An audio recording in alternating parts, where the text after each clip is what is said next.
What's up, everybody? We are live. Yeah, I had a long day. Sorry, I'm a few minutes late. Thank you guys for holding it down in the chat. Greatly appreciate that. As you can see, I just got out of the shower. I had some remodel shit going on at the house today, so.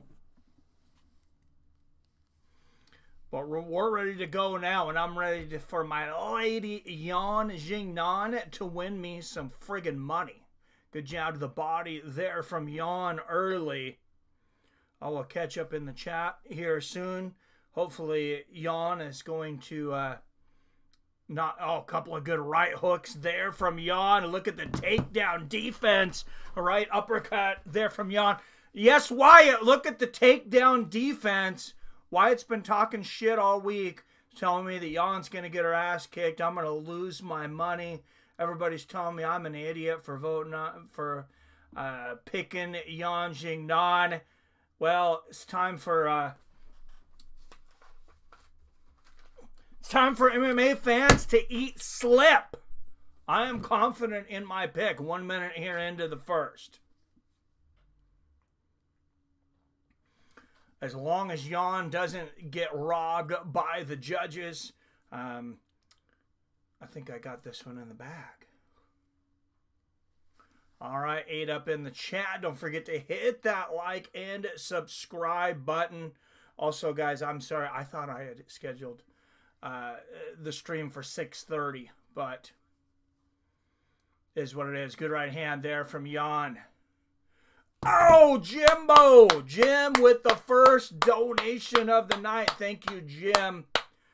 $5 super chat. How's the judging been tonight, guys? I am watching the first 2 minutes of UFC today with you guys.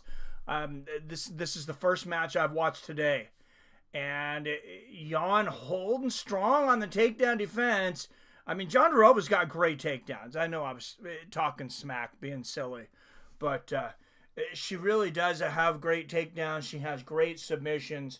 And she's deep inside here on Yair. Good right hand there from Yair up against the fence.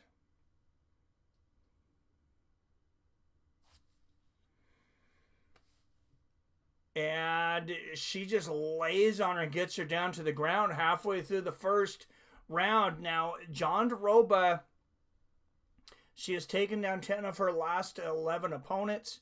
Or taken down 10 of 11 UFC opponents, excuse me. And her submissions are tight. But look at Yair. Yair working the triangle here. Nice elbows from the bottom and hammer fists. I mean, you don't want to be on the bottom. Let's be real. I'm not going to try to glorify that unless she can get a submission here. There's another big elbow from the bottom here from Yair. I know Jan's down, but I still feel like she's stronger. Oh, she's moving to side control. Don't make me look dumb here, Yair. Oh, ref! Jandiroba's grabbing the glove. She's got her hand all the way on. She had a whole freaking inside of her glove there.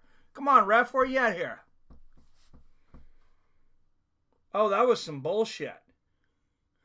That was some absolute. Oh, Jandiroba, she's gonna just bend down and get to licking there. Look at that. She's got her head almost all the way up Jan's asshole. Good shots from the bottom there from Yair. There's a hammer fist from Roba.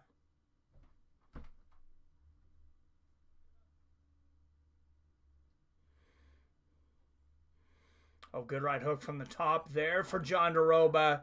And she's mixing it up to the head and the body. This is not a great spot for Yair to be right now. 45 seconds left in the first. I thought she'd been holding her own pretty good, but looking on the scorecards, yeah, you don't want to be on the bottom for this long. And here come the hammer fists. That one right on the forehead and right on the chin. I may end up looking dumb anyways. Deep inside of Yair. Damn, Mike. Just letting the intrusive thoughts flow. Since when has this podcast been censored? And Jan finally gets to her feet, and it's just quick enough for Jandiroba to put on a submission here. Oh no. 8, 7, 6. Is Jan going to survive? Jandiroba, she's trying to pull it out. 2, 1. Oh my goodness. Jason. Mikey, you are a mental health professional. Being late is not good for the group's mental health. That's one. Number 2, or early, I don't know. Number 2, we had a perfect, Jan was on her back with her knees up to her chest. We had a perfect contoured shot of her lower midsection. And I'm sorry to say, Jan has a perfect, what Ralphie May used to call a perfect paper cut vagina. And no woman with a vagina that beautiful is going to get a victory over a woman that looks that much like me. Wonky eye, broad shoulders, and everything. I mean, I didn't even know they had computers in Brazil. And you're telling me they got the internet? I'm amazed. I gotta go. All right, Jason Kagan, everyone. Man, is this an exciting event. Robert Kerrigan, the drunken charge in the house. Damon Stout, what's up? Watching the fights tonight live, fellas. I'll be in and out to see what's up, but it's about to be as loud as fuck. Stopping in to say what's up, friends, family. I got Paddy, sub round 2 and Lopez. Wait, like you're there? You're in Miami? Like live? Oh, dude, I am jealous. I'm jealous, but I am happy for you. I am extremely happy for you. And here comes Jandiroba. Oh, my goodness. Jan, you're making me look like a fool. Oh, God, how much did I bet on this dumb bitch? Oh, geez. Virna is riding her like a cowboy. Jesus. Oh, my.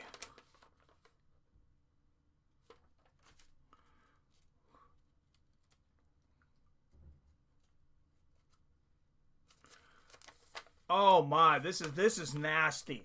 This is just nasty. I mean, Virna looks like she's squatting. Like she's squatting in the middle of the woods. Like when you squat and you don't quite want to set your ass on the porta potty. You know, the porta potties that they have at like the concerts and shit like that. And you stand over and you're squatted almost all the way over. That's Virna right now. That is Virna right now. And Jan is just putting up dog shit right now. Come on, Jan. You're making me look dumb. I honestly don't even remember how much I bet on her, but I hope it's not a lot.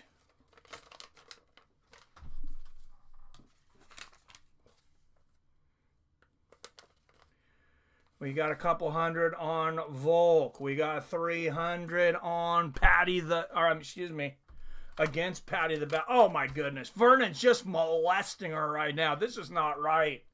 Somebody call CPS. Oh my. Oh, she's raking her eyes there too. Look at this. This is just a mugging, an absolute physical and sexual assault right now.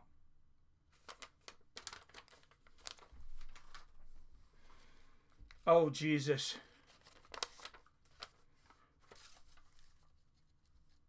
Jandiroba's beating Jan down worse than Trump's tariffs right now. I mean, this is looking like 256%.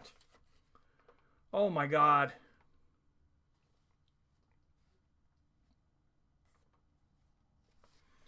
This is just some nasty stuff right now.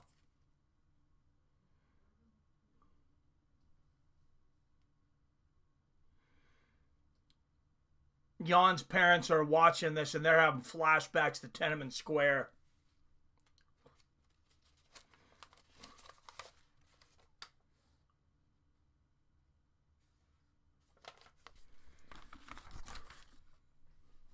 Oh, fish hooking. Come on, ref. She's fish hooking. Does Jan's face look like a pond?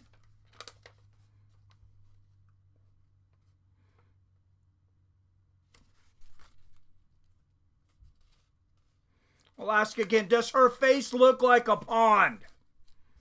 120 left in the second.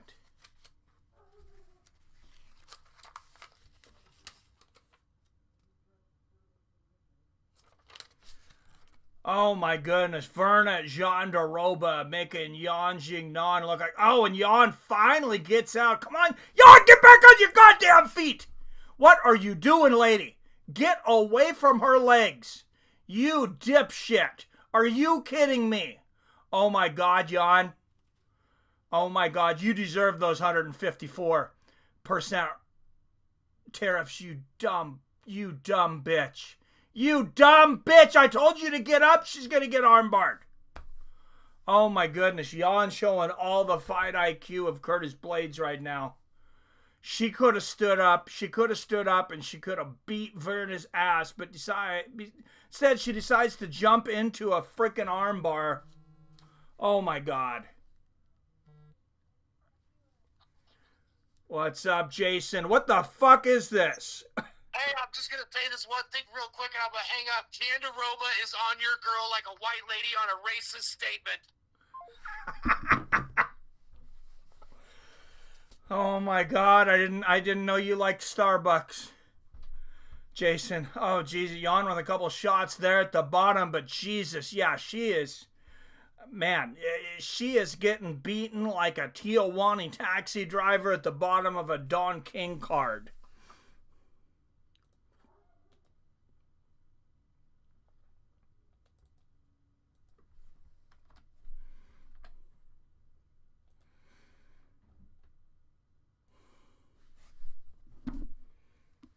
This is ugly. What's up, Clavin in the house? Pulling for Volk, but think Lopez wins, says Jim. Hope Chandler KOs that fool. Me too, man. What's up, Clavin in the house? Chef Johnson, let's fucking go. Paddy, Jim. No, we need Chandler tonight. We need Chandler. I got way too much money on Chandler to even think about Paddy the Batty.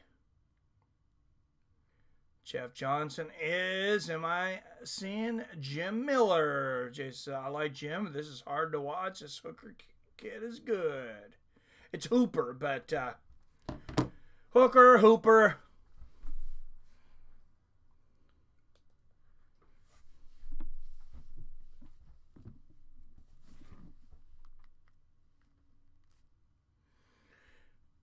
Did you used to watch that old show? What was it, that coach hanging with Mr. Hooker? I agree, Chef. Got any bets tonight, fellas? Yes, I got 5 clam cakes on Lopez. All right, where's Mikey? Did Mount Rainier blow? He's on his way. An issue with security at the casino for sleeping in his truck. Classic striker versus grappler matchup. Knock her out, Yan, you dumb bitch.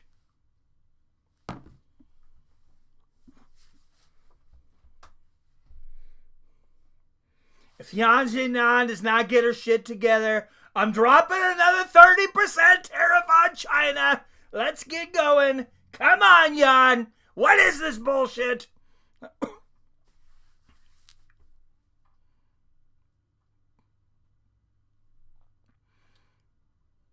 What is going on with you tonight, Yan? Is she drunk? There's a good left hand. She's not striking. She's not throwing shots. She's too busy thinking about my tariffs. Those beautiful, beautiful tariffs. 3.5 minutes left. Yan, you need a finish. You need a finish right now. What is she doing? What are we doing here? She's not even engaging.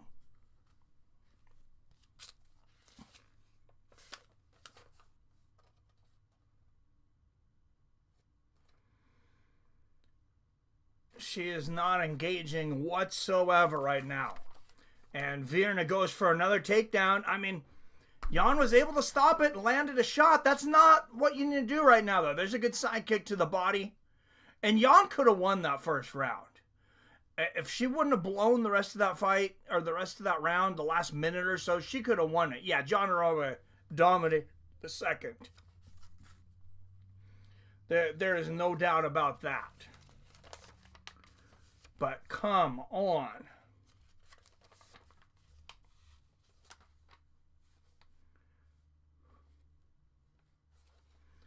I got way too many slips and bad hits here tonight, guys. I'm trying to find all the ones that have Jan on it, because I did do like a homemade round robin that at the last minute that Wyatt's always making fun of me for. But I got a couple of baseball bet wins here though, so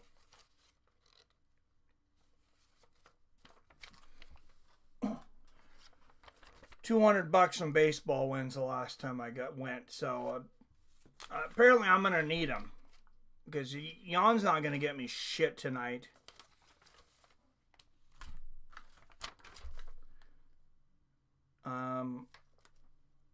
I guess I didn't bet Jan straight up. She is only in my round robin parlays. I luckily changed my mind at the last minute, but let's see how many parlays she's gonna burn right now. There's $20. Come on, Jan. I had Jan and Yair Rodrigues. I got Jan and Chandler. That's another $20. How much are we gonna burn through here? This is Yair and Chandler, so this is going to the still moving pile. You dumb bitch, Jan. Get off your ass.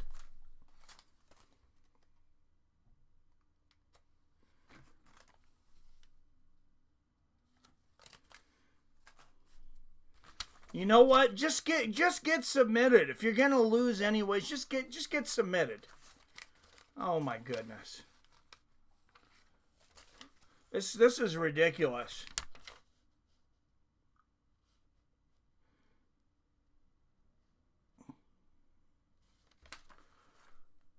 All right, I think Jan. I think Jan, the way she's fighting right now, she looks a little illegal. Just a little illegal. I'm just saying. You need to be legal. You need to come over here legally. Jan looks a little illegal. We're going to check into it. 10 seconds left here in the third. Jesus Christ, Jan. You dumb bitch.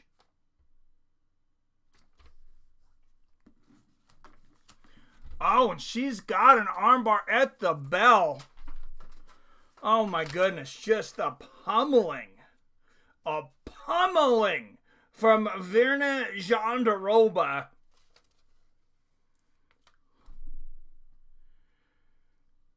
How many of you guys played Street Fighter 3? Because I gotta tell you, Virna Jandiroba in the face, she looks a hell of a lot like Hugo from Street Fighter 3. Tell me she doesn't. Who played some Street Fighter 3 back in the day? Xiaonan looking like Hugo. Looking like Hugo from Street Fighter, smelling like Hugo Chavez. Oh, you dumb bitch, Jan. Come on, judges. Come on, judges. Rob the Brazilian here. You know she was cheating. She was fish hooking all kinds of shit.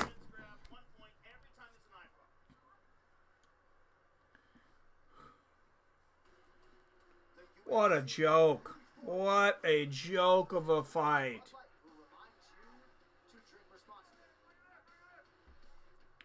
Chase been a problem since day one. He's pretty good. I agree, Chef. Talking shit. What the fuck, Mike? I told you I'm picking her too. No, I just thought I would put some unnecessary pressure on myself. Jason, what is this shit? Mikey, I told you, no woman with a vagina that pretty can whoop a woman that looks that much like me. It's just not in the cards, bro. It's just not. Nancy Kerrigan does not beat the shit out of Rosie O'Donnell. It doesn't fucking happen, bro. Did you play Street Fighter 3 though? Yes, I remember that, guys. Yeah, does she not fucking look like Hugo? I know Hugo was huge, but her face looks like fucking Hugo. Yeah, well, that's because you make a Street Fighter a racist against motherfuckers that look like me and Sloth from Goonies. Oh, there's Tai Tuivasa doing the shoey in the crowd. How disgusting. How much did we lose on this fight? I'm counting it up right now. Not a ridiculous amount. $50. $50. Let me ask, what was the odds before the fight for it to go to decision? I don't remember, but the over-under was 2.5 rounds. So I don't think it's a big surprise that it went to decision. I think, because I'm a conservative, I think from now on, whenever there's some crazy line, right? For first round knockout, submission, whatever. I think you should take 20% of your bet. Like if you bet 200, take your Okay, I lied. I lost bet. $80. I found another one. I lost $80 on that fight. Okay. So I say like let's say you bet 200, right? On a finish or whatever. Yeah. I say just to hedge your bets, take 40. Throw it on a fucking decision. Why not? Yeah. How much money did the 3 guys that bet decision on the Lewis and Ngannou fight make? $70. I cannot fucking count today. Anyways, it's $70. Oh yeah. I mean, they must have made a ton. That had to have been 15-1, probably. Yeah. I don't know. It had to have been one of the biggest odds ever to go to a decision, though. Yeah. 2 hammers don't bend a nail. Yeah. Yeah. We're still pissed about that one, Mikey. We're still fucking pissed. But I'm not mad at Derek because Derek is an angel. He is a gigantic chocolate sweaty angel. and he is not to be besmirched or doubted. He is pure on a virginal level. For he has only taken the ass. He has never given it up. And we love Derek Lewis. He's not a bottom, huh? No. Hell no. Hell no. Who the fuck would be his top?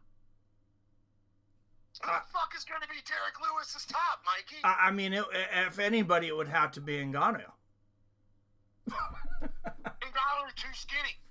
Yeah. Ngannou too skinny. Too skinny to be a power top on Derek Lewis. Right, hell no. Hell no. I wouldn't. Who the fuck is gonna fuck that shit? I would shoot Derek Lewis before I fought that motherfucker. I ain't gonna lie. I had a rule, Mikey. I had a rule in the joint.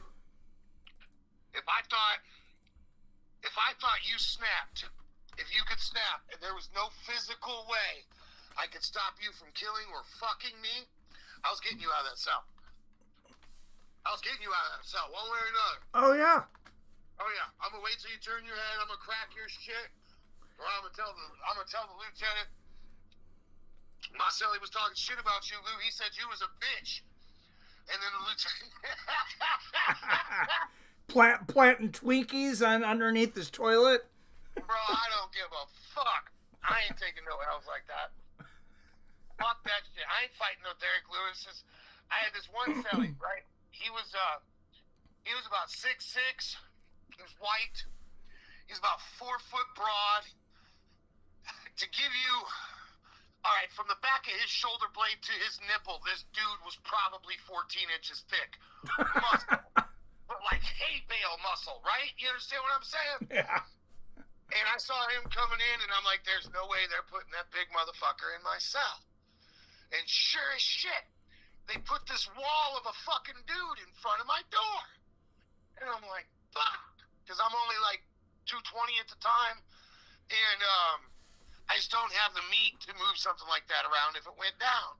So this dude comes in, and I pat him on the shoulder. What's up, dude? And dust comes off of his shoulders. I'm like, hey, Sal, you smoke cigarettes? He goes, yeah. I said, you got any family? He goes, nah. I said, where you from? I'm from Alabama. I'm like, no shit. Oh, you need to get that dude on your side. I'll make you a deal.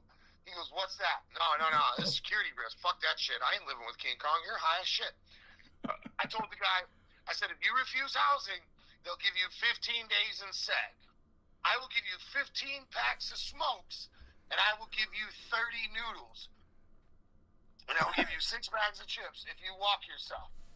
And he's like, are you serious? I'm like, yeah. He goes, bet. So I gave him all that merch. He hit the button, told the CO he didn't want to be in the cell with me, that I scared him. And the CO looked at him, and then he looked at me, he's like, Cyclops, what'd you do to him? I said, I didn't do nothing. I didn't touch him. And so he goes, gets the Sarge. He tells the Sarge the same shit. I got to go through the same shit with the Sarge. Sarge goes and gets the Lou. The Lou comes up, cuffs him up, takes him off. About 32 days later, I'm out on the yard. It's noon yard, so the sun is directly above our heads. You ain't got no fucking sunglasses in Illinois penitentiaries. I'm doing my reps with the 225, right? That's man weight. That's when you get to about man weight, 225. And one time I push it up, and I'm trying to bring it back down, but the 225-pound bar is weightless, which either meant that the core of the earth had stopped spinning, which is really bad, or there was a giant motherfucker above me holding the bar. And I opened my eyes, and sure as shit, there is this California redwood of a peckerwood motherfucker, Alabama, standing over top of me, holding the 225-pound bar with one hand. Oh, Jesus. Andrew Glenn is the referee? Who the fuck is this guy? Why is he refereeing our last prelim fight here? He looks at me and he says, Mikey, he goes, Sally, they didn't keep me back there 15 days. They kept me back there 30 days, and I think you owe me double. And I said, you know what? You're absolutely fucking right, Bama. I've got you covered, motherfucker. We were back into the building. I sent that man his fucking merch. I never saw him again. He's holding that 220. Dude, he was bent over. He was bent over. He was holding the 225-pound bar, Mikey. I don't know if you know about weight, but that's a lot of fucking weight, Mikey. And with the other hand, he's waving his finger that's the size of a tire iron in my fucking face, telling me his nuts are 6 inches away from my head, saying, Sally, I think you owe me more. And in that instance, I owed him everything. Do you understand me? That's how big his fingers was. I didn't want that motherfucker's dick coming anywhere near my head. But anyways, I love you. I gotta hang up. Bye. All right, Jason Kagan, everybody. 1 minute into this prelim main event here. What's up, Torin Brown in the house? We got some bad mofos popping in here. Torin Brown, what's going on? Alex Stincato, Daniel Berry, hello, my friend. Chef John says, super illegal. Beautiful terrace. Yes, Jerry Clark, thanks for joining. Jerry Clark, what's up, Jerry Clark? Good to see you, my man. I bet Jan's tighter than the prosecution case on OJ. Oh, Virna's dance. That dumb bitch. Big Mike, Street Fighter 3 was tough. All the Street Fighters were shit. My shit. Oh, dude, I love Street Fighter. I love Street Fighter, Alex. Anybody who's got the Street Fighter 30th anniversary edition that's got a bunch of those online, I can never find anybody to play online with. There's never anybody there. But if you guys tell me, I'll play with you. I wanted to play with Arcade Chaos, but we couldn't play. He's got it on Switch, and there wasn't any crossplay between PC and Switch. Oh, there's a good right hand from Dan Ige. Did you guys see Woodson? Woodson is 7.5 inches taller than Dan Ige. He's got a 7-inch reach advantage. Look at that. He just kicked him in the face from standing. Just stand there, just flicks his foot up right in the jaw. So Ige, oh my, how in the hell does Sean Woodson make 145? This dude's 2 inches taller than I am, and I literally weigh twice as much as this fucking guy. Somebody get this guy a protein bar. I mean, his limbs are going to crack right in front of us. You can't be 6'2" and 145 pounds and a professional fighter. What is this bullshit?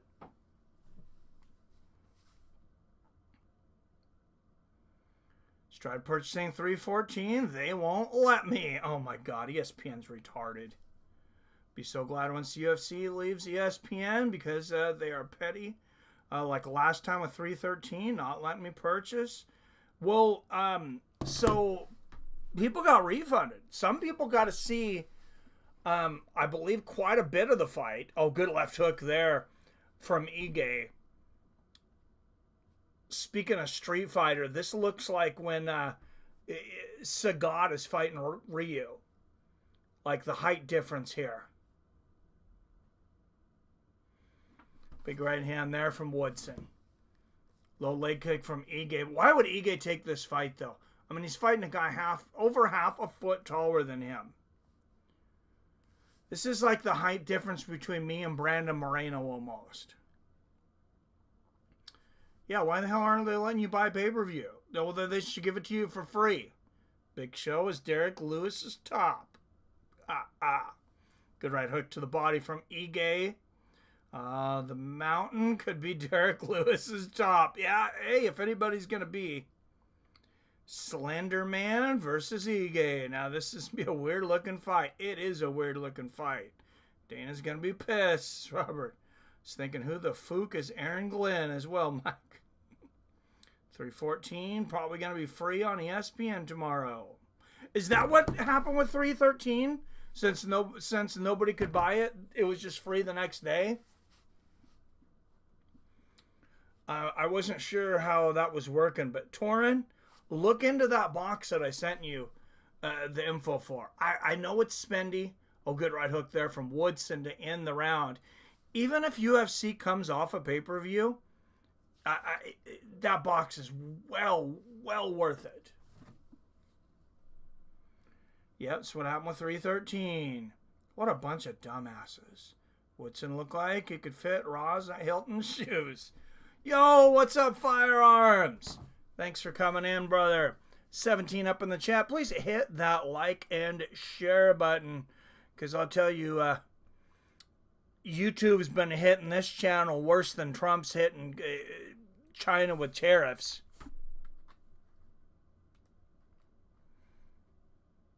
I mean, it is fake news all over the place. There'll be 10 of you guys in the chat sometimes, and it'll say there's 1 or 2 people in here.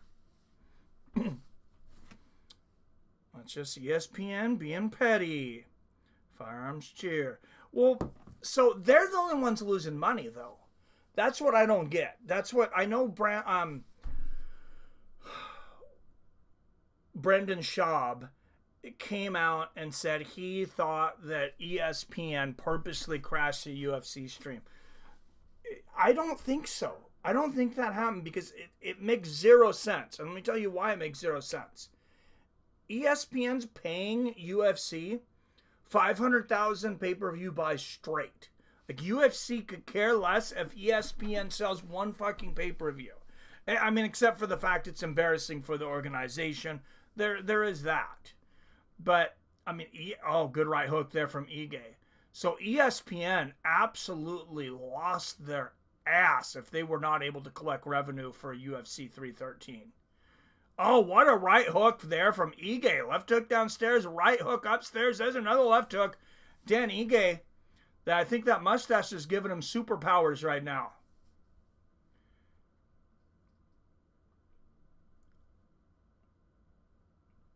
And Ige is Ige going to go for a takedown? Has Dan Ige ever taken anyone down?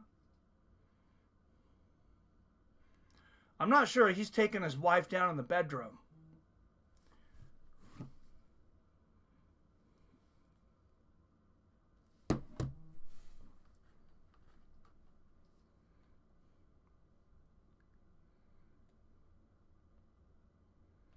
Oh, and I'm sorry, Jim. I'm kind of all over the place here. Jim, with the one and only donation of the night. Thank you. I thought I put your name up.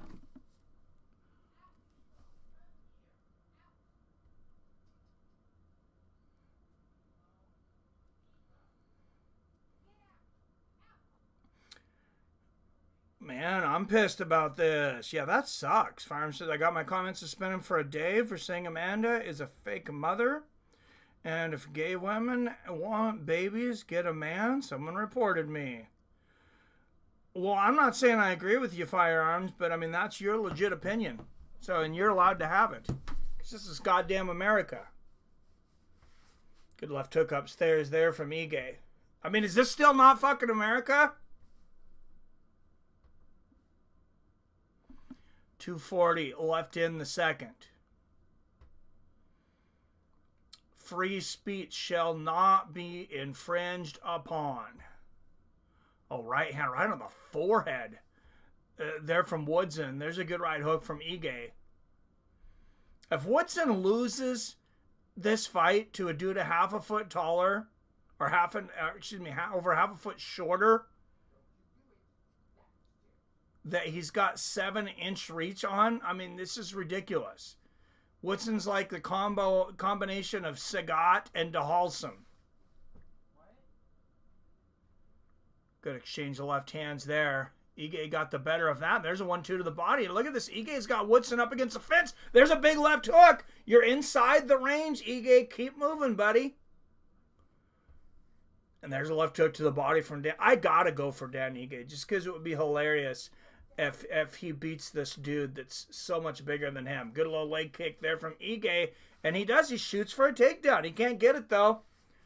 Man, Ige wants that first takedown so bad. Can somebody do a check for me? Has Dan Ige ever had a takedown? I kind of doubt it. I put my name up there. Yeah, I got you, Jim. Sorry, bro. I was slacking. She sounds gay, Chef Johnson. What's up, Josh? Volk can win. We shall see. I hope he does, man. Yeah, Ige has takedowns. Oh, there's a good counter left uppercut there from Ige as he switches back to orthodox.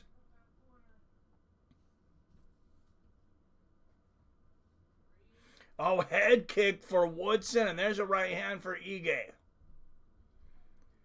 Oh, big right hook there from Dan.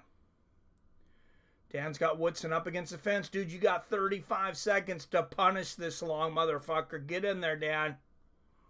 Good right hand from Woodson, and he lets Woodson jab his way out. Come on, Dan. Good left hand on the temple there from me. I don't have any money on Dan. Like I said, I just want to see him beat a dude 7 inches taller than him.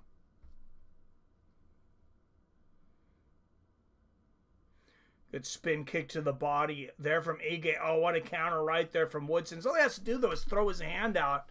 And, I mean, he can hit Ige halfway across the cage. Good round there. This might be a round apiece. All right, 22 up in the chat. Please hit that like and share button because we are one fight away from the start of the pay-per-view.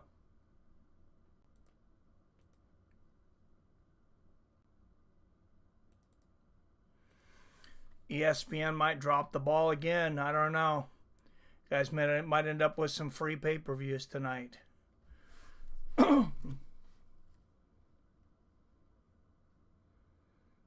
Just maybe. This fight looks so weird that I don't know how to score it. Who the fuck is...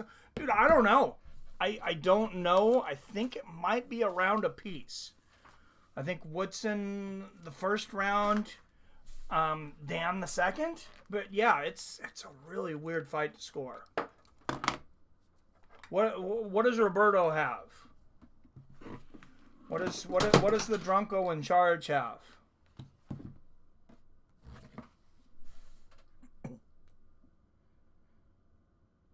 I got Woodson in this one's firearms. You got any powder on that firearms? Or you just think he's going to win? Did you lay any powder down? Oh, good knee down the middle there from Woodson. He even throws the knee like Sagat. Remember on Street Fighter where Sagat would just throw that knee up in the middle and he could knee you in the face from standing? Oh, good jab and a right hook there from Woodson. Woodson's starting to use that reach a little more now. And Ige, he's got to use his angles. He's got to pump that jab. There's a left hook. He's got Woodson reeling. What are you waiting for, Ige? There's a right hand to the body. Combination from Dan Ige. He's got Sean Woodson hurt. Left hook right on the chin. Let's go. 50K Ige.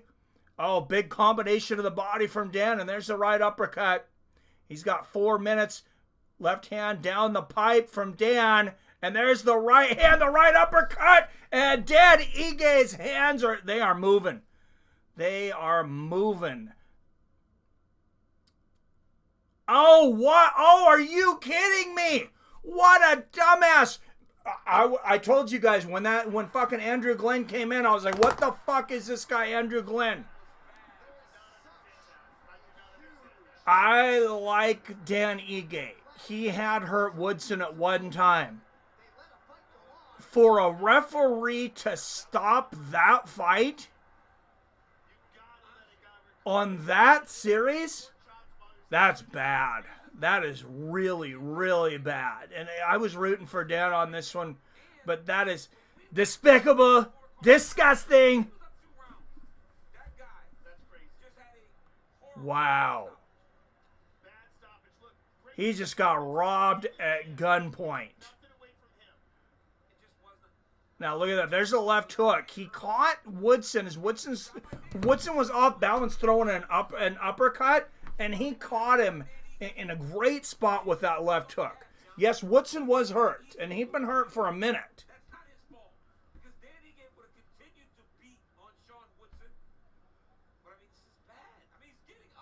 I mean, yeah, he's getting up and he eats 3 hammer fists. And then the referee does the jack-off move here. Dude, you, my friend, you, sir, are the jack-off, Andrew Glenn.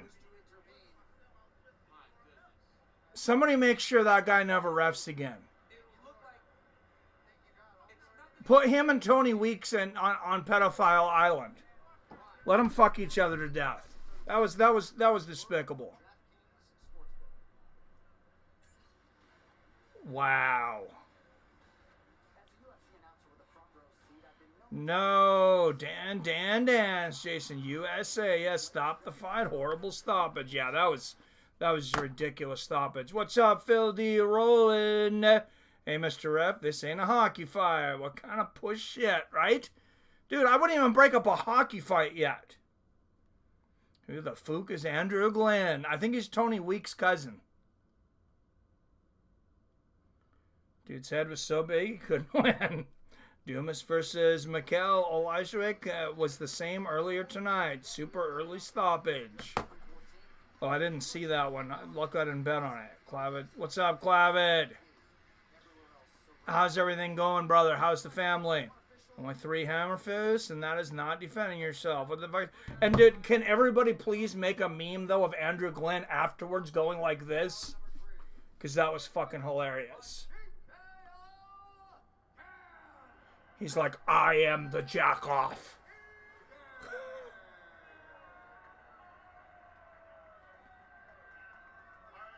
You guys got X. Somebody make me that meme. Somebody make us that meme and put it up. What's up, Phil D. Rollin' with the second donation of the night, Jim and Phil.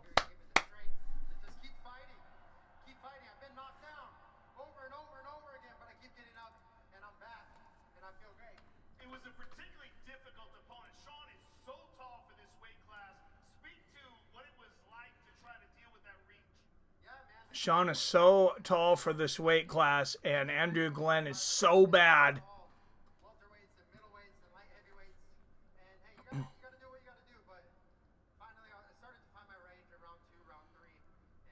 Yeah, that was a beautiful left hook, though. I mean, you cannot time a counter much better than that. He slips the uppercut of Sean Woodson, and Woodson, I mean, Woodson is wide open. God damn. I mean, he was just wide open. He was as wide open as Stormy Daniels was when Donald Trump walked in the room. I think it was Giant Mustache Man, but I'd have to go check. Aljo in the crowd, Aljamain Sterling. demoted from the prelims to the cheap seats because Dana White can't stand him. Gilbert Burns in the crowd there. And it's like, yeah, I was a little upset with Aljo after the Petr-Yan fight too, because at first I was like, yeah, maybe he wasn't quite out of it. But the hate that Aljamain Sterling has got, especially the treatment he's gotten from Dana White, in my mind, it's overkill. Like, dude, the guy had one fight. He got hit with an illegal fucking knee, and you thought that he could have continued, and now we're supposed to hate him for the rest of our lives? Like, that doesn't make sense to me. And speaking of fighters that Dana's been hating on for quite some time, Dominick Reyes had seemed to be banished to the prelims. And speaking of, there he is. There he is. He's walking in, the 47th president of the United States. Hello, UFC Miami. I'm here. I'm here with the tariffs. I'm putting a tariff on this car right now.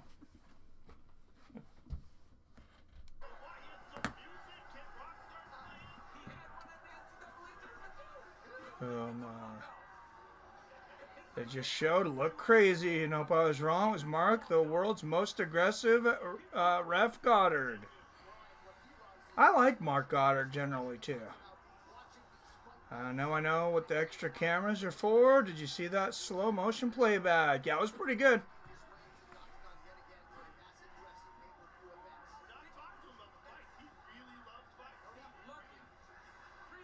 How many events has Donald Trump been at now, while running for president and or by being president? This is stand next to who's that standing next to RFK? Trump just snubbed her. Did you see the look? She just looked like, oh my God. He shakes RFK's hand and then just snubs the lady next. Is that his press secretary? All right. And here's our chance of USA here.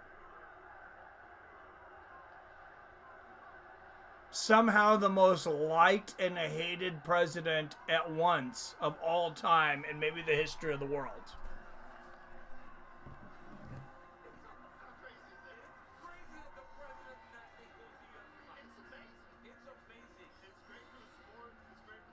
Yeah, I mean, I know a lot of people don't like the guy, but it can't. I don't think it can be bad for the sport.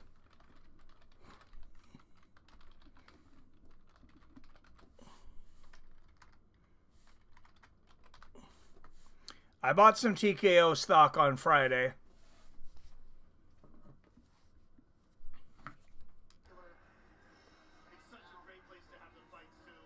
Watch it back. He defended every ground and pound shot. This stoppage may have been worse, though. Dude, yeah, that... I know which one you're talking about. Yeah, that's hard. Those are two just absolutely horrible stoppage. Oh, and there's Marco Rubio in, and he doesn't have that. He doesn't have the feces cross on his forehead, though. Do you guys know about the feces cross? Look it up. Look up Marco Rubio feces cross, or just look up Marco Rubio brown cross. This dude is doing a press conference on television. He's got a brown cross painted on his forehead like a bad villain in a cult movie, and it looks like it's painted in feces. Look it up. All right, we're going to switch over to the pay-per-view portion of the evening. And I know I've been a little bit more rambunctious on the streams lately, guys. You guys know I'm a fence setter, though. I'm not taking anybody's political side. None of that shit. I'm just having fun. So I hope I don't offend anybody. What's up, Jason? Mr. Benedict, this is Ralph from your legal team. I'm calling about reference of your feces cross on Mr. Rubio's forehead. Did you see the feces cross? YouTube has gotten a hold of me, and their legal team wanted me to ask you, are you talking about the Ash Wednesday cross? Did you see what it looked like on his forehead, though? Are you talking about the Ash Wednesday cross? It was a disgrace to Ash Wednesday because he looked like he put dog shit on his forehead and smeared it in a tea. I got nothing against Ash Wednesday or Catholics or any other religion, but he was a mockery to his own religion. That's not my fault. To be clear, you're saying it looked like it, not that it was. I mean, I don't know. I wasn't there to smell it. Their legal team says that you're in the clear for that one. All right. They're just going to say that there's 3 people in this stream the whole time, so nobody wants to click on it, right? I don't think that's true. I don't think that's true. I think Wyatt needs to call in. I think Wyatt needs to quit being a pussy and call in. That's me calling him out about not calling in. I'm eating the drumstick. I got to... All right, Jason Kagan, everybody. Let me get my box plugged in here. I thought I had it plugged in. Here we go.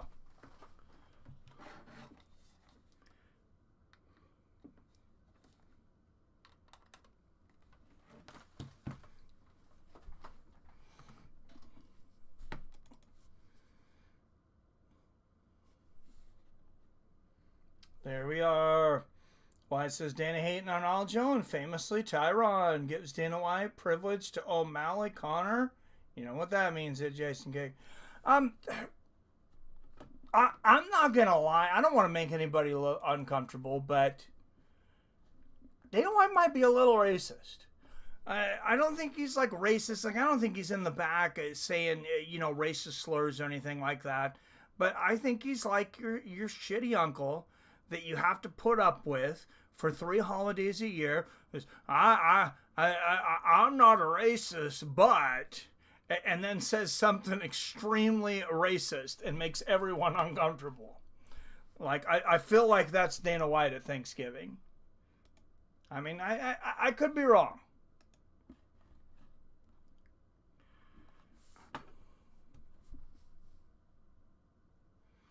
UFC step up the production even more if that was even possible. Oh, this intro looked badass. Yeah, it looks incredible. Now, Trump is in the building. Hell yeah. This is Robert's granddaughter Kia is with. Oh, is that who that is for the first time? What's your golf YouTube channel? Well, it's more about her day in her life. So what about John Jones, Wyatt? He gets Wyatt. You know John Jones knows some shit, though. John Jones has been in some sexual situations where Dana White was there. They were both there.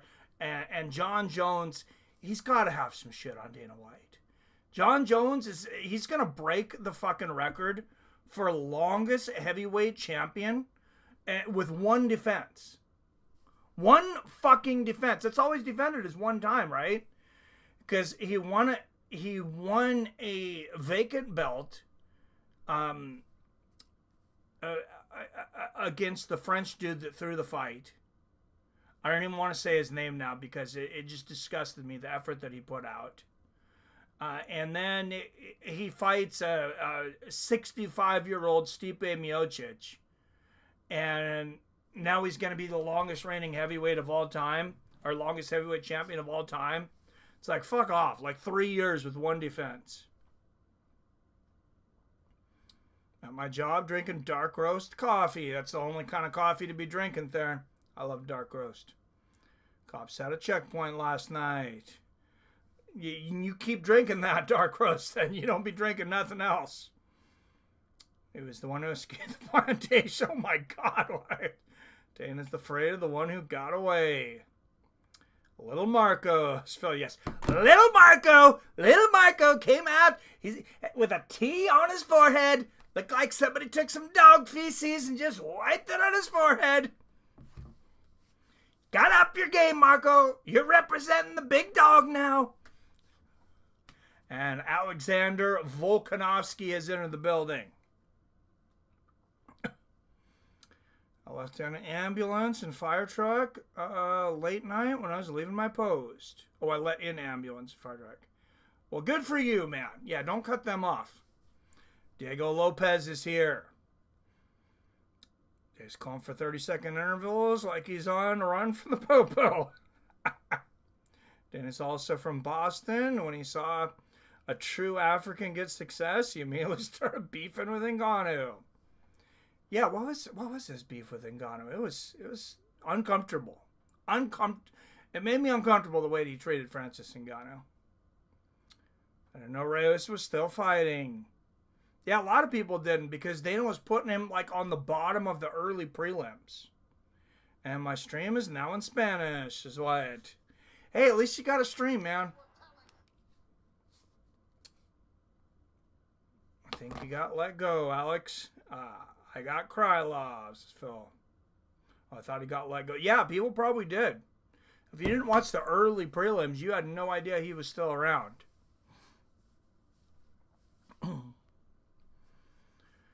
Yeah, this should be an interesting fight. I don't know who I got in this one. Let's do a poll, though. We're here to the main card, so let's do a poll. You guys know these fighters. I don't have to put up any stats, do I? I mean, this is Dominick Reyes and Nikita Krylov.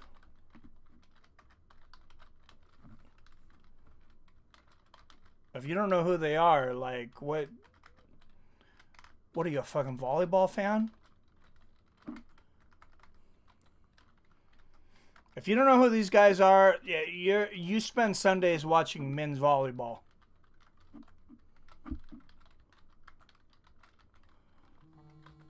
And no straight man watches men's volleyball. There he is. What's up, Wyatt? Yo, I just wanted to say something about Krylov. So, in my research on this fight, they're talking about how Krylov, who's from Ukraine, lives right on the border, like the most dangerous border with Russia. Yeah. And I just thought it was a little bit interesting that I'm sure when they show him here in a minute, and when he was introduced at the press conference, he was supporting the Russian flag. So if you can't beat him, join him, I guess. Wait, he's Ukrainian supporting the Russian flag? Yeah, I guess they took over that part, and he's like, fuck it, I'm Russian now. Oh, wow. I always thought he was Russian. I didn't even know he was Ukrainian. Nah, he's Ukrainian. Well, he was Ukrainian. He was Ukrainian. So, yeah, man. I'm interested to see if they're going to say he's Russian here, because I was shocked when they said that. Because I also heard that he was fighting the war, but maybe he's like, enough of this shit, I'll just switch teams. That's, wow. Yeah, I didn't realize he was over there fighting too. I know there were several fighters. Yeah. So, anyway, maybe he's going to be on that Habib juice now. Maybe he's never going to gas out. Maybe he's going to look way more jacked than he ever has. We'll see. Should be interesting. Hey, maybe. Anyway, that's all. I'll call him later. Peace. All right. Thank you, Wyatt. And there is Mr. Paddy Pimblett walking into the building. One of 6 white fighters with cornrows in UFC history. That's a bad look, dude. It's a bad look. Jason.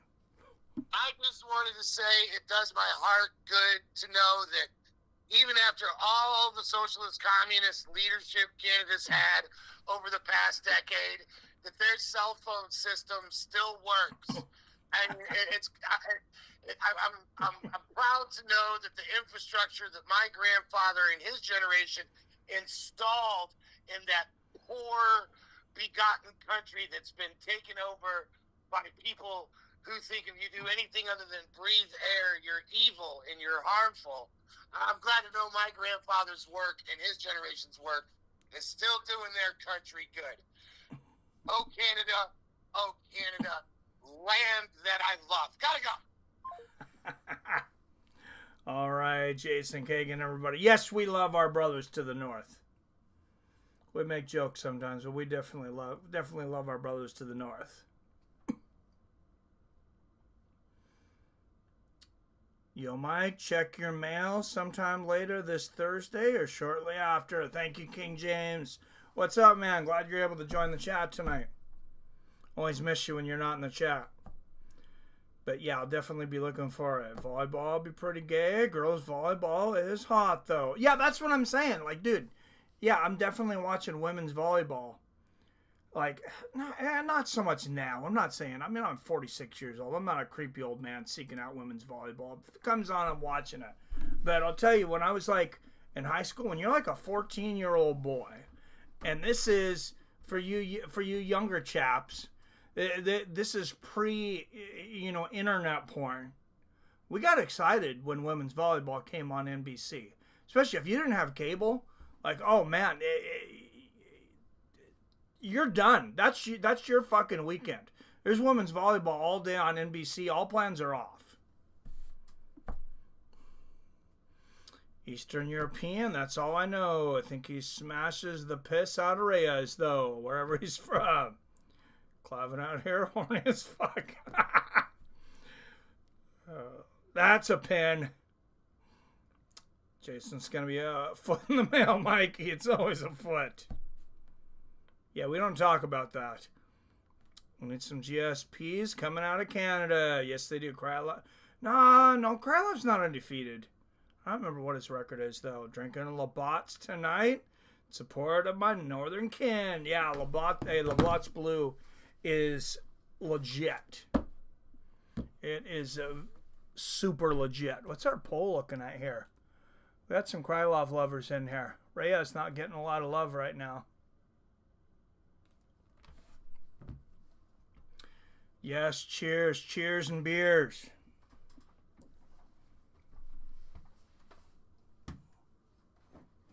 Fights with friends. Cheers and beers, believe it or not, for 8 fucking years. We've been here now. Fights with Friends channel, 8 years, and they still haven't been able to get rid of us. My favorite next to Molson. Molson's okay. I'm not as big a Molson fan, but I'm definitely... Labatt Blue is the shit. Yeah, that's a great beer. Another great Canadian beer is Kokanee. Like, those two might be in my top 5 beers. It's like Labatt Blue is in there. Kokanee's probably in there. And you got to have Shock Top or Blue Moon. Whatever. Belgian White's basic calls. Oh, there's Elon. Elon with his kid there, too, at the table there. Is he going to tell Trump to get the fuck off the desk? Get out of his daddy's desk? Did you guys see that? That was not artificial intelligence. Elon Musk's 4-year-old kid told Donald Trump to get the fuck out of his daddy's desk.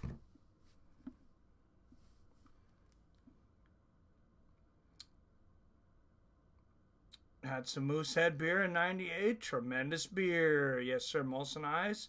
Isn't that bad? No, it's not bad. I took Dom to win. Jason. Phil D with another super chat. Thank you, Phil D. Roll. Look at this. The Canadians and the Canadian beer drinkers are holding down the chat. Holding down the super chat. They are the only donations right now. We need somebody to come through with a super chat for America here. I know you're America, Phil, but you're drinking Canadian beer, so you're kind of half American right now.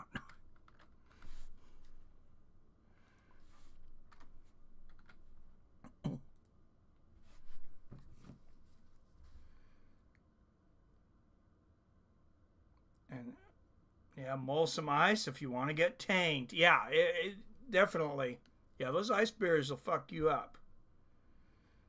Used to drink Moosehead all the time when I was 21. Now it's all natty, right, Robert? You and Michael Chandler, natty as fuck. All I want to do is get tanked. Ice beers for me. I'm a Canadian descendant. I did not know that. Very cool, Phil. All right, I'm going to go grab myself a beer real quick. Some beer, some water. I do 0 because Dominick Reyes is on his way down right now. So I better move my ass. What are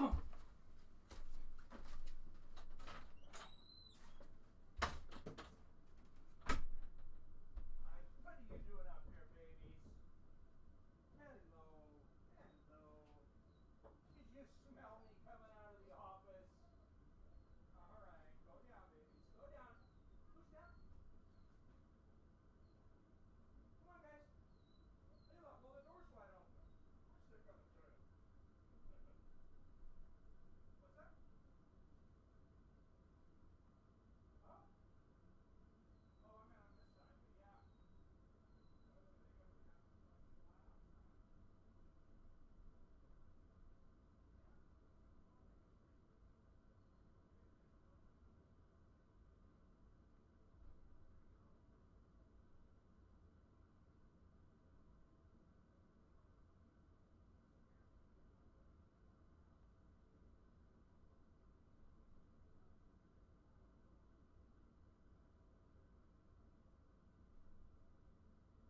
Oh, look at this. Jason Kagan with the super chat says, I wanted to donate $17.76, but it wouldn't let me.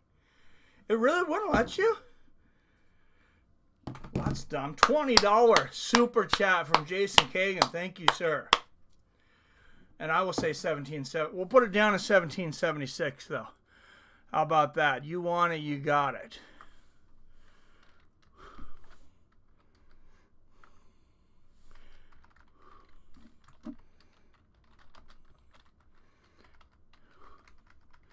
All right, Krylov to win by knockout, plus 275. Reyes, plus 350 to win by knockout. Fight not to go to decision. I don't know. That didn't make sense to me, whatever they were trying to say there. Go 1776. Look at this. And then to be accurate, we'll put you down for the other 224.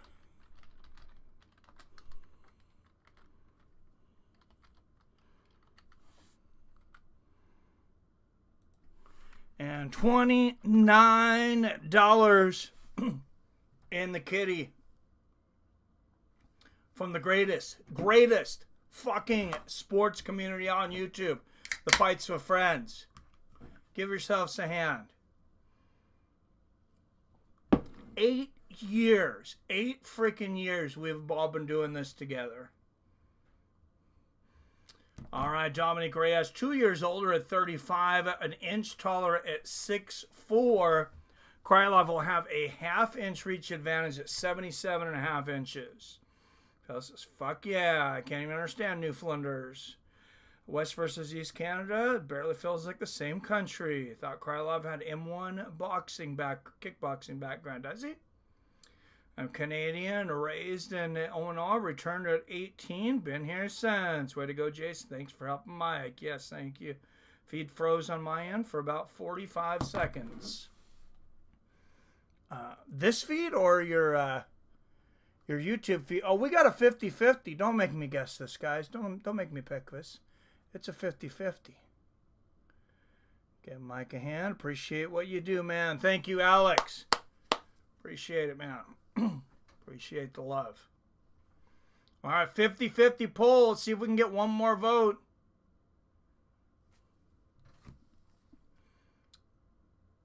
King James, cheers, my man. Yes, all right. Out of the blue corner, a plus 130 underdog out of Victorville, California. 14 wins against 4 losses. 15 wins against 3 losses. 1 and 2-0 as the UFC underdog. Presenting the only man to beat Jonathan Dwight Edwards Jones, Dominick Reyes. All right, there we go. You guys are going Reyes. All right. And out of the red corner, a minus 155 favorite now from Kislovsk, Russia. You are not joking, Wyatt. 30 wins against 9 losses. Presenting the number 8th ranked light heavyweight in the world, Nikita Krylov. Pick the Ukrainian traitor, Mike. And they still have the lingo. Yeah, I can't believe that. I think my family migrated through there. Yeah, a lot of us probably spend time in Canada. Gotta take care of our Canadian brethren. Does Dominick Reyes look rough? Is it just his hair right now, or does he look like he's just coming off of a bender?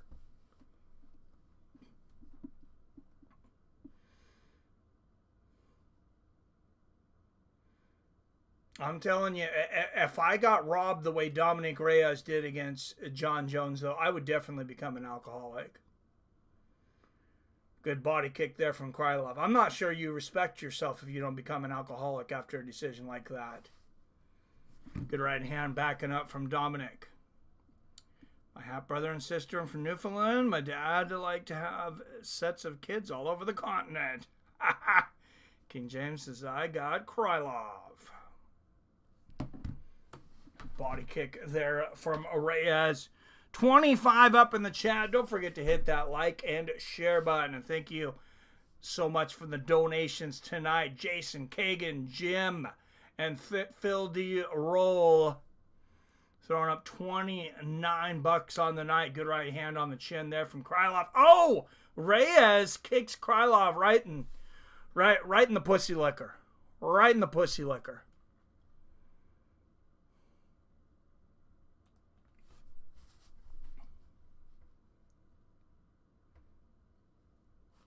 Good right hand there from Reyes.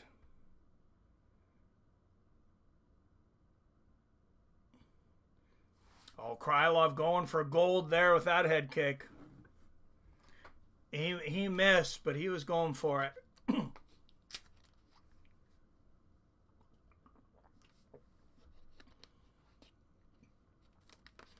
Good right hand there from Krylov. Did Krylov miss weight? Did I see it said he weighed 208? Or was I seeing things? Reyes hasn't been the same since the Bones fiasco. No, he hasn't. Setting up franchises, says Phil. Wow. Oh, did I miss something? Oh, something must be coming up. You guys are ahead of me.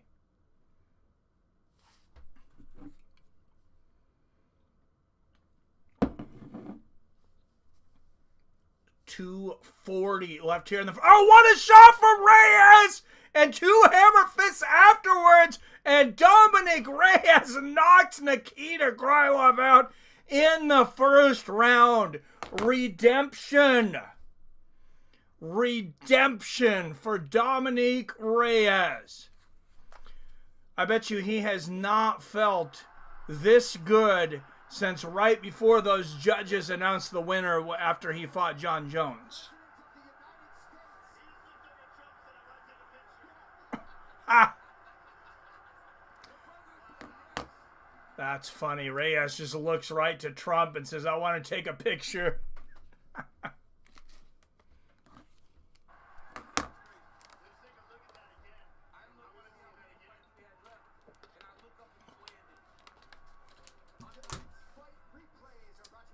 Oh my, Dominick Reyes shutting the lights off on Nikita Krylov.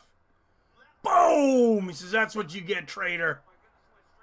I'm going to put you down just like the Russians put down your former country. Jason. Mikey, you ever seen the movie Big Trouble in Little China? Yes, I have. Do you remember Jack Burton? He's on the CB. He's like, when the rain's coming down and sheets thick as lead, and the thunder's crashing, and the lightning's flashing, and you don't know if you're going to live to the next morning, and that big son of a bitch grabs you by the throat and puts you up against the fucking wall and asks you, have you paid your dues, Jack? Yes, sir, the check is in the fucking mail. This one goes out to all those cocksuckers that voted for the Russian fighter, the Ukrainian fighter, Nikolai Khrushchev, motherfucking, goddammit, Stalin, Nikita Krylov, the motherfucking Iron Sheik. I don't give a fuck because it's USA all the way or your fucking mom's gay. Fuck you.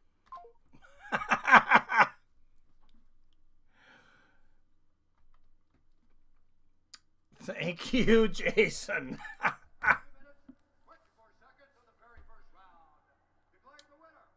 Missed this one by far. Not even close. Oh, he just caught him. Like you call him Dominique. Like he's your hood, baby. Was I saying Dom? Yeah, Dominick Reyes. That's why I don't gamble, Phil. I should be watching these fight right now. I'm sorry, Torn. That sucks, man. USA. Hey, don't drop the link, but if you guys are watching somewhere else, let Torrin know so he can bring up a stream. Hey, and it's legal because he tried to buy it off ESPN.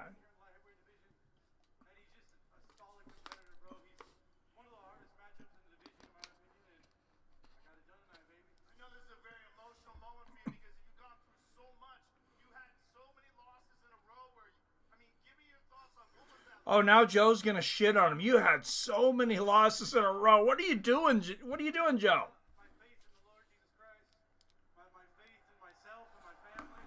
Can you imagine Dominick Reyes and John Jones in Bible study?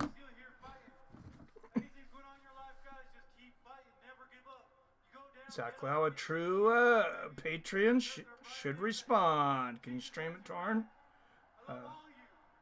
No streams work. Oh, that sucks. I wouldn't mind seeing him fight for the title after another fight. Or says mine does. Where are you at? Where are you at, Robert? Is it the cracked streams? Are they back? What's back? Because you know this is all going to Netflix anyways. There's no way in hell that the UFC is re-signing with ESPN. And I believe this Tuesday is the first day that ESPN does not have exclusive negotiating rights. Which means, obviously, ESPN, they got to finish out their contract. But I believe it's this Tuesday that they can start talking to other suitors. Like Netflix. Mike's Bets should be sponsored by Crack Streams. Yeah, I asked for that. At Drunk, I tried that. It won't work. Oh, no.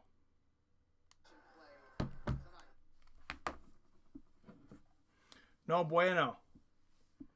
Vitor Belfort in the crowd. Man, he looks old not on TRT. Mike Perry right behind him. There is Kai Borello. He's got a big fight coming up. Henry Cejudo, the former bantamweight, former flyweight, former 2018 Olympic champion. Wyatt, what's up? You know what we need? We need the rematch. We need Jones versus Reyes, but frickin' Jones is too busy doing nothing, and he's got all these fights that he needs to fight, and he's aging out of the frickin' prime of his career. Like, what are we doing here? But Reyes versus Jones, man. I mean, we all know he won the first one.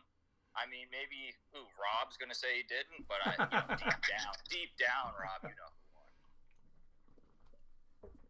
Yeah, that was. I'm not going to say it was one of the worst decisions I've ever seen, but it might be the worst championship decision. I mean, we're seeing a lot of bad decisions recently. I don't know if we can even say that anymore. But for a 5-round championship bout, it's got to be one of the worst. Yeah, no, it was pretty bad. Well, even recently, and I know no one on planet Earth gives a fuck, but Juliana Pena versus Raquel Pennington was a robbery. The only thing is, nobody gives a shit. I didn't even know that weight class still existed. When was the last time that belt was even defended? Like, I think you're the only one that paid enough attention to that fight to have an opinion on who won. Yeah, well, how stupid of me. Hey, besides those 3 judges. Jesus Christ. Yeah, they Well, they probably didn't either, yeah. I mean, that whole division, though, dude. Then we got Kayla Harrison, who walks around at like 215 pounds. Like, what the fuck? Dude, yeah, it's been a minute since she hasn't fought for a year now. Who, Harrison? Yeah, has she fought since UFC 300? I don't think she has. I don't know, but she's fighting for the belt next. I know that. Is it scheduled though? Yep. It's, okay. 316 is Pena versus Harrison. Okay. But again, okay. No one cares. Like you don't know. Same with everybody else, right? Yeah, Kayla's gonna crush her.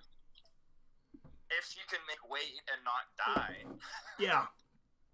Because this is the first time she has to make exactly 135, not 136. And she said last time she was pissing blood and going through the whole cyborg treatment, so who knows? Oh, Jesus. You know what's funny, though, is she could barely make 145, and then all of a sudden she looks like she's on way more steroids, and she makes 135. Well, according to her, she could barely make 155. That's right. It was 155 in PFL. She refused to fight Cyborg because Cyborg was champ at 145, and she said she'd have to cut her leg off to make 145. But here she is at 135. Not the first woman to duck Cyborg. This is true. Now they got a thing for Amanda Nunes on my screen. So what, is she coming back now? Is she? I don't know. Yeah, I don't know.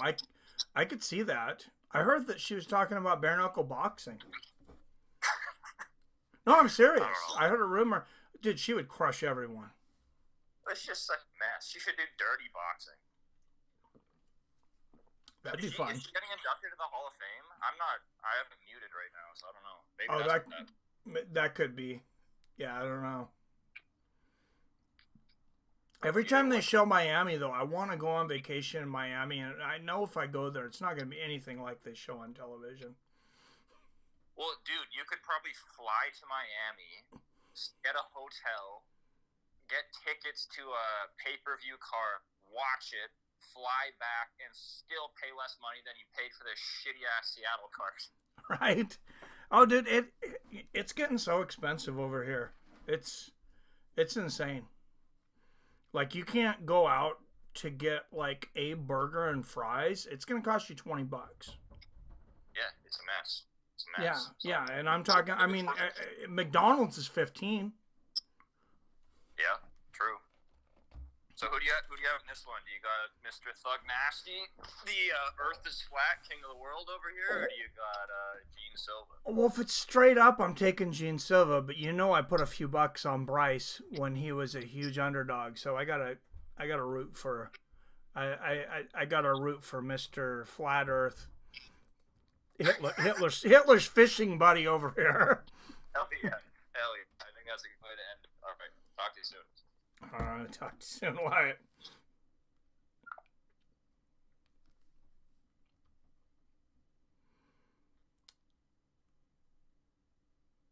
No. Yeah, that sucks. We need to get you a stream, though, Torn. Disney acquisition ruined ESPN and then prioritized woke politics ever since. And it's not even just the woke politics that's like, no, they've just sabotaged their entire country, their entire company, because I have not seen anything so-called woke about the UFC since Disney bought over. They're just not running a good company. I don't think it's politics. I think they're just not running a good company.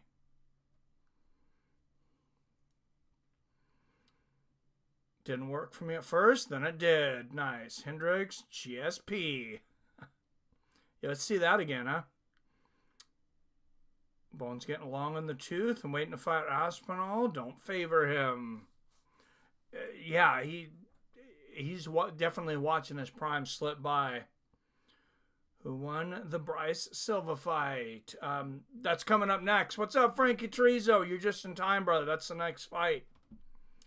Even the most loyal Bones fans, will this own him if he holds up the division this long without fighting Aspinall? Robert says, I will never, King.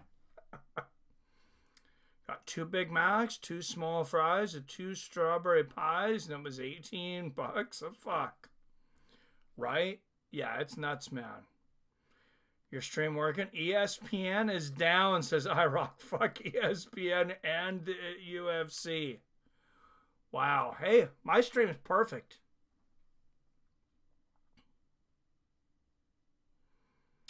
Pig Rig 100 beat GSP. That was dumb AF. Oh, yeah, he did. I mean, he was roided to the max, but he beat him. Yeah, I think we're the only Fights Your Friends alumni who support Bones fighting accomplishments without injecting his out-of-octagon circus. So, I will say he is an incredible fighter, and I will never say he's not. I mean, it has been a joy. I could even say maybe it has been a blessing to watch his career. Absolutely amazing. The guy has insane skills. I mean, to watch him as a fighter is just, it's been a pleasure. No lie. And I started out as a John Jones fan, for sure. Like, I remember him taking out Stephan Bonner. Like, Bonner was a nobody when Jones was like 18 or 19 years old. Then he becomes champion at 20. I mean, he had the world at his knees. There it is, Amanda Nunes inducted into the Hall of Fame. Oh, man, she is... those are tears of joy, people. From Amanda Nunes. Is she the female GOAT? She might be. She might be. All right, Bryce Mitchell, Jean Silva. Let's get a pull up for this one.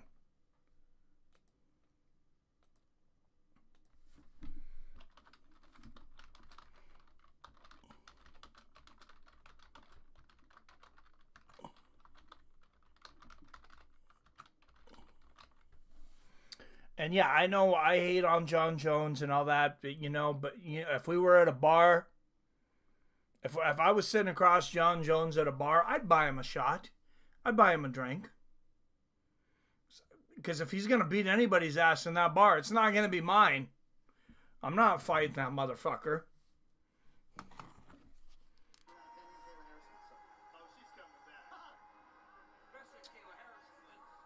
The tears from Amanda Nunes there.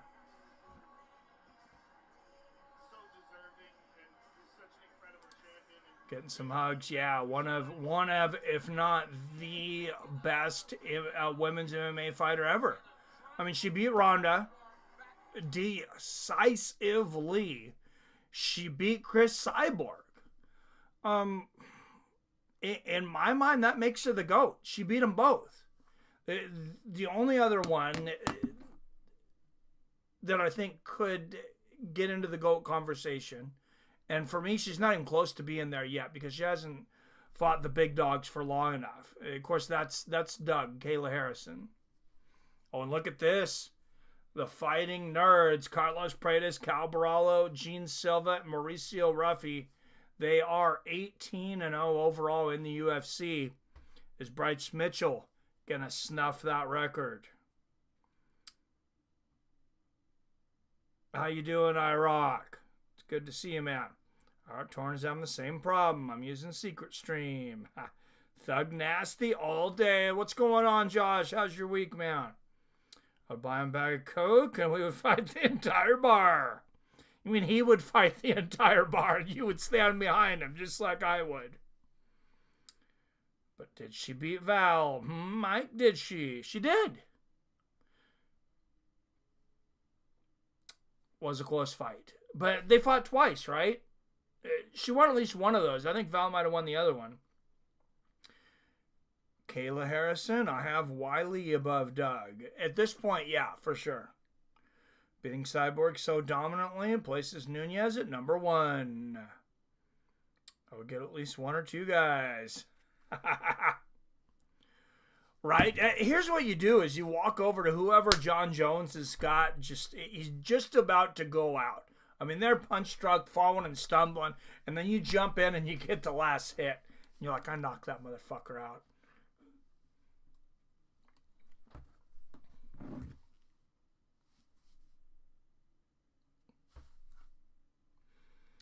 Or you hit him with a beer bottle. Wyatt, how dare you?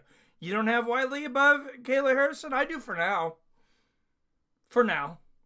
I've Rose above her too. I've Rose above Kayla for now. Stuck in town this weekend after eating undercooked fish last night.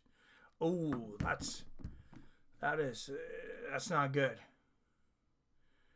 That wasn't Virna Jandiroba's fish, was it?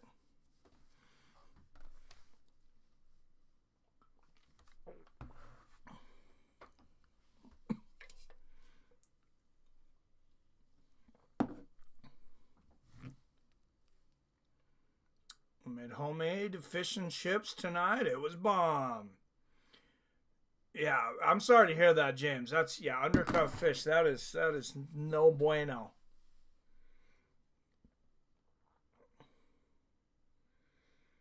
All right, here comes Jean Silva. This guy's been talking some shit. He better be ready to back it up. I know Jean Silva's a bad man, but Bryce Mitchell's a bad motherfucker. Dude got a twister.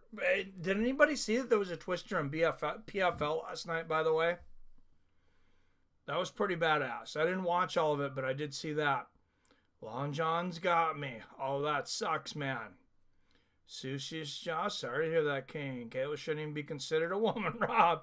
This goes by Doug for a reason. That's where you went wrong, King. Long John Silver's okay over here.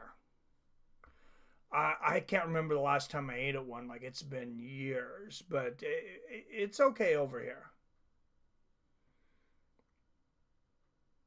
Like, there's not a... One thing I will say is there's not many bad restaurants here because nothing's cheap. So you kind of, everybody's got to have good food and everybody's got to have good coffee. I know people talk about Seattle and coffee. Oh, it's overrated. There's so many Starbucks, whatever. Like, even the McDonald's has pretty decent coffee because people will not put up with shitty coffee here. The Doug is a joke. People in the gym kept bugging her to pick a nickname. She said, just call me Doug. She never thought they'd actually call her that. We know the story, Robert. Just fucking around, man. First time I've ever consumed undercooked pork, chicken, or fish of any kind. It had zero indication of undercooked. Dude, that sucks. Why does this call him that? To have food poisoning from chicken? That shit is no joke. Yeah, chicken, fish, and pork. You better cook the shit out of that stuff. Jean Silva, 12-fight win streak overall, tied for second longest active UFC fights finish streak with 4. He has stuffed all 11 of 14 UFC takedown attempts. This might not be good for Bryce Mitchell.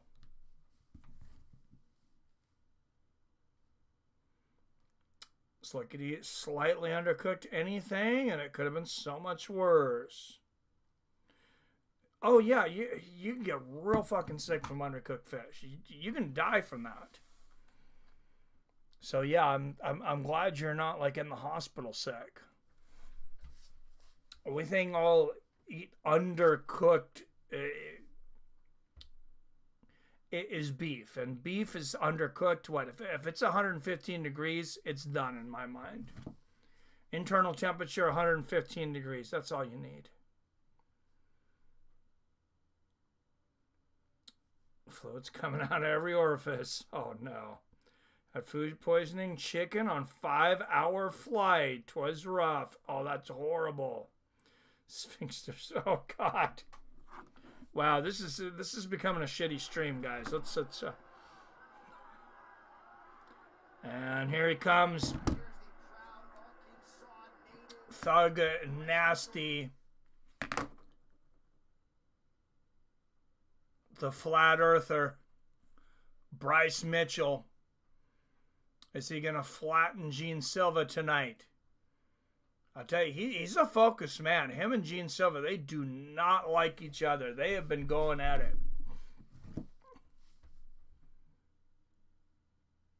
Best shape Price has ever been in. Oh, he's got a fire under his ass for sure. This is not a guy that appreciates somebody talking shit to him. Can see Silva would be annoying to have around at times.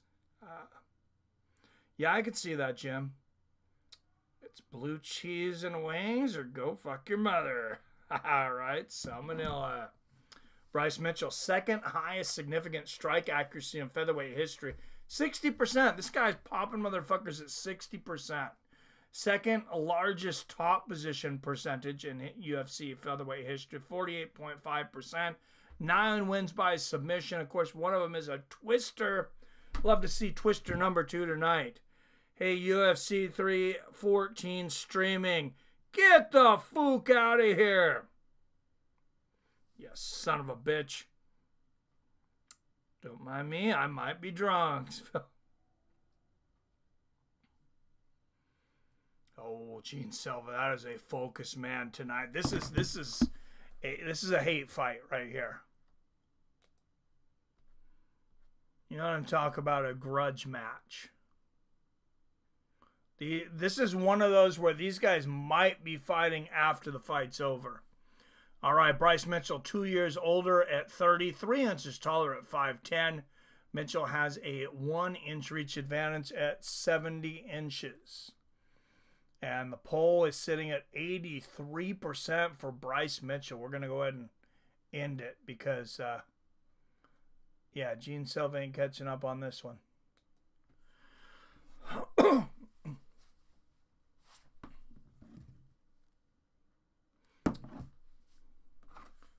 winning out of the blue corner. He is a -200 favorite from Sao Paulo, Brazil.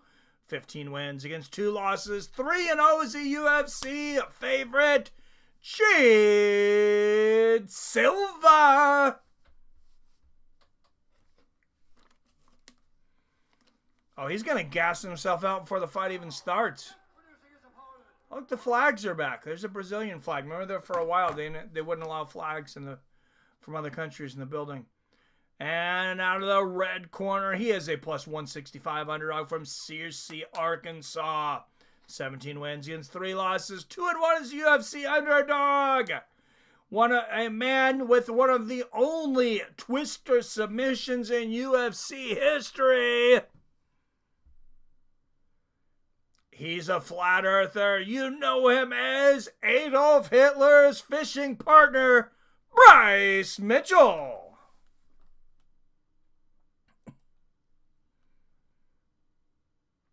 Glad my window's closed, because if one of my neighbors heard me say that nowadays, I might get a call from soon might call the cops. All right, here we go. Jokes, people. Well, Bryce can't root for Silva type. Doesn't have 2 twister wins. Does he have 2? Oh, good push kick to the body from Thug Nasty, and there's the side kick to the knee. Jean Silva, don't fuck with Arkansas, buddy.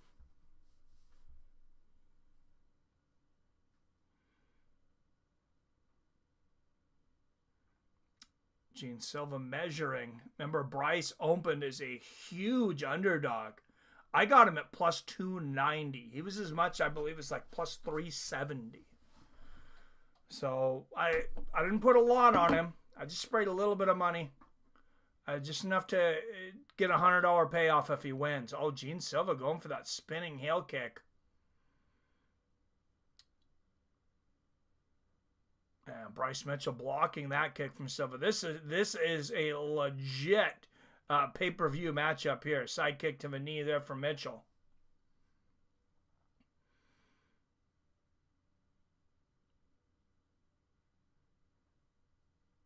Silva finished his last 4 fights in a row. And he is bobbing up and down. He's looking to land another one of those power shots. There's a side kick to the knee from Bryce. Jean Silva so far also one of the best takedown defenses in the UFC. Push kick to the body and a low leg kick from Bryce. There's a good body kick from Silva. Oh, I like that side kick to the body from Bryce.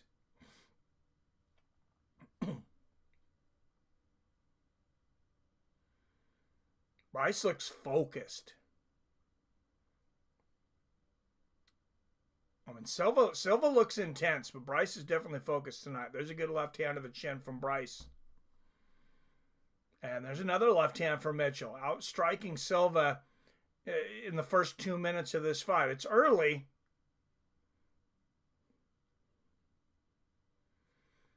Oh, good defense from Mitchell. Silva was going for the kill with that uppercut. And front low leg kick lands for Mitchell. There's a right hand for Silva. Mitchell can't eat a lot of those. Jean Silva's got legit power. And another nasty leg kick from Mitchell. Silva says, I'll return the favor. Oh, that exchange. Right hand landing for Silva. Silva's starting to throw some feints in there. When Bryce has only got so much brain power. Oh, and Silva catches that front kick from Mitchell. Just that smug, cocky look on Jean Silva's face. So I'm not gonna lie, it makes me want to see him get caught just a little bit. The guy's he's too cocky. Good elbow to the back there from Silva on the ground. Stops Bryce's first takedown attempt.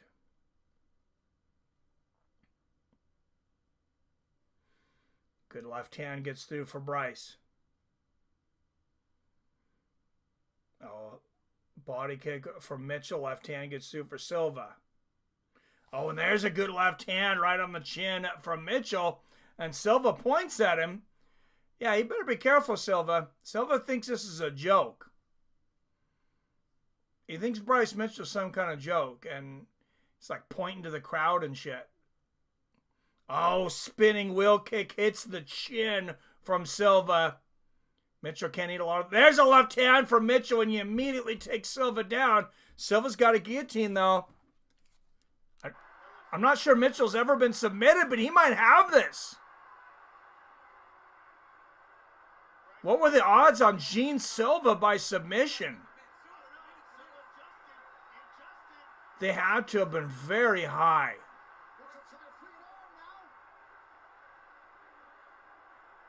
Mitchell's still not out here. Oh, he's almost out. I think Mitchell's going to get out of this. Yeah, and he does. And now Mitchell on top. And Silva immediately scrambles to his feet. Oh, and Silva going for a standing guillotine choke here.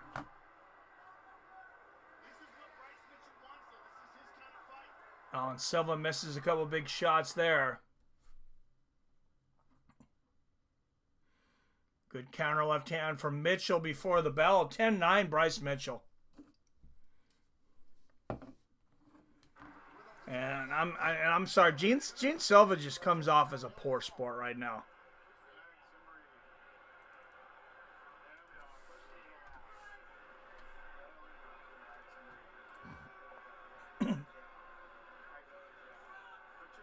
I know Bryce is a very disturbed young man. I'm not defending anything he's ever said in his entire life. Fun competitive round, 10-9. You think Silva won that round? I'm going to have to disagree. Bryce is an angel. Bryce is a bit misinformed and mature in time. Hopefully. Honestly, believe Silva has a serious mental condition. He reminds me a little bit of Vanderlei Silva, honestly, which with the intensity, but the cockiness, like Vanderlei didn't have that. Oh, there's that ugly bastard Ted Cruz up front. Yes, I said it. Ted Cruz is an ugly bastard. This is not the Republican National Convention. This is a damn UFC. Good body kick there from Mitchell and the side kick to the knee. Low leg kick from Silva.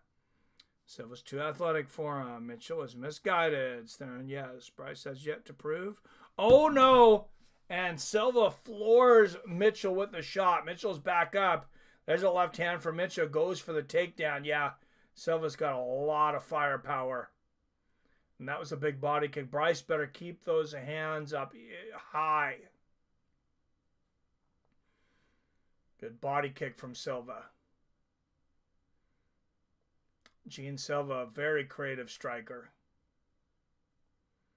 Good body kick from Mitchell. Oh, and look at this. Jean Silva turned his back for a moment. Still avoids the takedown.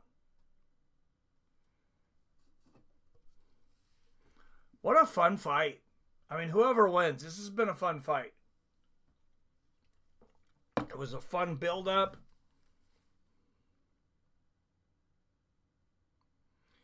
Silva's one of those practitioners I'll never support. I gotta watch what I text until it happens for you.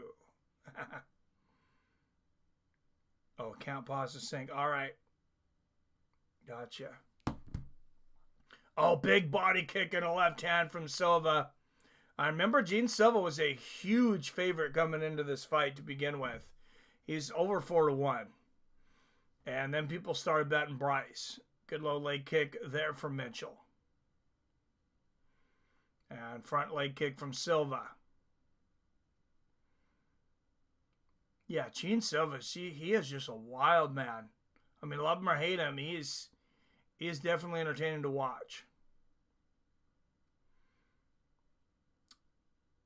Good side knee stomp there from Bryce. And Jean Silva's takedown defense is just so legit. And Silva almost landed that spinning elbow there. There's a good left hand from Mitchell. Oh, standing elbow lands for Silva. Low leg kick for Mitchell, but Mitchell keeps going for the takedown, and he can't get Silva down. He's countering him on the entry. Good left hook to the body and the push kick to the body from Bryce. Oh, Bryce ducked under that left hook. Still can't get Jean Silva down. This guy just, I mean, he's got incredible balance.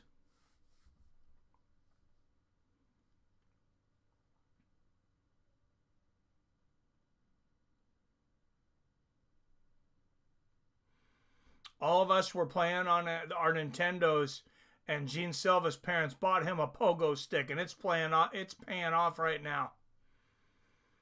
Good body kick there from Silva. Right hand lands from Bryce, and there's the low leg kick. 20 leg kicks have landed for Bryce Mitchell. Personal best for him.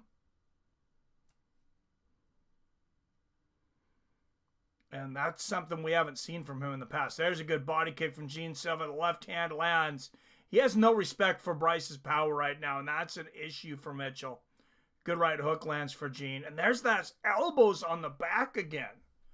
That's something I don't see from a lot of guys. Oh, look at this. He sinks a standing Peruvian necktie. He's going to get this. He gets it. Jean Silva submits Bryce Mitchell. Who the hell called that? Oh my. Wow. Jean Silva submits the submission specialist. That is a bad, bad dude.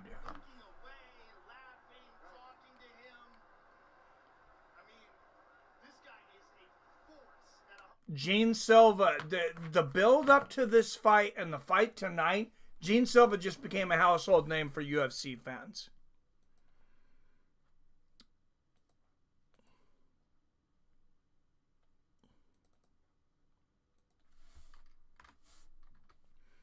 All right, and that is a loss, unfortunately, for the Fights with Friends crowd. You guys picked Bryce Mitchell, and we moved to 116-81 and 1.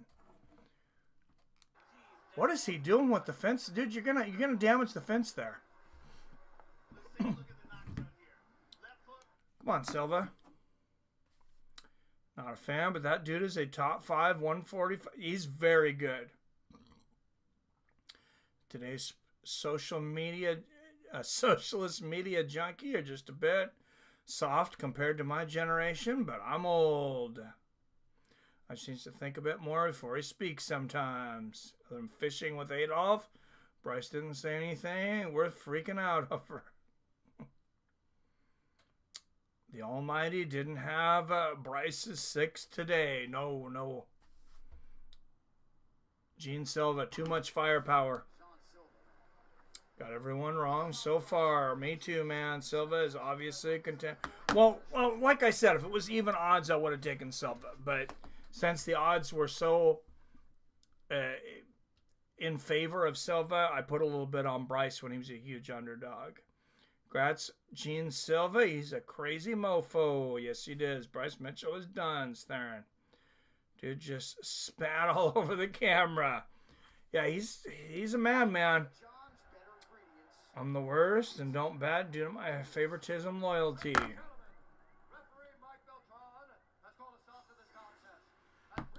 I hear you, man.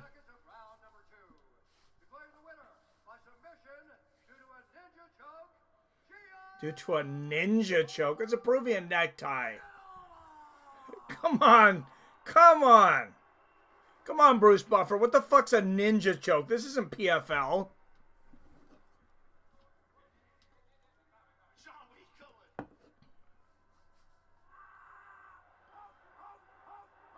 What is wrong with this guy? This guy has some serious mental issues right now. And Joe Rogan with the Fighting Nerds glasses.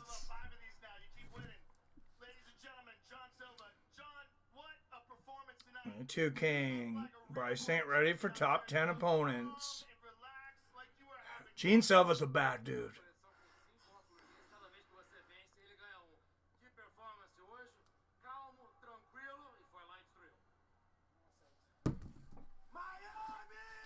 plus 1,200. Jean Silva by submission. So if you had that on your bingo card, damn, 12 to 1.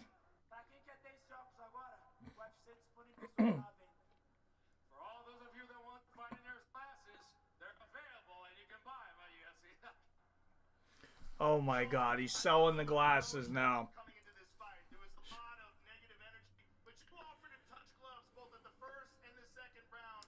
DC and Rogan both called it a ninja choke as well, Mike. You didn't hear it. Oh, maybe it's a ninja choke then. I didn't think that was an actual choke. Bryce seems to be stuck fighting ranked opponents doing 15 through 8. Yeah, Jean Silva, I mean, who was saying he's ready for a top 5? He seriously might be ready for a top 5. This guy's really good.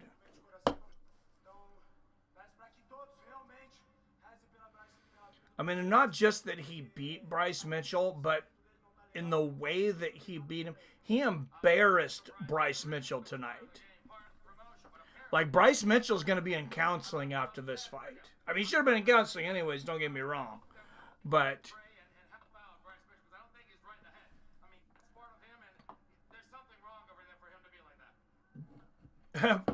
and who is Jean Silva to be saying anyone isn't right in the head, though? Is this guy is hanging on the fence like it's a dog kennel, barking like a rabid pit bull.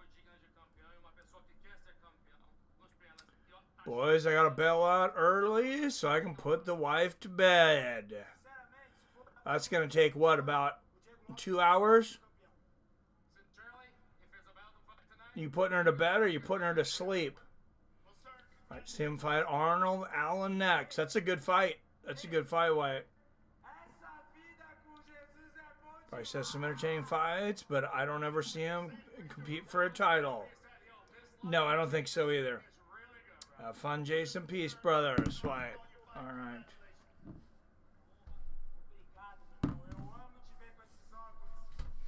Don't tell your wife I said that, though, Jason. Just jokes. I want her to like me.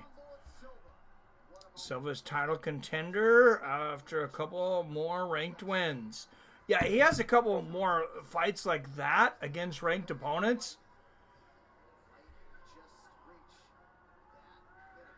Yeah, he's calling out the winner of Volkan Lopez tonight with a couple more wins after like that.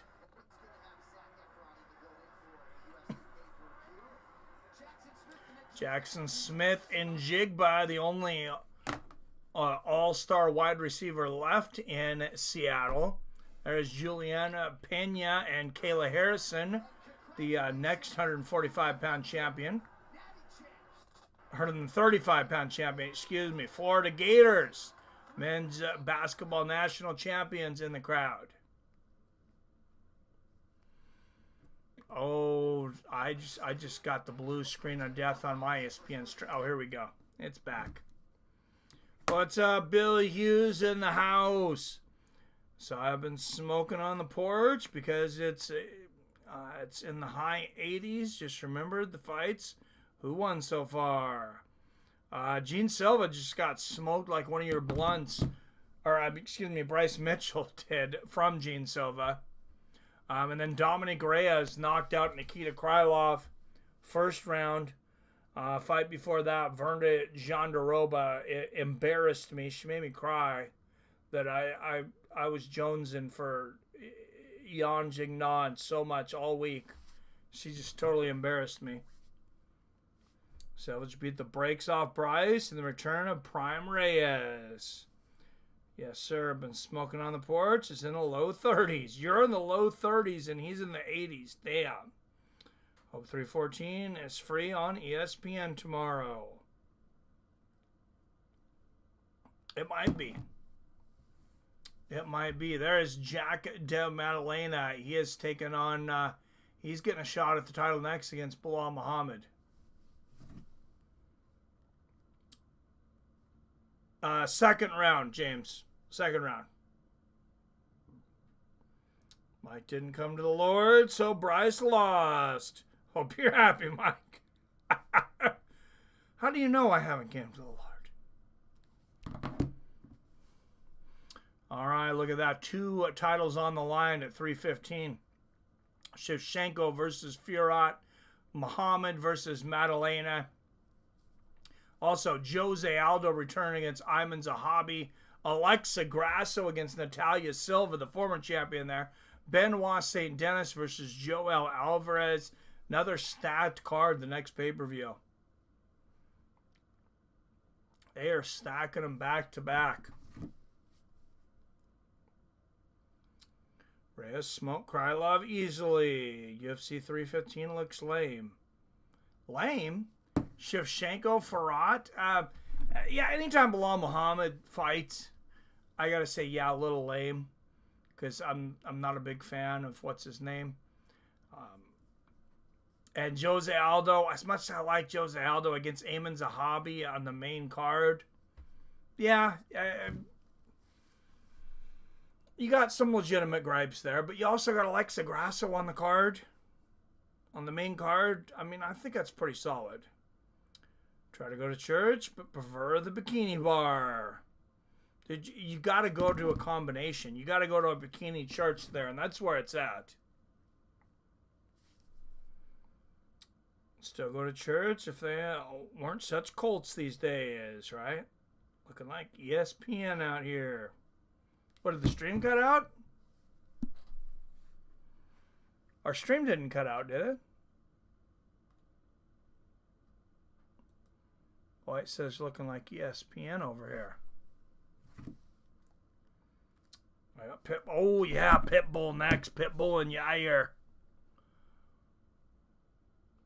I gotta go with Yair. I love Pitbull, but he's old. I wish he would have came to the UFC a little earlier, and I think this is I think it's a really tough matchup for him.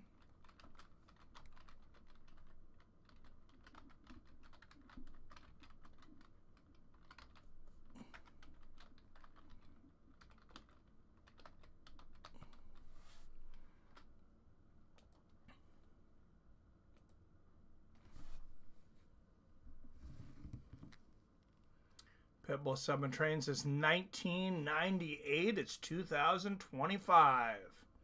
Won several titles and have broken records. Dude, I was 19 years old in 1998. I started training before him, but not much. Was 2 minutes ahead of Mike. Now I'm behind. Weird.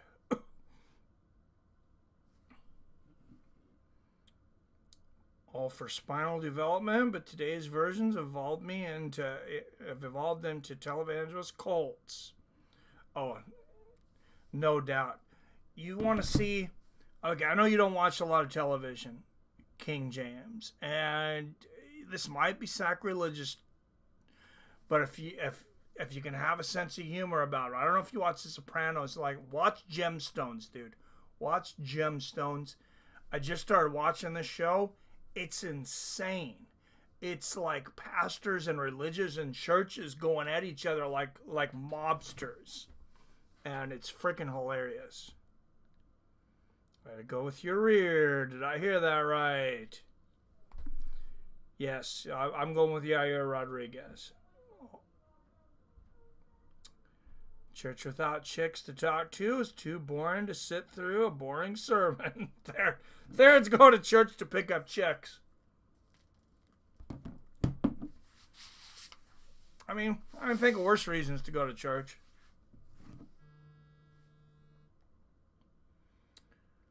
What's up, Wyatt? Yo, I know these guys are probably just about to come out. Not that I can see shit right now. But how much money do you have on this one? You have anything on this one?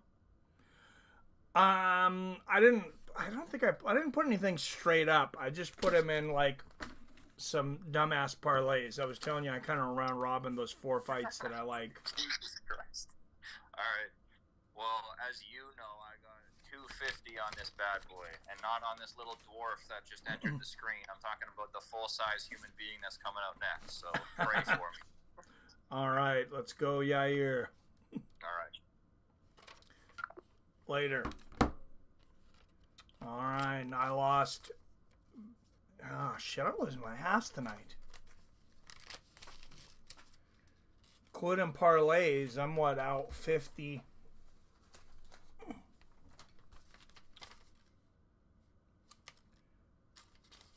$58 on Bryce, 70 on Xiaonan. Yeah, this is not good for me so far.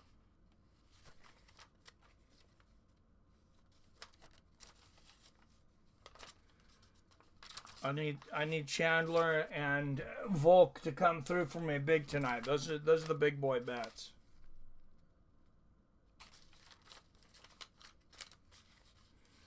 Here he comes, Pitbull, one of 4 former Bellator champions on the active UFC roster.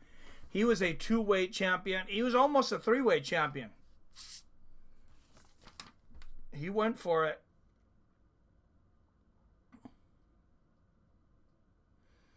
All right, I got Yair, Chandler, and Volk on this parlay. $20 to win 98.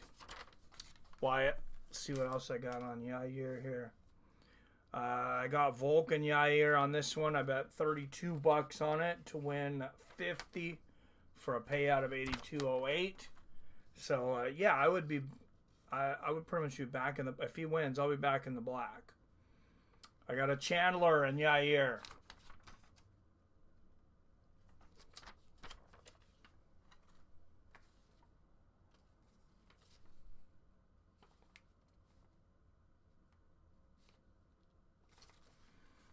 All right, and then I got Chandler and Volk on a parlay, and I have $200 single bet on Volk and $315 single bet on Michael Chandler.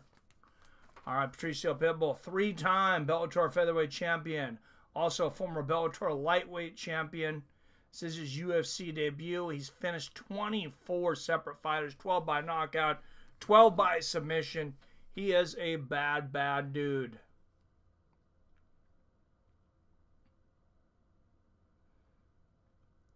Doesn't say anywhere in the Bible where you have to go to church to have to worship him, right? DMT will expand consciousness and soul better than today's Christianity. I believe that could be correct. I agree, King. Just need women to talk to because I'm going through menopause and need to hook up with a good woman. Don't tell people you're going through menopause, Thurn.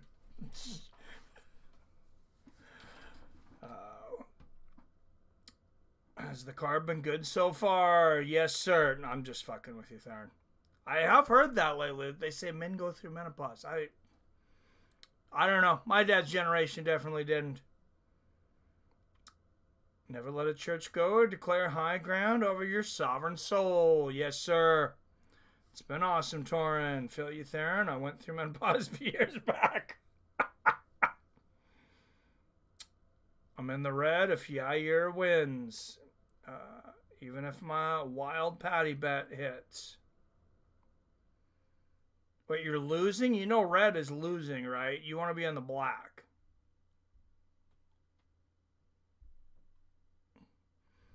I got Yair. Who's up now? Yair and Pitt. Yep. The way the night goes, Pitbull will win because I called against... Oh, I didn't put up a poll here, did I? What the hell am I waiting on? All right, guys. Real quick poll.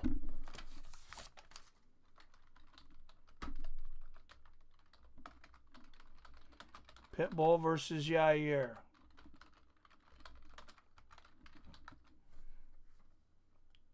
All right, there it is. Rodrigues to win by knockout, plus 300. Pitbull to win by knockout, plus 600. Fight does not go the distance, minus 110. Hey, this is the 3 spot already. I've got my heater on inside my security guard house. Looking forward to not drinking any more coffee. You're looking forward to not drinking anymore? Dude, coffee's the shit. Either way, it's cool. I hope it's a good fight. Me too. 314 is stacked with potential bangers. Absolutely. Watch it be fight of the night. Definitely could be. 250 on Yair. If my $20 plus 900 Paddy decision hits, still down 70 if Yair loses. Oh shit. All right, Pitbull, 5 years older at 37. Rodrigues, 5 inches taller at 5'11". Rodrigues will have a 6-inch reach advantage at 71 inches. There's a lot of women coming through my gated community here that are amazing to look at. This job is kind of fun when I get to talk to them. And you're a good-looking guy, Theron. Don't forget that. They don't think they have one up on you. You guys seen Theron on Facebook? He's a little bit of Hollywood. Unless Pitbull's age has got to him, Yair's cool-looking stunts won't be effective. Phil says nothing wrong with that. All right, out of the blue corner, he is a plus 140 underdog out of Natal, Brazil. 36 wins against 7 losses with 24 wins coming by way of finish. Making his UFC debut, he is the former Bellator lightweight champion and former 2-time Bellator featherweight champion, Patricio Pitbull Friere. And out of the red corner, he is a minus 165 favorite out of Peral, Mexico. 20 wins against 5 losses and 1 no contest, presenting the number 5 ranked featherweight in the world and the former UFC interim featherweight champion, Yair El Pantera Rodrigues.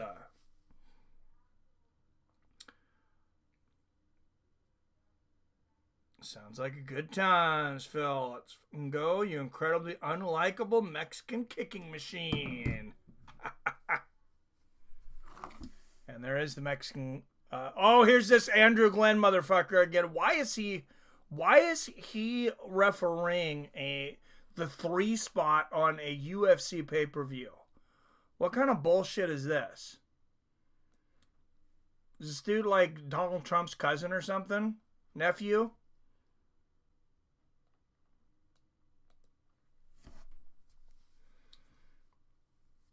And Lerone Murphy throwing out props on this match. Pitbull just throwing out the jab to Yair's hand here. Remember, Yair's got a big reach advantage. Yair swinging for the fences with that right hand. Good head movement from Pitbull. 1 minute into the first. Ain't a whole lot of 38-year-olds that have those kinds of reflexes. This looks like Sean Woodson versus Dan Ige all over again. Yair's way bigger. And I think Pitbull fought at lightweight.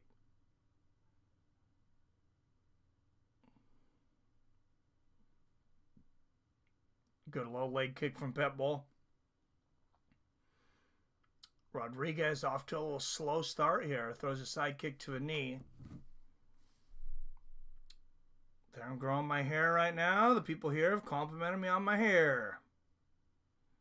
That's always good. Zabit was one of the few effectively punished opponents with acrobatic striking. Yeah, that's real sad what happened to his career, that he wasn't able to keep going, because Zabit Magomedsharipov, that guy was legit. And Yair's starting to cut the cage off here. I mean, honestly, he needs to use his reach here, though.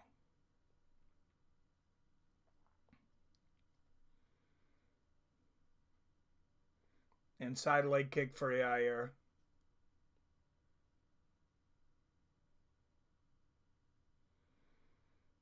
Right hand gets through for Rodrigues. I think Pitbull's going to have the power advantage halfway through the first. If you're talking about just one-shot knockout power, I think that's in favor of Pitbull. And he doesn't... Oh, look at that Karate Kid kick there for Rodrigues. Pitbull blocks it. Pitbull's not looking nervous at all tonight.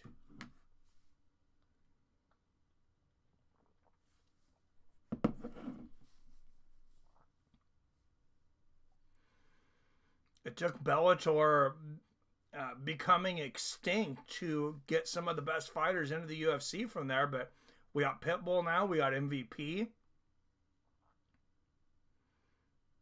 We got Michael Chandler, of course. Oh, head kick lands for Rodrigues. He missed the right hook, but he landed the head kick on the chin of Pitbull. Pitbull took it well.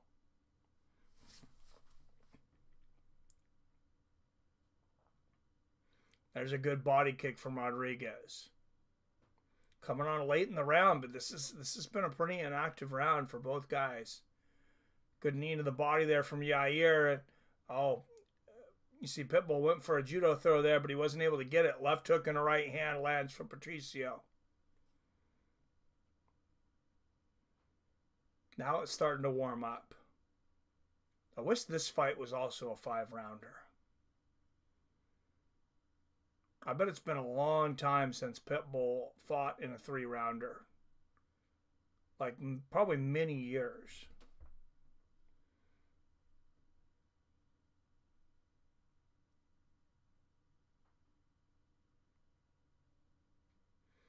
Oh, good push kick up the middle from Rodrigues. Oh, and Pitbull, beautiful sweep here, and he's on top of Rodrigues. He's got 30 seconds to work here.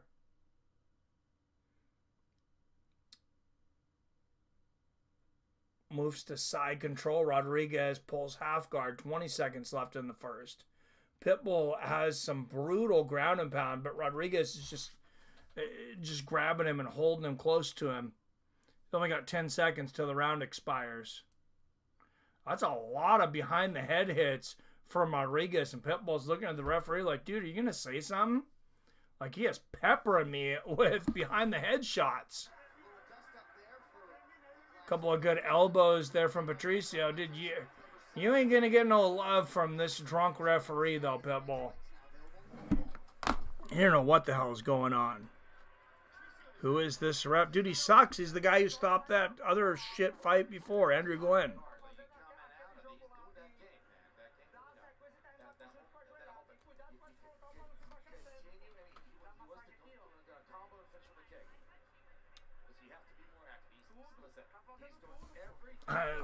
I'm getting confirmation. I believe it looks like Andrew Glenn is actually Tony Weeks' husband. So this making sense out of the senseless. He won the fight, fought or nobody.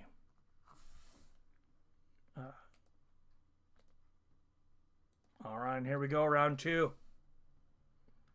Kimo lacked the cardio and excessively juice. Kimo was an athletic freak. Yeah, he was. Missed the old UFC tournament method and wish they would do it every year. Me too. 1-0 Yair. Me too, King. Yeah, Rodrigues, or I mean, excuse me, Pitbull made it closer at the end. But yeah, I gave it to Yair as well. Good leg kick for Pitbull to start the second. Oh, I like the feints here from Yair. 4:20 left in the second. I really feel like guys with huge reach advantages too should feint more. Because if you're feinting from the outside where a guy can't actually reach you and you get him to react, I mean, that could be good night. Oh, there's a good shot. Good right hand and a left uppercut from Pitbull. Left hook right on the chin from Pitbull. Low blow there from Rodrigues, and Rodrigues kind of shaking his finger. I don't know what that was all about. Like, dude, don't you dare tell this referee when I kick you in the nuts. You take it like a man. Same thing with the behind the head hits.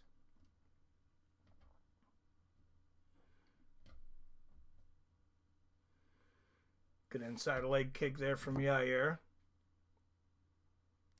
10-9 Yair. Yair could easily win this with technique alone. If you can avoid pocket hammer. Good low leg kick there from Rodrigues.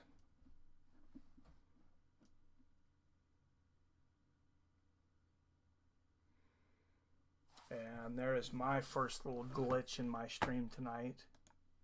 I know everybody's been dealing with it tonight. We'll get right back up here.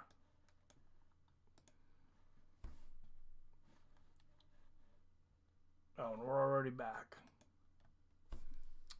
3:10 left in the second. So just add 12 seconds to the clock there.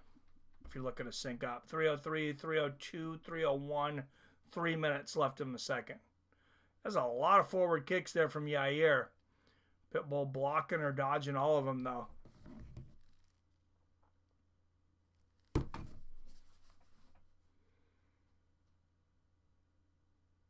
Oh, what a slick move there from Pitbull. Ducks under 2 shots from Rodrigues and gets the takedown with over half of the second round to go. Oh, Yair gets right up, though. Pitbull was trying to push him up against the fence, and Yair's like, dude, I'll just stand the fuck up.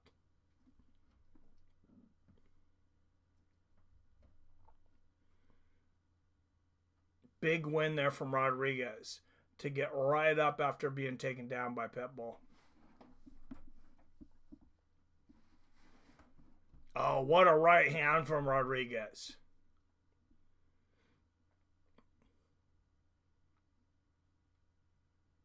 Two minutes left in the second. Oh, you know, I might want to close the poll for this fight, eh? Good inside leg kick from Fajeda. Oh, there's a good right hand from Pitbull.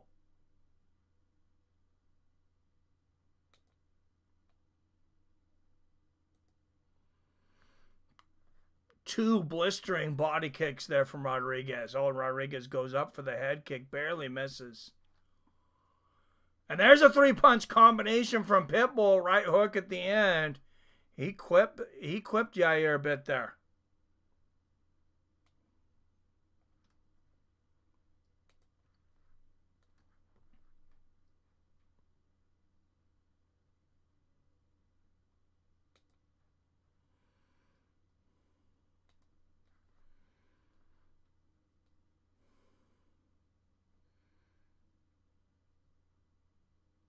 All right, 69% Yair though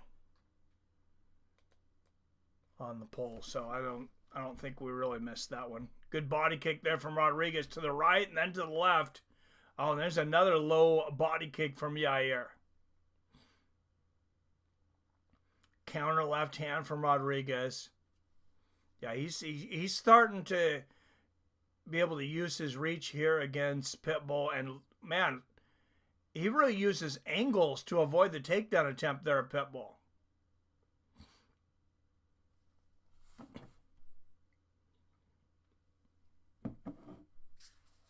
Pitbull with the body lock up against the cage. 15 seconds left here in the second. Remember, my stream froze for 12 seconds. So, foot stomps here from Yair.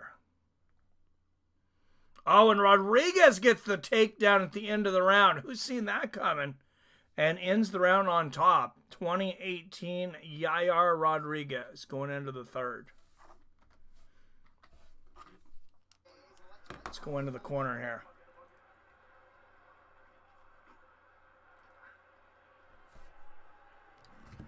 Corner of Yair Rodrigues. Always been a fan of Yair's entertaining kung fu style. Yeah, he's definitely got an entertaining style, no doubt.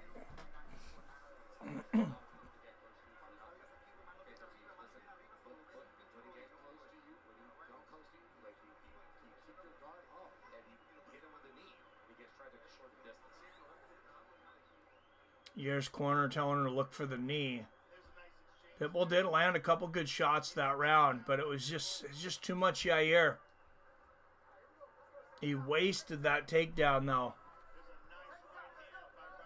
It's a great takedown from Pitbull, and he just wasted it, scooting Yair over to the corner and basically stood him right back up.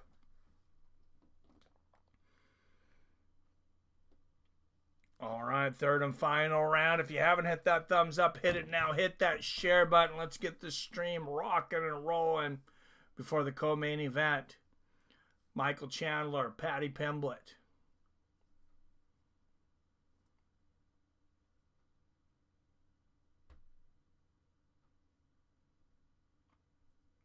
Oh, there's that spinning body kick attempt from Rodrigues. Definitely a creative striker. Good leg kick from Pitbull.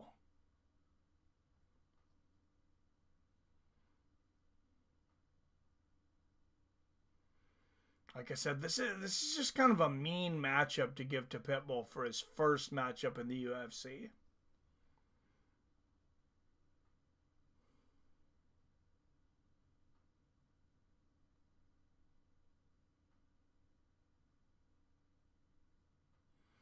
Oh, good right hand there from Rodrigues. Oh, nasty body kick from Yair. And there's another one. Oh, good left hook to the body from Pitbull. And left hook upstairs. Remember, Pitbull, 24 finishes. 12 by knockout, 12 by submission. Oh, he caught Rodrigues with a good left hook there. Rodrigues was trying some spinning shit, and he paid for it. Good body kick in the right hand from Rodrigues. Oh, you got him in the corner, Pitbull. This is where he needs to start blitzing here. Not from way out.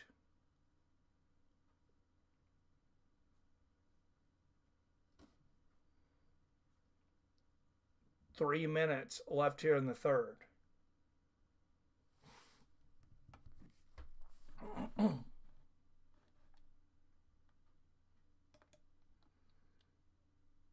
Thermopylae Team Combat is highly recommended YouTube channel if anyone cares to risk deeper MMA addiction. Sounds like a good one.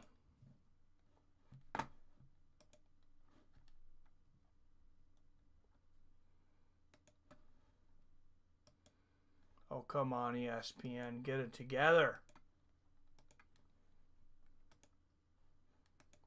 Yeah, I got a little bit of a freeze at the moment as well. What's up, Robert F? A late coming in. Who won which fights? Virna Jandiroba beat the shit out of Xiaonan. Dominick Reyes knocked out Nikita Krylov in the first round. In the last fight, Jean Silva submitted Bryce Mitchell, I believe, in the second round after beating the shit out of him. What a wild third round. Holy smokes. One of those cards I wish I had eyes on without having to wait 3 hours to pirate, right? Yeah, I got a little bit of ice on my server at the moment.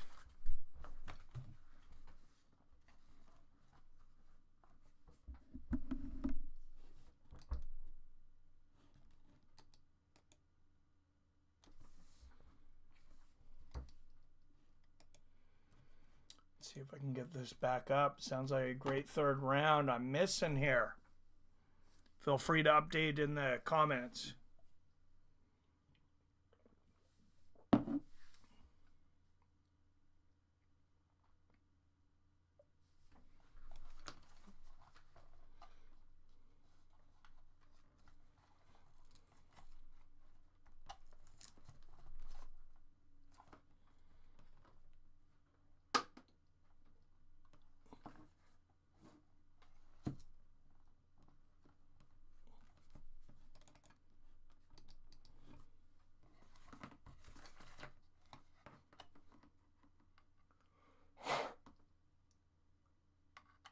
Oh.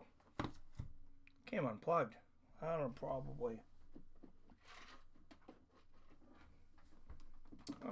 do it.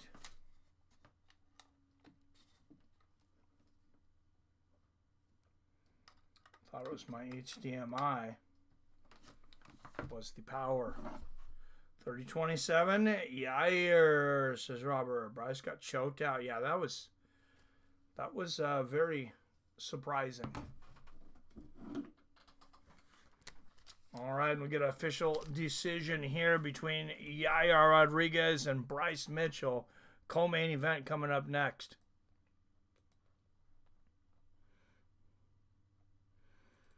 ESPN's been icing everybody's stream today, not allowing them to buy pay-per-views.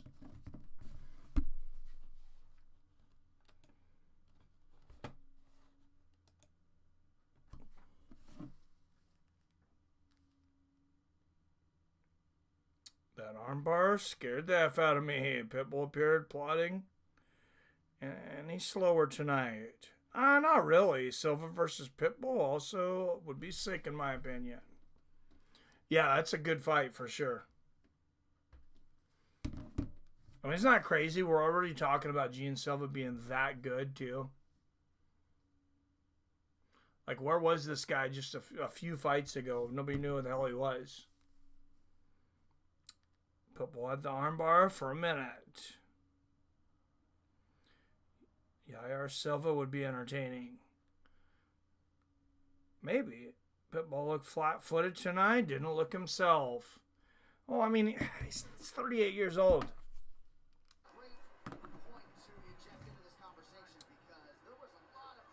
These are the first. Those are the first serious 12-6 elbows I've seen since the rule change. Nice. Yes, we like 12-6 elbows. And there it is, UFC Fight Night coming up. Machado Gary versus Carlos Paredes. That should be an incredible fight. April 26th. Man, I really don't like Yair, but odds are odds. Dude, you got to take money. Got to take the money. Chadson Corrich Doctor, cruise into the gated community. Should ask him for a some free medical work.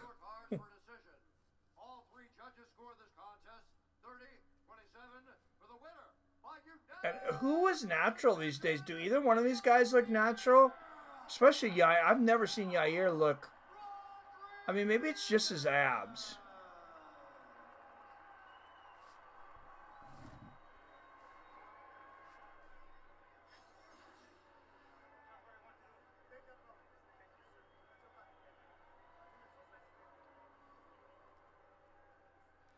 Obviously upset Pitbull here. Yeah, it's irritating. Seems like Pitbull slowed down in past couple fights. His prime is long past. I think so, King James. All right, tied for 5th most wins in featherweight history now, Yair Rodrigues. Yair called out the winner of the main event to fight in Mexico. Hey, I mean, who else? Not a bad idea, in my opinion.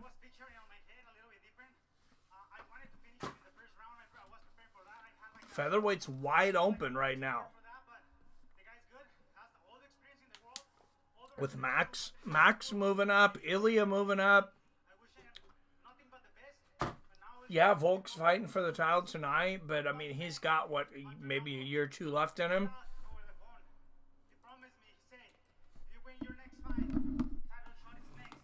Ooh.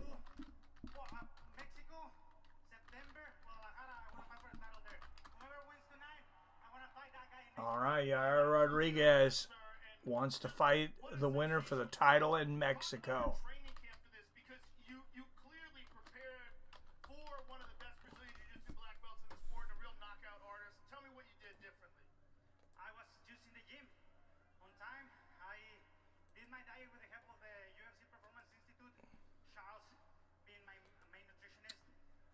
Yeah, he looks like he had some kind of nutritionist.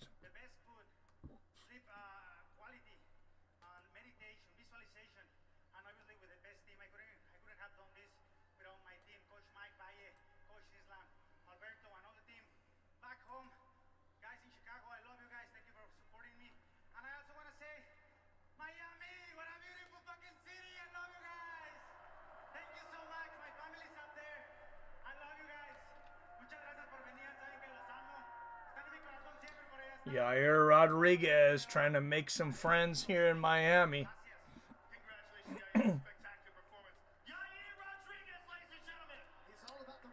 Alright guys, co-main event is here. Grab your beer and cheer.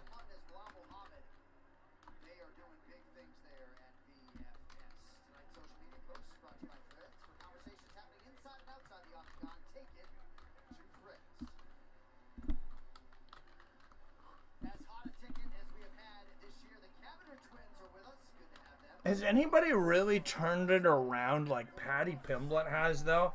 I feel like he was getting pretty good amount of hate from fans, and now all of a sudden, like, it's like most people love him now.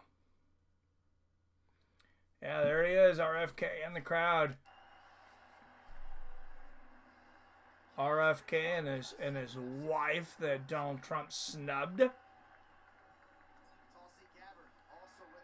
Tulsi Gabbard in the crowd.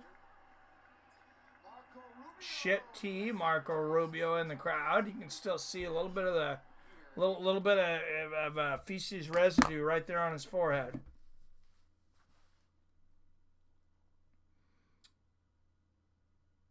Trying to lift some weights now and then. Good stuff.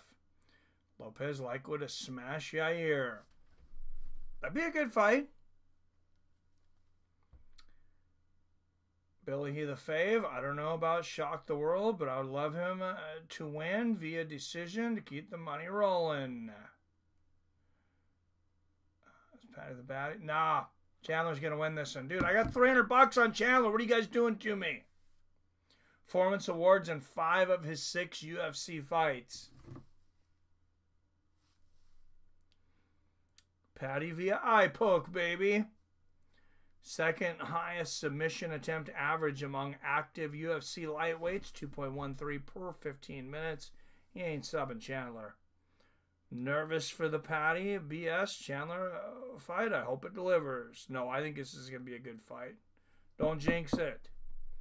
And I'll see the new series by Guy Ritchie called Mobland. It's a 6 shows so far. I seen it advertised. I want to watch it. I'll watch that one, Robert. You need to watch Gemstones. Because you got HBO, right? Gemstones is incredible.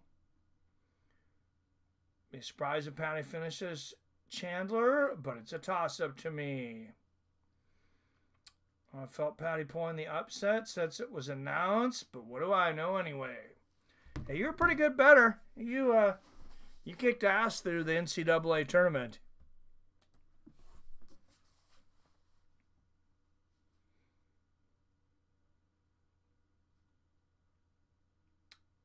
Sorry about your Duke. I didn't say that, but hey, you guys got right there. You got a game away from the national championship. So that's a great season. Chandler could prove to be a bit too aggressive and strong for Paddy, but I got it 50-50. Fill it too, Billy, but I love both guys, and I want Chandler to win. Chandler looks like he took a semi-truck full of steroids, and Paddy Pimblett lost to a guy named Jared Gordon. I mean, that's all I got to say about this fight.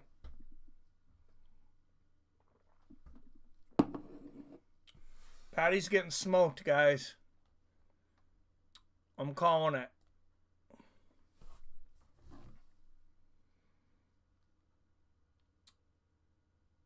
Yair just said Hunter Campbell says he's got the next title shot. I've seen that. And Joe said, you deserve it. Bro lost 2 in a row prior to this fight. What are we talking about, right? Man, the UFC is dumb sometimes. Yeah, I lose 2 in a row. Dude, you've lost 2 in a row. You actually win a fight, you're fighting for the title immediately.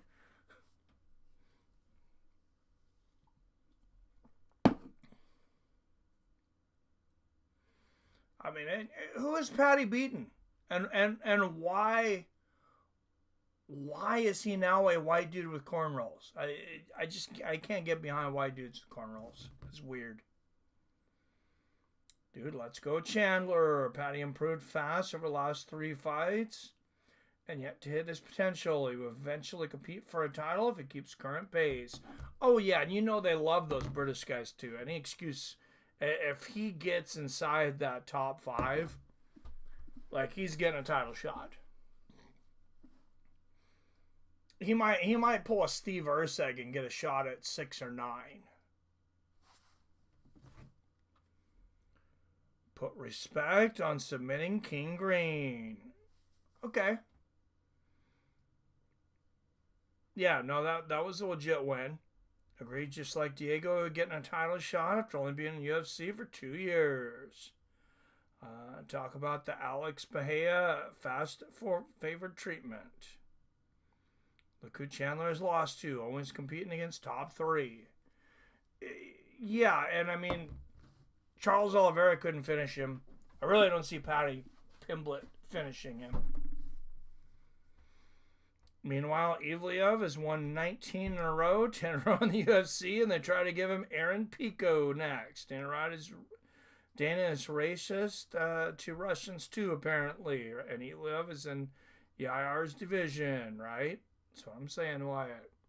Yeah, Evliov definitely deserves a shot. And, man, to give him Aaron Pico, like, yeah, that's kind of disrespectful. I'm not going to lie. Shoot 'em, there and what? All right, 28 up in the chat. Don't forget to hit that like and share button. Share the greatest YouTube community, greatest sports community on YouTube with your friends and family. And both of these guys' highlights include knocking out a past prime Tony Ferguson. Not exactly what you want to see. Paddy has grown on me over time and not as arrogant as I initially thought. Dude, nobody has, in my opinion, has turned around their reputation with UFC fans faster than Paddy Pimblett. I cannot remember a fighter. Like, I feel like everybody kind of thought he was a bit cocky. A lot of people didn't like him. Now more people definitely seem to like him than not. Not eating dinner, stomach acid, need to mellow out my stomach. Yeah, I might need a fast, huh? Pico is no easy fight for anyone. Yeah, Aaron Pico, the guy that can defeat or lose to anyone on any given night. All right, it is a 5-round co-main event, guys.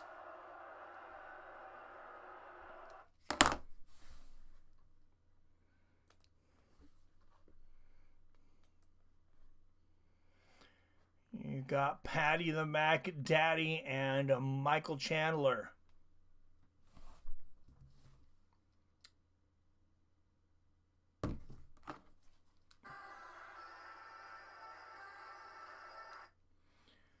What is this intro here for Paddy? People are like doing some kind of dance. Everybody's got their cell phones out like they're in a trance.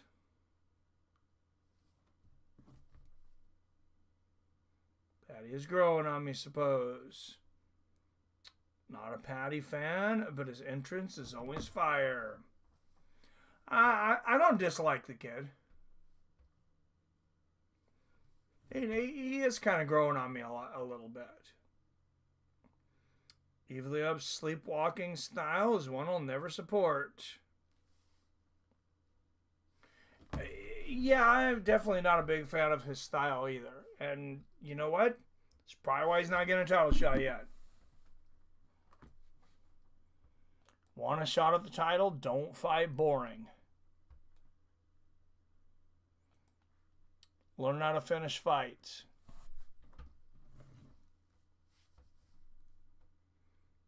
I don't dislike him, but I'm no fanatic.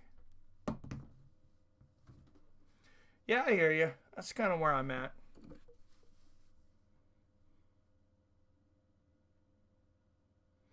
But I am a fan of his opponent tonight, Mr. Michael Chandler, because, knock on wood, hopefully he's about to make me a lot of money. Not going to lie, I'm getting a little nervous now, though. Don't waste too much energy, Paddy. We need you to go 5 rounds and get the W, bro.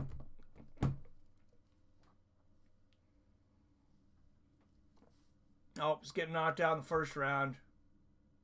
I couldn't make it to the casino to hedge my bet, Wyatt, so sorry. Pimblett's second longest active winning streak in a lightweight division with 6 8-fight win streak overall. He is former Cage Warriors Featherweight Champion, finished 16 of his 22 wins. 10 by submission, 6 by knockout. Stop dancing, Paddy. Dance the night away, Paddy. Hopefully Pico will prevent Evliov from causing a mass narcolepsy tonight. Oh, that's hilarious. Well, they're not fighting tonight, though. Plus 900 was too crazy for me to pass up. Yeah, it was plus 650 this morning. I think Paddy gets it. Sorry, Mike. Way she goes. We'll see. Like I said, I got too much money on Chandler. I gotta try to be confident. But yeah, this fight might be a toss-up. The more I think about it, the more I'm like, ooh, maybe I was a little overconfident in old man Chandler.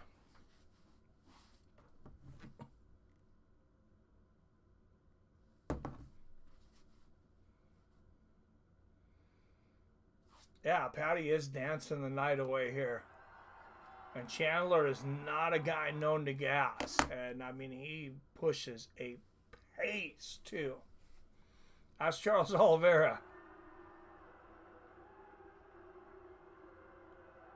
Is Chandler getting booed? Or is that the music? Okay, it's the music. I thought he was getting booed for a minute. Don't let this distract you from Chandler admitting to cheating on his wife, who didn't attend his fight before last. Fake news. All right, Michael Chandler, one of 11 active Missouri-born UFC fighters. If you're born in Missouri and you make something out of yourself, God bless you, because that is that is not an area that a lot of successful people come out of. We call it misery for a reason. Virna can knock out this Scouser, the human honey badger kid. Oh, it's funny. How many back of the head strikes? 5. Dude, are they going to have freaking what's his nuts again as the referee? Freaking Tony Week's wife?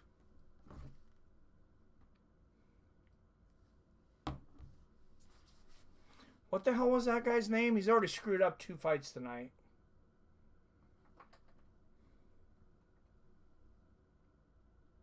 Andrew Glenn?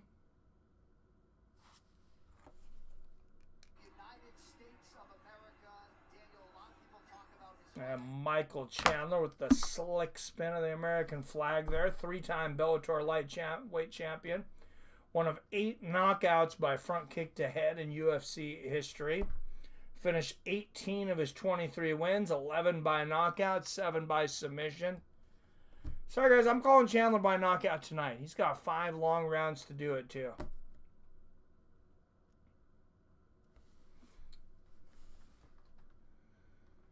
What say the Fights with Friends crowd? Oh, this is a close one. 54% Chandler, 46% Pimblett, 13 have voted. We got a few more moments to vote here.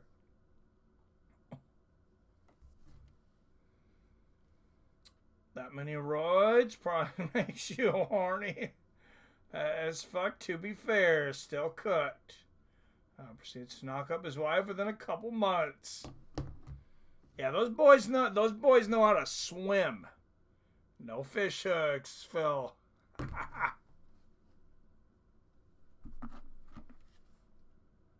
Gotta watch out for Paddy and his eye poking. Paddy's a dirty fighter. Chandler needs to keep an eye on that. Quick Wyatt, vote again. Chandler is proven competitive against the UFC's best, so I don't think Mike made a bad bet at all. Yeah, he's a plus 160 now? Holy shit, I did not get him at plus 160. I'll tell you that. Damn, best I got him at is plus 124, and I started betting him at minus 115. Paddy dirty. Chandler hasn't won a fight without the back of the head strikes. Yeah, I'm being a bit of an ass, Robert. Sorry. Michael Chandler, 8 years older at 38. Pimblett 2 inches taller at 5'10". Pimblett have a 1.5 inch reach advantage at 73 inches. It is the co-main event of the evening. 5 rounds in the lightweight division from Miami, Florida. Paddy definitely looks focused. These guys are both super dirty fighters. Should be like a Weidman versus Weidman mirror match. Who's the referee for this one? Better not be that fucking Andrew Glenn guy.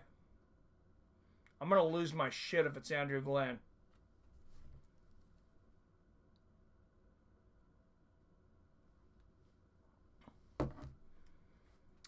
All right, first out of the blue corner, a -160 favorite from Liverpool, England. Boo. 22 wins against 3 losses. Presenting the former Cage Warriors lightweight champion and the number 6 lightweight in the UFC, Paddy Pimblett. John Jones should be the ref, right? Ref is miniature Yves Lavigne. Dude, I want the ref to be, Mario Yamasaki. Out of the red corner at +135 underdog at a Deerfield Beach, Florida. 23 wins against 9 losses. Presenting the former 3-time Bellator lightweight champion and the number 7th ranked lightweight in the world, Michael Chandler. I'll call it even so I don't jinx anyone. All right. Yeah, I'm a little nervous. Kerry Hatley is the referee. He's decent. He's no Andrew Glenn. He's also no Mark Goddard, but we'll see what we get here.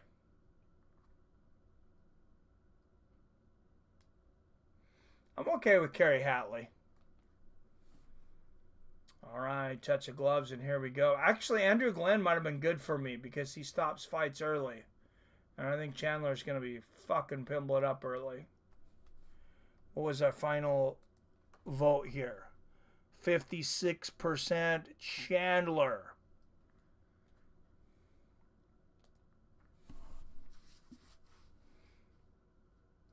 Good low leg kick from Pimblett. Paddy had one of the best camps, if not the best camp he has had in the UFC. I didn't see pictures of him ballooning up. I mean, he looks shredded. He looks ready to go. And Chandler always looking ripped. Good push kick there from Pimblett. Chandler with that rocket of a right hand. Oh, another inside leg kick there from Pimblett. Pimblett definitely did some homework. He's got a strategy with that front leg kick. There it is again. Chandler actually lost his Bellator lightweight champion once by leg kick. Good right hand there from Chandler. He got hit in that nerve. Oh, and Chandler immediately picking Pimblett up and throwing him to the ground. Pimblett's hands were all up in the fence, too. Watch that, Eve. Watch that, Eve Lavigne.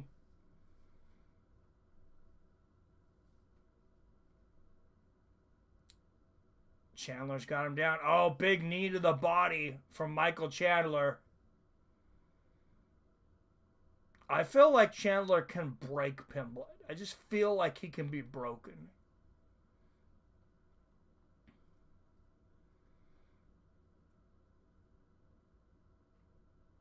But we'll see. Come on, Chandler. The back of the head's right there, dude.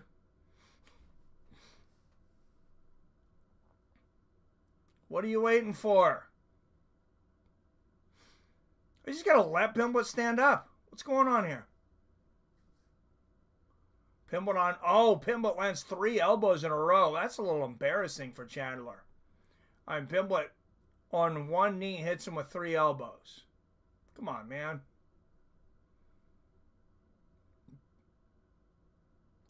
A lot of wrist fighting here. And Chandler's got the body lock, picks Pimblett up, drags him to the ground. Oh, there's a good right hand from Chandler. Oh, and more right hands. I believe Kerry Hatley is the guy who, he'll stop a fight. He doesn't let him go over. Somewhere in between Mario Yamasaki and Andrew Glenn. Won't be surprised if Chandler donates Paddy's first octagon nap. Right? Yes, I think Paddy will definitely have to get through an early storm if he's going to win this fight.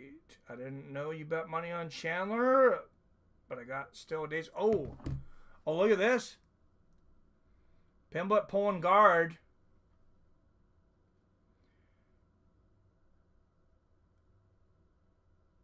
Oh, and Chandler grabs his foot, and Pimblett just decides to stand back up. Minute and a half left in the first. Paddy's got some sick submissions. Chandler does need to watch out for those on the ground. There's a good right hand from Pimblett. Oh, nice leg kick there from Pimblett. Look at Chandler's front legs. His knees already got some red on it. There's a good right hand from Chandler. That's his money shot. Good body kick there from Chandler. And he blocks Pimblett's head kick attempt. Good right hand for Pimblett.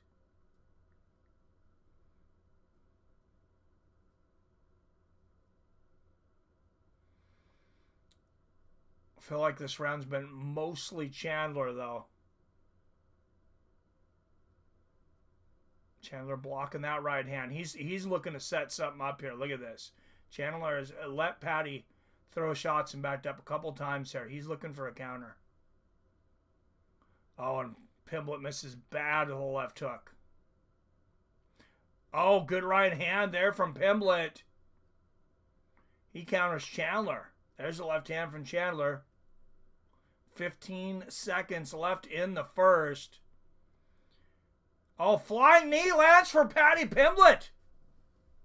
Right hand from Chandler backing up, and Paddy's saying, hey, get here in the center. What are you running for him? And Chandler might have gave away the round there at the end. I don't know. Paddy looks slow as fuck. Not going to lie. 10-9, Paddy. 4 more rounds. Chandler's forward a couple fights simply for not sticking on the strings and choosing to entertain. Chandler had the hardest shot. Oh, he's limping. Oh, shit. Chandler's already limping. He's pissed. Oh, shit. This is not good if you're rooting for Chandler right here. The way he walked back to his corner, that is not good at all. If you got $315 on Michael Chandler, that is not good at all.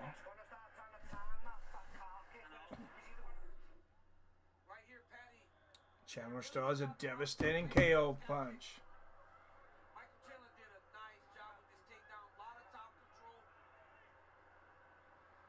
Paddy definitely grabbed the fence there too. But yeah, look at these low leg kicks really affected Chandler in the first round.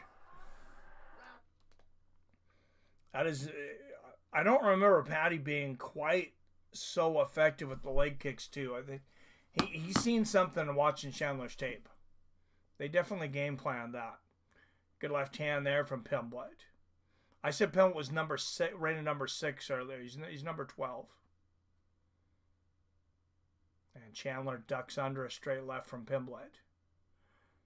There's the right hand lands for Paddy the Batty. Oh, beautiful left hook from Pimblett, and there's a right hand. Pimblett just catching Chandler on the way in. Chandler trying to bowl his way in, and Paddy countering him right now. There's a good left hand from Pimblett. This has been a very effective game plan for Paddy so far. Good right hook upstairs for Paddy. Chandler off to a horrible start here in the second.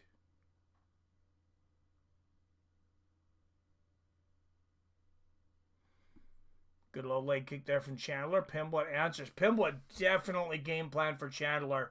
I mean, he's using his reach. He's using those low leg kicks. I don't know that Chandler did the same. Another good low leg kick there from Pimblett. And there's a right hand upstairs for Paddy the Batty. Low leg kick there for Paddy and the push kick to the knee. Oh, Paddy goes up for the head kick.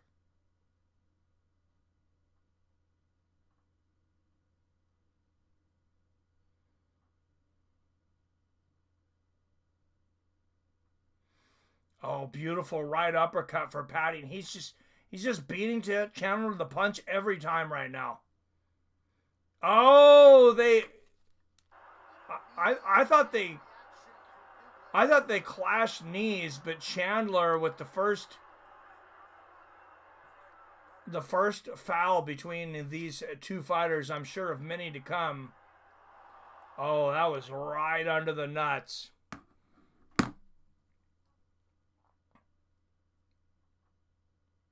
Boom. Oh, that was a nasty nut shot.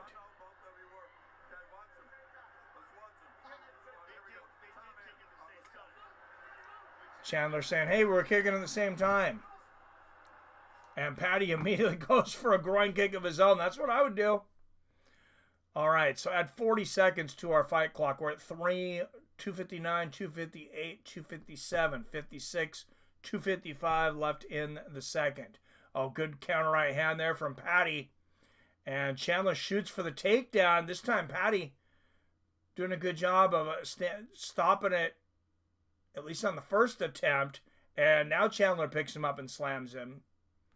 This is really going to depend on what the referees are looking for, too, should this go to the cards. Because, you know, there's a lot of those judges that really overjudge grappling. Oh, and there's those elbows again from Paddy. Chandler just can't stay out of the way of him. Putting his head right on line. Oh, and Chandler's got hooks in. Oh, and Paddy immediately flips him. That was probably a bad idea. Chandler not known to be near the submission artist that Paddy is. Oh, nasty elbow there from Paddy. 2 minutes left in the second. Well, the answer is to 1984, 1776, says Jason.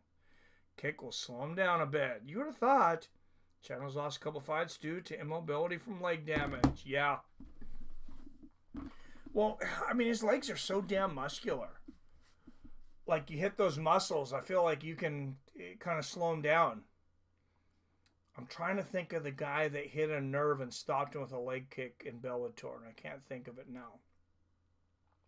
He's a bit of a part-time fighter.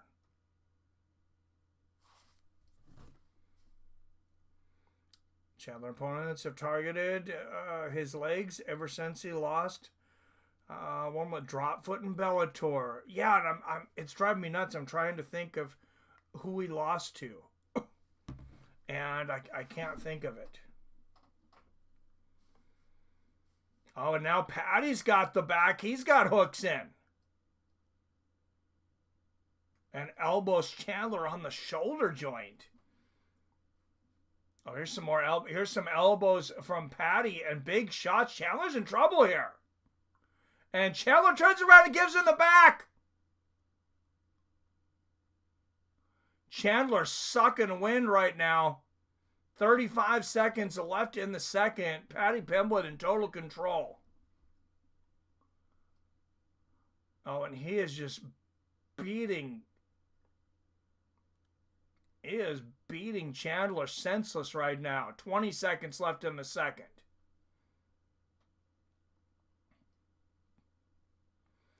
So control time was Chandler, 2 minutes and 10 seconds in the first round, which is why I think at least one of the judges might end up giving it to Chandler in the first.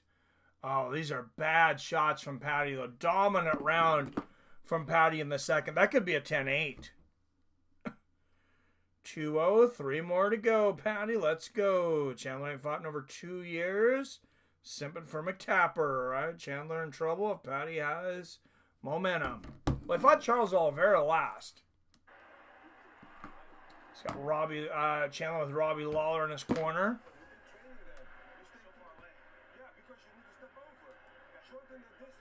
Oh, Chandler's sucking wind right now, too.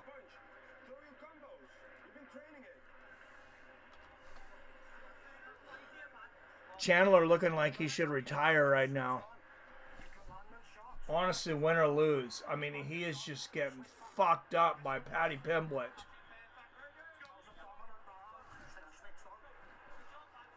Chandler. Yeah, this is not good for Chandler at all. 31 up in the chat. Don't forget to hit the like and share button, my friends. And even as dominant as that round was, remember, with these judges, it could be 1-1 right now.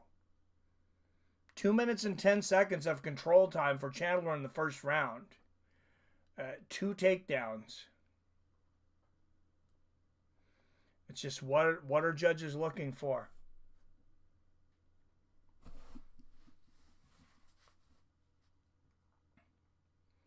Don't spoil it for me, Robert.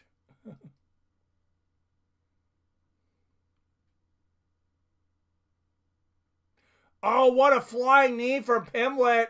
And there's a left hook and a body kick from Paddy Pimblett. Head kick, Pimblett! And Chandler running around the cage from Paddy Pimblett. And there's a right hand from Chandler! And Chandler says, let's fucking go! We got a war, guys, in the center of the cage. 3-punch combination from Pimblett.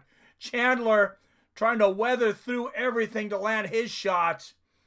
And Pimblett's got the body lock and slams Chandler down like a small child. And he's got hooks in. Wow. This is by far the best Paddy Pimblett that we have seen. Michael Chandler's face. I mean, it looks like he got in a switchblade fight right now.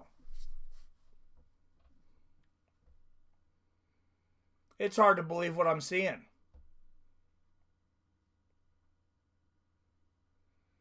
So let's look at the replay. Just waited for Chandler to come into that. Not even moving forward. It was just a standing flying knee, and Pimblett landed it perfectly. And Chandler's got to watch out. That face is busted up. This fight could potentially be stopped on swelling and cuts for Chandler. Oh, that was a behind the back of the head fucking elbow. Evil Leving's a goddamn elbow behind the head. How could you not, or Kerry Hattler? How do you not fucking at least stand him up for that? Is behind the head shots even fucking illegal at this point? That was a fucking elbow on the back of the head. Goddamn ridiculous. There's another one.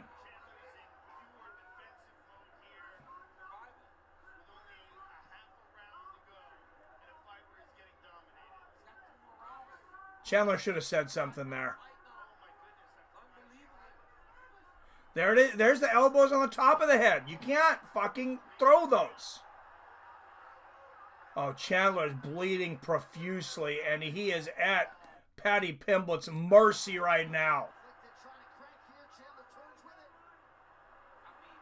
Oh my goodness, Chandler covered in blood. And Paddy Pimblett just beating the shit out of him. Back of the head elbows. Oh man, Paddy Pimblett. Big 12-6 elbows. They're going to stop this at any moment. It is all over. Paddy Pimblett knocks out Michael Chandler in the third round. Are you kidding me? Wow. I got to say it. That is a bad man. That is a bad man right there. And he just stole my lunch money.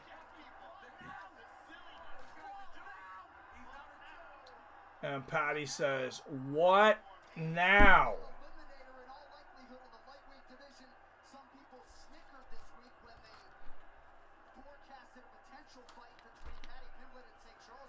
Oh, I got my ass kicked tonight betting, guys. Oh my goodness.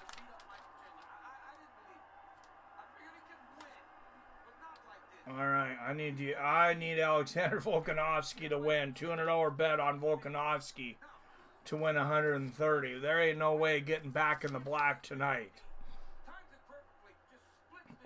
I win another $50 because I parlayed Yair and Volk. But man, what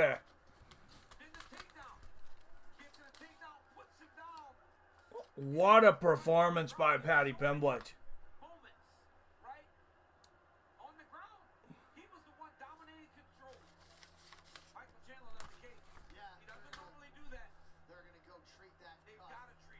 Wow, yeah, Michael Chandler was cut up badly.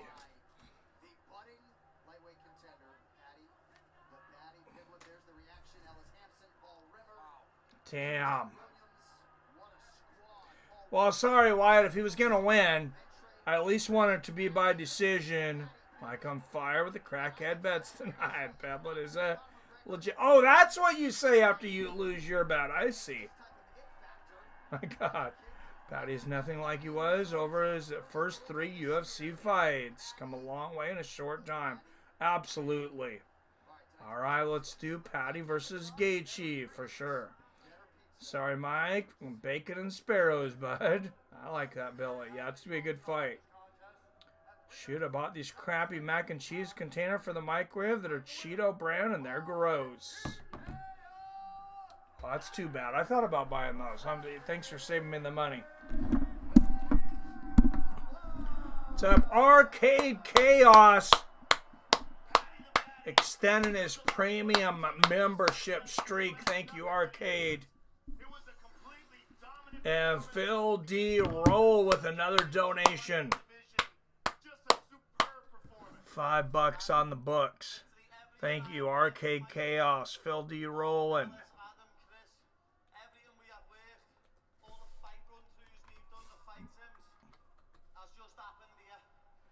Even if you're just donating because you feel sorry for me because I'm losing my ass, I'll take it. Pimblett was plus 250 by knockout. I'm surprised it wasn't more. Plus 900 shot at dartboard. Still up 150 tonight. Nice, Wyatt. No, I would have taken it too. I'm just fucking with you. Those are fucking gross there, and they sound gross. I don't recall. Paddy's ready for someone in top 5. Absolutely. They showed Gaethje and Sam Paddy versus Gaethje International Fight Week. Threw them out. That's where they belong, in the garbage. There is Gaethje in the crowd.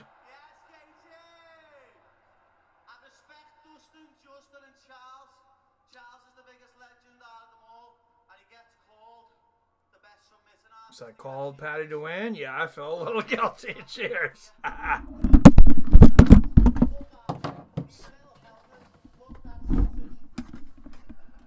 All right, cheers, brother.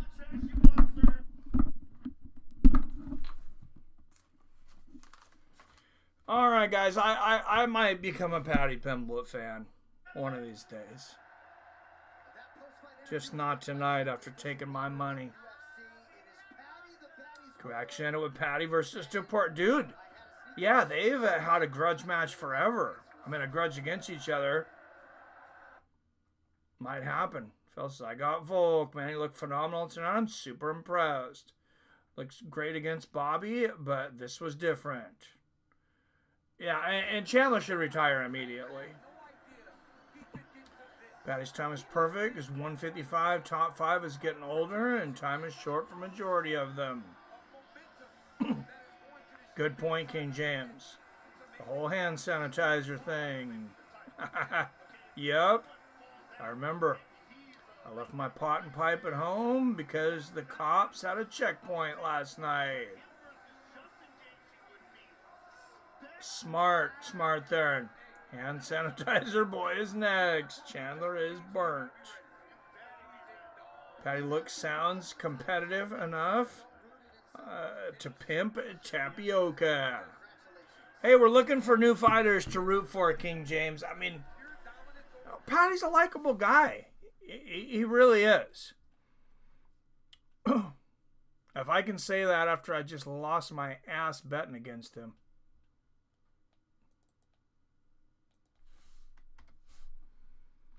Might stay away from the casino for a little while.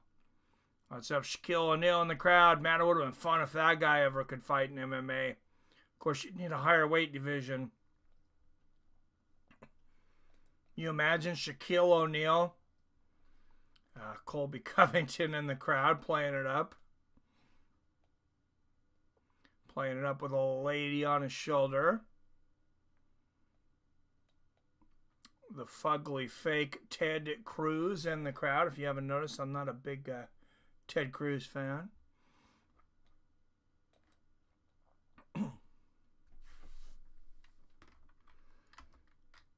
Elon Musk with the boy on his... God, that is going to be one spoiled motherfucking kid, I'll tell you. Elon's 4-year-old. Dude, how are you going to fucking punish that kid?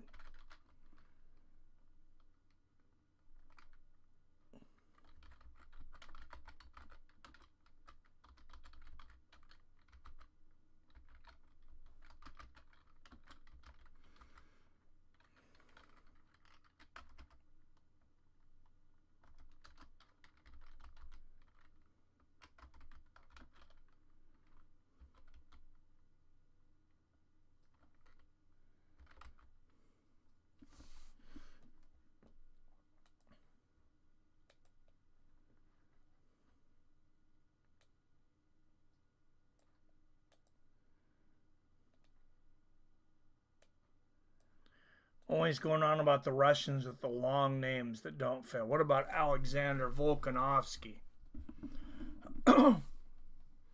Diego Lopez, third highest knockdown rate in featherweight history. Come on, Lopez. Lose this one for me, buddy. You can do it.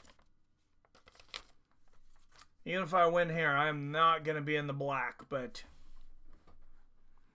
Volk's getting that belt back, says Phil. I hope so, man. I really, really do.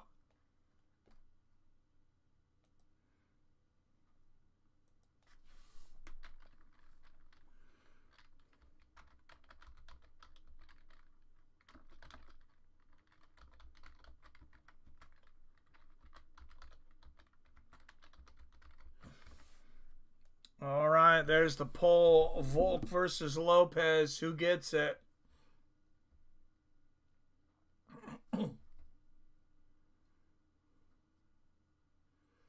I bet Elon's son is spoiled. Yes, right? Volk's getting that belt back. Gotta be honest, I've never seen an exciting volcano fight. Except his last 2 fights. What's up, Arcade? How you doing, my man? Volk can't get hit clean early. I don't think he'll react well getting hit clean after 2 executions. Yeah, he needs to pace this one out. I agree. Volk can't get any younger. His dominance is taking a toll. Would love to see him regain the strap, though. And you can see it on his face. That's all he cares about. Dead on Wyatt. Can't get cracked clean early on. Arcade says, let's go Lopez. Lopez first round. Why are you guys rooting against my money tonight? What did I do to you guys? Jesus.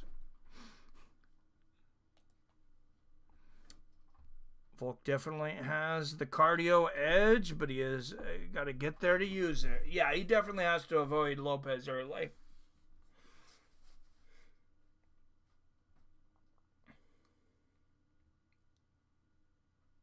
What about the minus 500 bet for Volk to get at least 1 takedown? That's a lot of money to put up, but, I mean, it seems like he should get at least 1. Lopez has yet to reach his potential, and he's going to be tough to beat if he gets past Volk, right? We're rooting against you. We're calling fights correctly. Oh, Wyatt. Thought you were my friend. Thought you were my friend. Volk is his own biggest fan. Islam ended Volk's career with that head kick. I'm worried he's never been the same. We'll see, and Lopez has power. No doubt about that. See, yeah, I wish I would have went bigger on the Rodrigues fight than on the Chandler fight, obviously, Wyatt. But just trying to be a polite Canadian.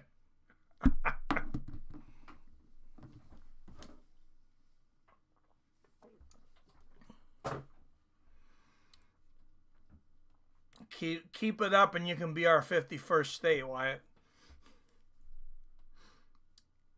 Volk got to prove he hasn't lost his chin. Lopez is a heavy hitter. He definitely is. No doubt about that. What way's the poll going right now? Oh, it says 50-50. 50-50, guys.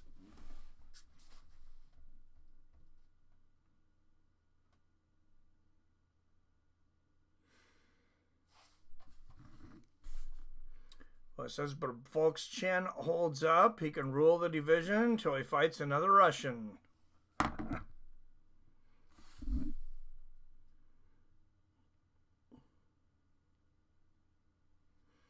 Yeah, probably, man. Right?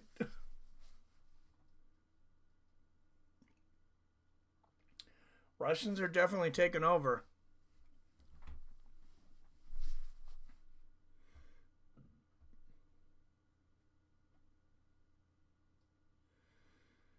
Dominick Reyes beat a fake Russian tonight, though. Knocked him senseless. Volk was dominant 145 for years, but Father Time gets everyone. Yeah, that's the one thing I'm a little worried about tonight. Not gonna lie. Yeah, Volk's chin could be a factor. Last 2 fights were bad for his brain.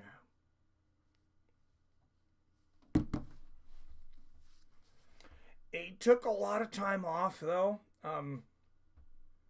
You know, we'll see. We'll see what happens here. Oh, they're taking a little bit of time before they start the main here. Hopefully not too much time. Remember when these pay-per-views, the average in time was within 10 minutes of 10 p.m. Pacific. It seems like they're trying to get them to last just a little longer now, even closer to 10:30. There's a highlight of Volkanovski fights. Volkanovski finishes, and there's some Diego Lopez finishes. Some big hitters in here. Volk's got Lopez got a great submission game too.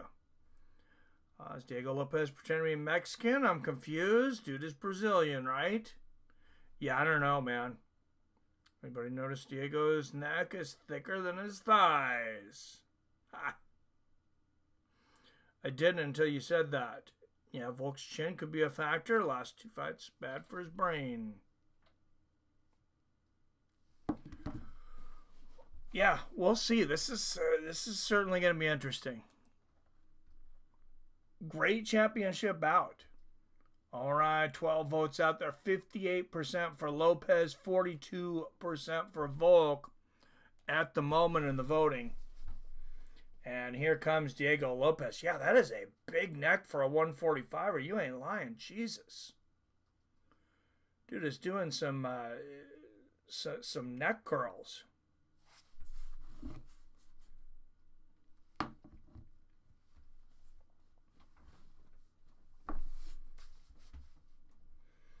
I don't think Volk's choking him out tonight.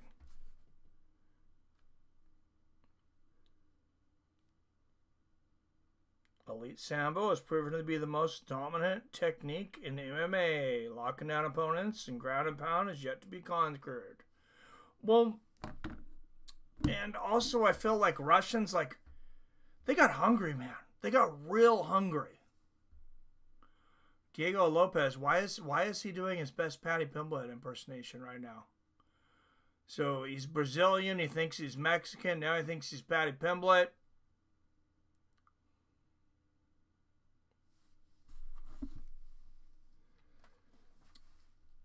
I think he's just confused. Not saying Diego is, but if a gay guy ever did a UFC walkout, Diego is that guy. How small his legs are, too. Yeah, Volk's got some nasty leg kicks, too. Get him. He was literally just prancing, right? What about that gay gentleman named John Jones, Billy? True, I forgot John Jones. Oh, John Jones is totally gay. He might be bi, but he's definitely likes the boys.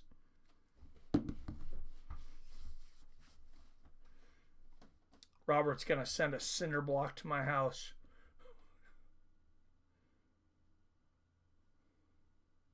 He's going to send it to my neighbor, and it's going to say, throw through Mike's window.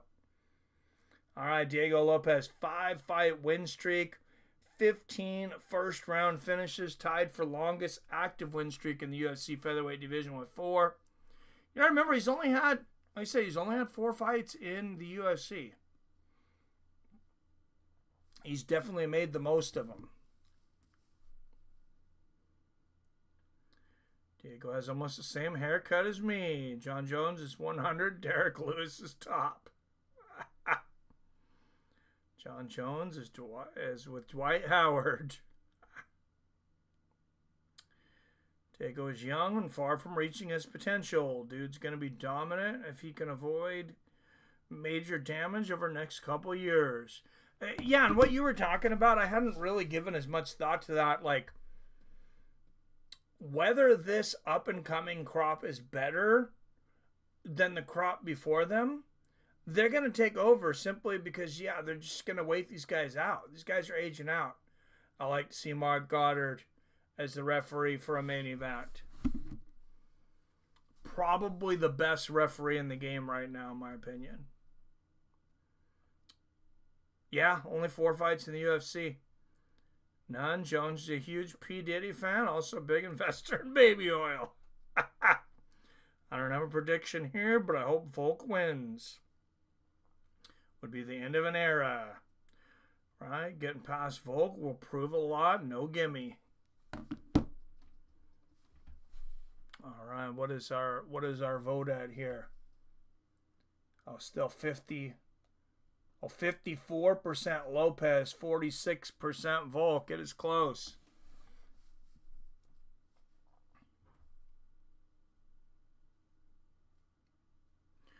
Oh. Is that real? No, that can't be real. It said Volkanovski is about to make history, becoming the first guy to win a champion at 35. No, Jones was over 35 when he beat Cyril Gahn, right?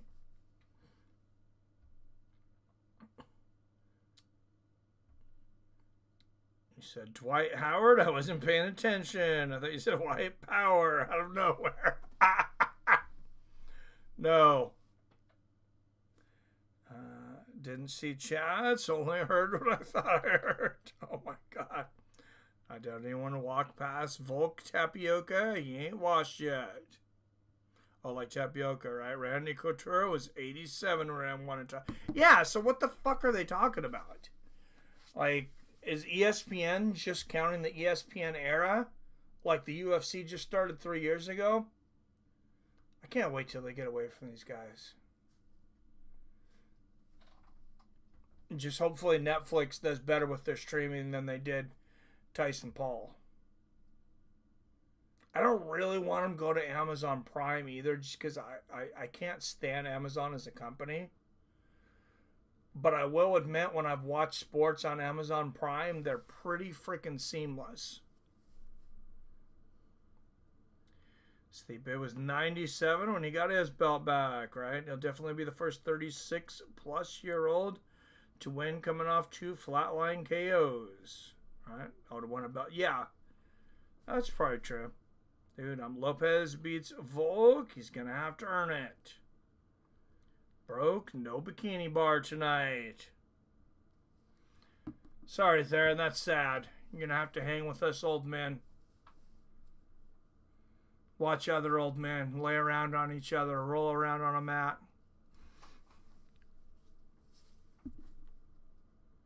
Going to a bikini bar more and more. Unless Volk lost his chin, he's nobody's victim, right? Get a bikini bar to buy you a girl to buy you a beer. Dude, that's a pimp move. You get the bikini girl to buy you a beer. I mean, that is just right below getting a stripper to buy you a drink. Volkanovski to win inside the distance, plus 275. Lopez to win inside the distance, plus 200. So 5 long rounds here. We know Diego is going to start quickly. If I'm Volk, I am kicking those tiny little chicken legs early and often of Diego Lopez. The bikini bar is just okay. Just okay? Why do you keep going there and spending all your money? I don't think we have bikini bars here. We just have the bikini baristas. Like, and you don't always know. Like, you go to get like a local coffee and you pull up to the window and the girl's only wearing pasties. And you're like, no, really, I didn't know. And your wife and kids are in the car, and the whole thing's just embarrassing. I had a stripper to buy me a drink, but wasn't with the money I gave her for a lap dance. Does that still count? Oh, but it was. Yes, it does. All right, Alexander Volkanovski, 6 years older at 36. Diego Lopes, half a foot taller at 5'11", but he'll only have an 1.5 inch reach advantage at 72.5 inches. One more advantage Volkanovski has is he's unarmbarable. Me and Wyatt were talking about this. His arms don't bend out all the way. All right, guys, from Miami, Florida, via Seattle, Washington, from the premium members of Fights with Friends and the Super Chatters, Jim, Phil D, Jason Kagan.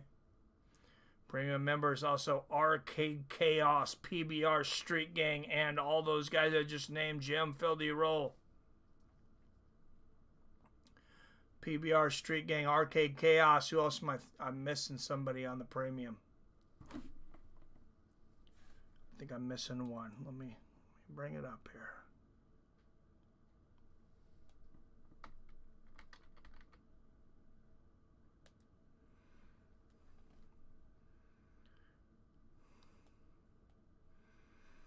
Oh, Brock Ellery, Phil D. Rowe, Arcade Chaos, Brock Ellery, Jim, PBR Street Gang, and IROC.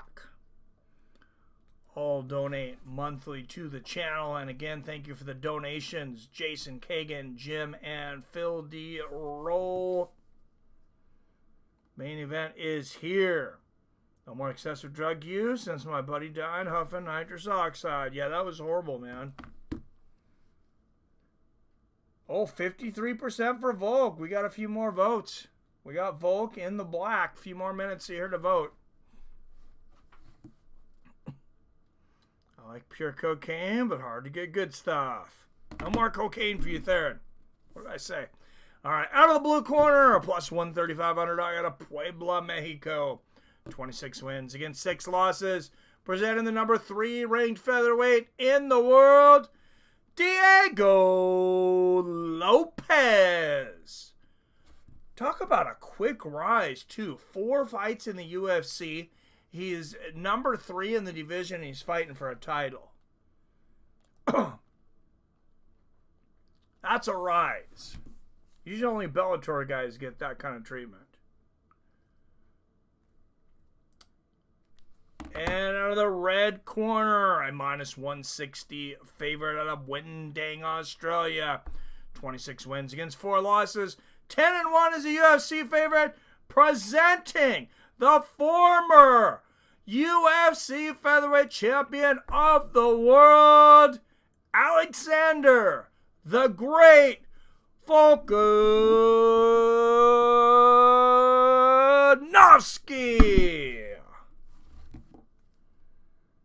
I like Lopez. He's good, but I got to root for Volk. All right, Nunez won the Pena versus Harrison fight. Oh, hey, who won Pena versus Harrison? Hasn't happened yet. Weed and beers, it's all I want.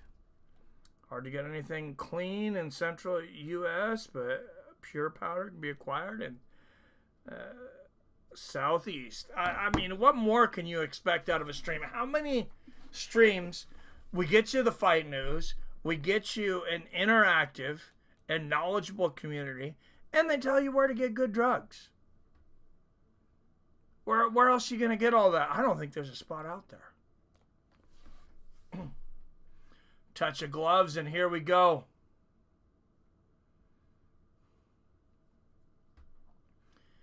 It's bad, Theron. Cocaine is bad. Stay away from cocaine.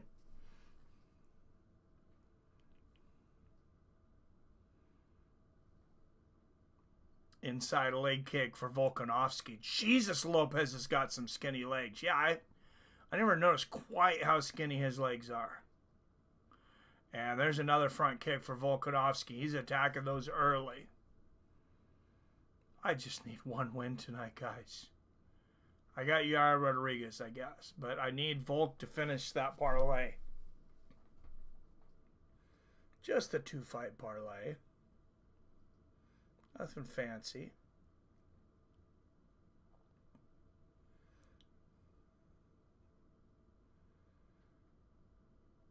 1 minute into the first. Oh, Lopez catches that body kick from Volk. Another inside leg kick from Volk. And Lopez answers with a leg kick. Volk, a great time manager. I mean, he can just make 25 minutes melt away, and he's whenever. Oh, Lopez lands a good shot there, though. Good right hook for Volkanovski. Uppercut for Lopez. There's a body kick for Volk. Lopez definitely trying to draw Volkanovski into a firefight here.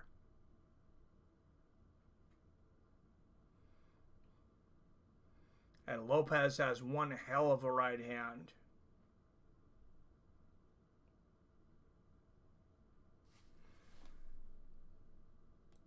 Oh, we got to stop that. All right, 53% Volk was the final tally for the poll. Oh, big shots to the body from Lopez and the right hook upstairs. There's a low leg kick from Volkanovski. I mean, for all I care, Volk can just throw leg kicks this round from distance. Keep your distance, just land leg kicks in the first round. No reason to exchange hands with Lopez here. Oh, and there's an uppercut from Lopez. Right hook lands for Volkanovski. Lopez catches that front kick again. Lopez doing a good job of it, catching those front body kicks of Volk.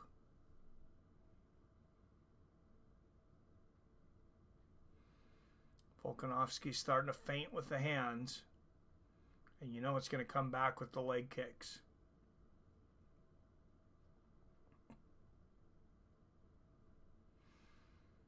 Lopez misses with that right hand. Oh, 1-2 and a left hook lands for Volkanovski. He caught Lopez good. There's a good low leg kick from Volkanovski. Just don't make it be your detriment, Volk. Don't think that it's a good idea to exchange with this guy. There's a good left hand lands for Alexander.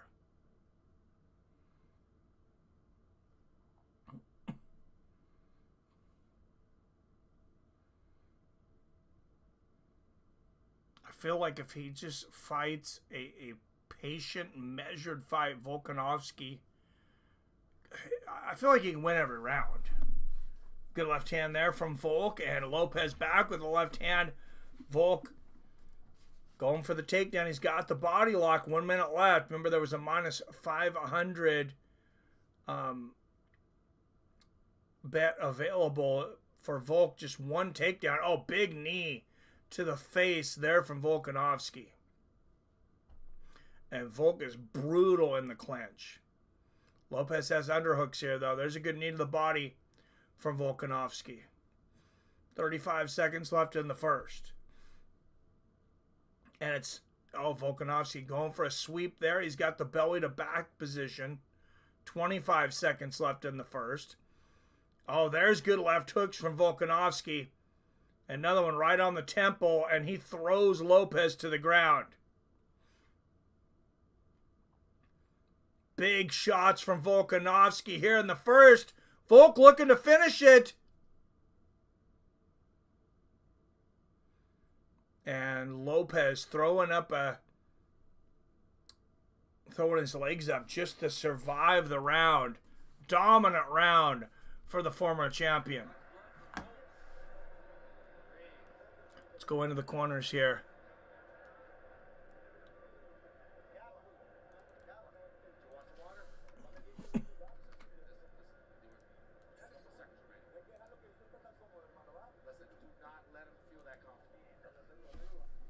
Lopez's corner, tell him, do not let him feel that comfortable. Good advice.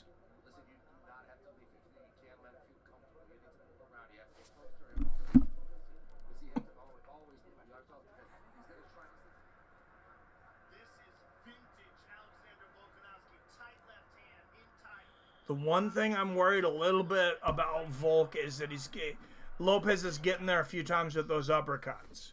But Billy says 10-8. That was a beat down now. 10-8 Volk after one. Never had interest in smoking powder products. To witnessing the destruction and bought to my friends.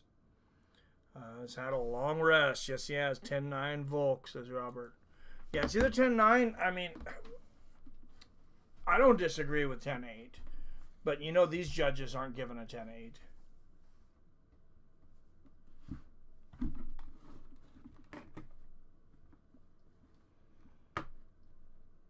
Oh, a little freeze at the beginning of the card on my stream here.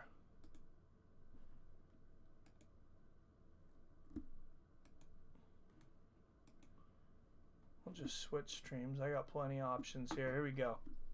3:57, 56, 55 left in the second. Actually, I'd take away 30 seconds from the time clock. Good combination there from Lopez.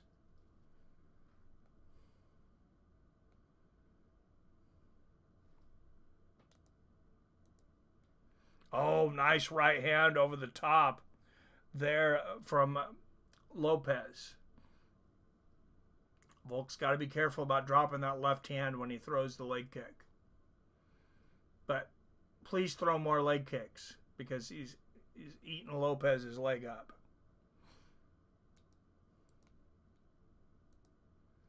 .315 left in the second.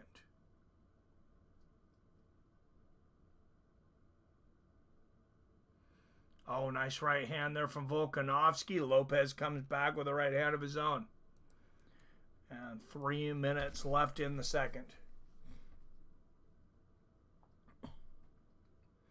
Oh, Volk shoots for the takedown. Lopez's takedown defense has been spot on tonight. Good left hook for Volk. Straight right lands for Lopez. And Volk peppering a few more front leg kicks. Good body kick there from Lopez. Halfway through the second. Volkanovski minus 520 on the live odds at the moment. Good left hand there from Volk. Was Diego pushed too quickly? We'll see.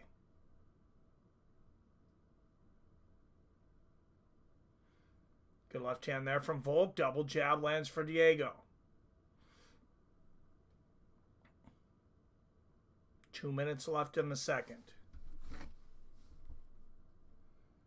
I get the most potent mushrooms out right now. Albino penis envy. What? Never done crack. I know crack cocaine too is crazy bad for you. Yeah, stay away from that crap. Oh, what a combination from Volkanovski. Finishes off with the right hook. And shoots for a takedown. Man, Lopez's takedown defense tonight, though, has been beyond impressive. Couple of good left hands on the fence for Volkanovski. Good knee to the body for Lopez. And Lopez breaks free without getting taken down again. Both guys bleeding now. Lopez bleeding out of his nose. I'm not sure if Volk's bleeding out of his right eye.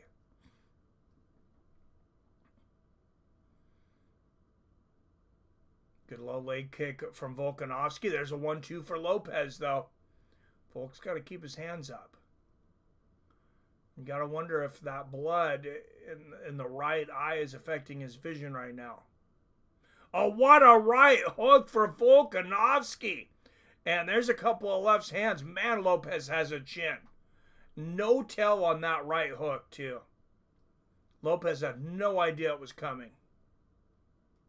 Oh, and there's 2 more big right hooks from Volkanovski. And there's a straight left. 25 seconds left in the second. Lopez continuing to move forward. Volkanovski just picking him apart. He's got to get into his corner to get that. Oh, what a left hook from Volk. And there's the right. Oh, no! Lopez lands a huge right hook and floors Volkanovski. Lopez going absolutely off at the end of the second. And around Volkanovski was dominating. He got caught and put down. Wow.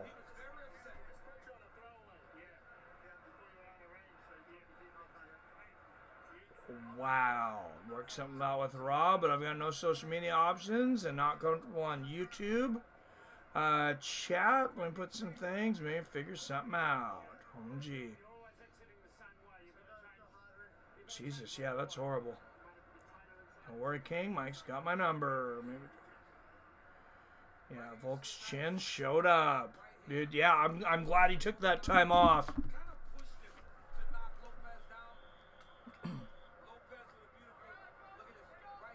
Yeah, that was a right hand bomb from Lopez. I was definitely worried there.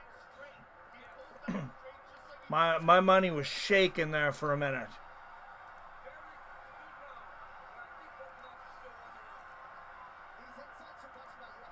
Oh, Volkanovski definitely still had to have won the round. I mean, all right, here we go, round 3. I got a 20. Well, I got 2017 Volk, because I'm gonna call it 10-8 rounds if it's a 10-8 round. Even if, but I know these judges may not cooperate. Good left hand there from Volkanovski. I think Lopez is saying he caught him in the eye a little bit. Volk definitely going to want to slow down the exchanges after getting caught at the end of the second. Good left hand there from Volkanovski. That's definitely got to increase the confidence of Diego Lopez. There's a good left hook from Diego. Oh, Diego throwing with ill intent. Good left hand there from Volk. And like I said, also, you got to wonder how much that right eye is affecting Volkanovski. Is his sight compromised? Good double jab there from Lopez. Inside leg kick from Volkanovski. There's another one. Just keep going back. He's not checking any of those leg kicks. Just keep going back to the well if you're Volk. And Lopez doesn't have near as powerful a leg kicks as Volkanovski does. And there's another one from Volk. Low leg kick in the left hand. Oh, there's a big right hook from Volkanovski. I was just about to say I'd expect him to take less chances. And then he throws a big overhand right. That right hand got through for Diego.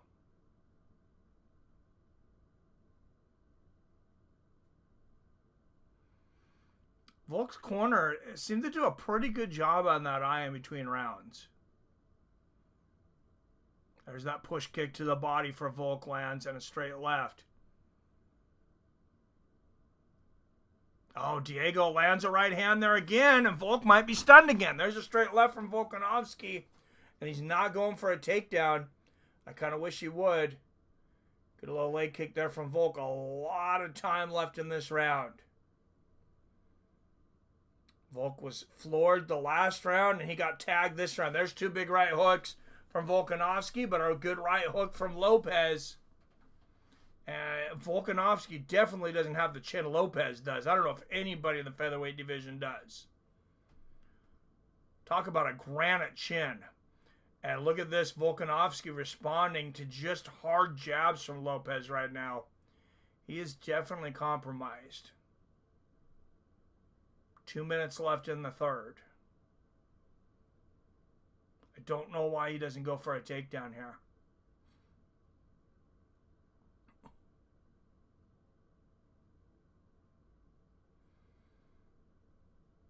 Much as I hate to admit it, if Volkanovski keeps exchanging punches with Lopez, I think he's going to get knocked out.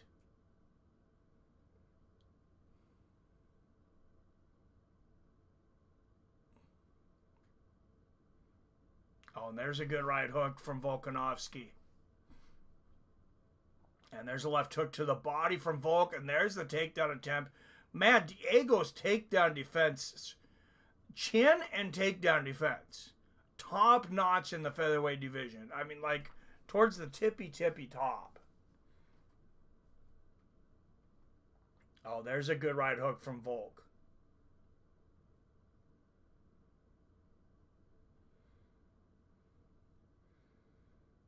Left hand lands from Volkanovski. Volkanovski 5 takedown attempts today.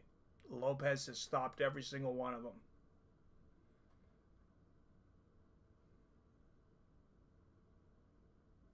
Volk definitely getting a little more tentative.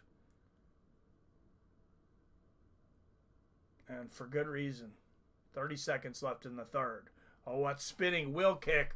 Man, that Volkanovski felt the wind from that one. Oh, what an overhand right from Volkanovski. Lopez ate it like it was a Cocoa Puff, though. 10 seconds left in the third.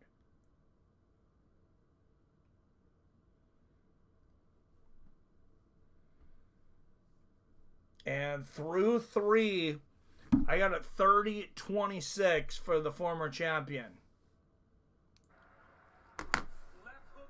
But look at that uppercut from Lopez. Hurt Volkanovski again.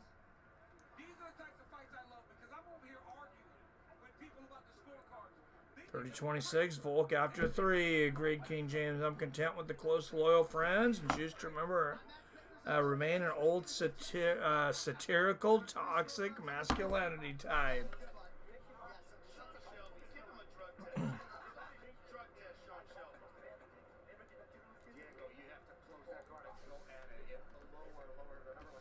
I don't blame you. What is Diego Lopez's chin made out of, though? Jesus Christ.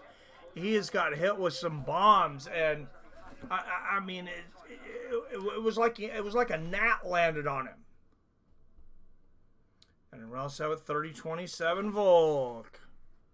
30-26 even better, but I know judges won't score it like that. That's Volk's bread and butter. Yeah, we're in Miami. Who the hell knows how they're going to score it? These people are crazy. I mean, you already got Florida crazy, and then Miami's just on another fucking level. All right, round 4. Oh, good left hand and right hook there from Volkanovski to start the 4th. I'm surprised at an older age how much faster Volk seems to be to the punch.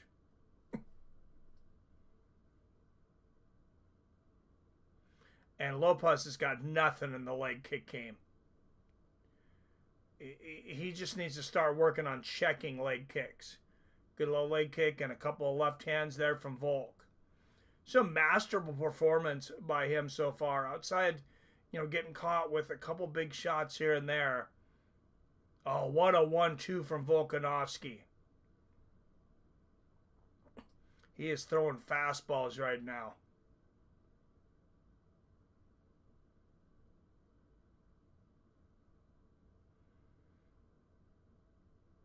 I actually wouldn't have minded seeing the old the PFL radar on that right hook.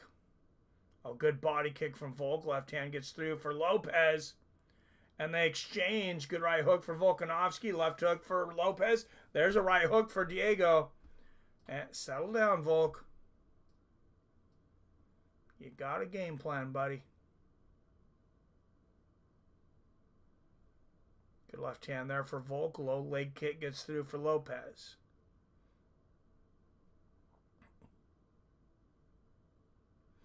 Oh, there's that right uppercut from Lopez again. He didn't land it as flush as he did before, but it got through.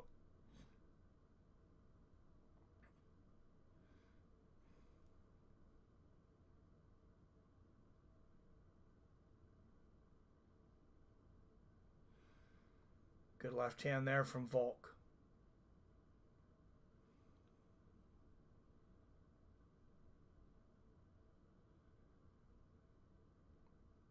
There's another left from Volk. I'll tell you, this is about the most nerve-wracking 3-0 fight that I can remember in quite some time. Because like I said, Lopez has clipped Volkanovski several times, and his chin is just unbelievable. Halfway through the 4th. Good left hand there from Volkanovski.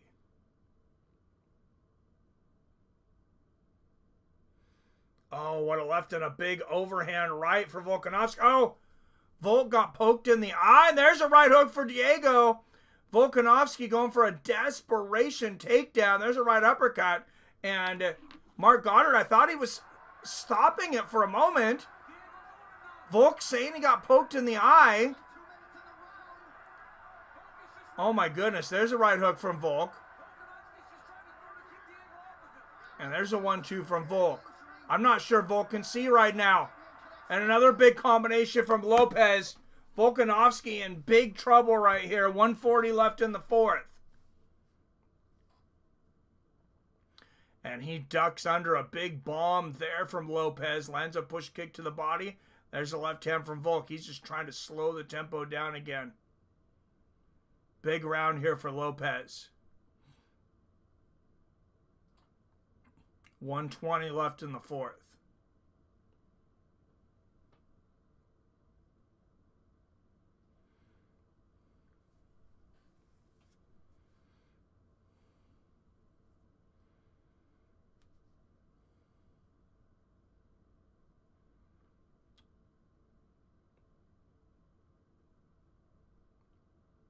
Oh, big right hook there from Volkanovski. Still taking chances.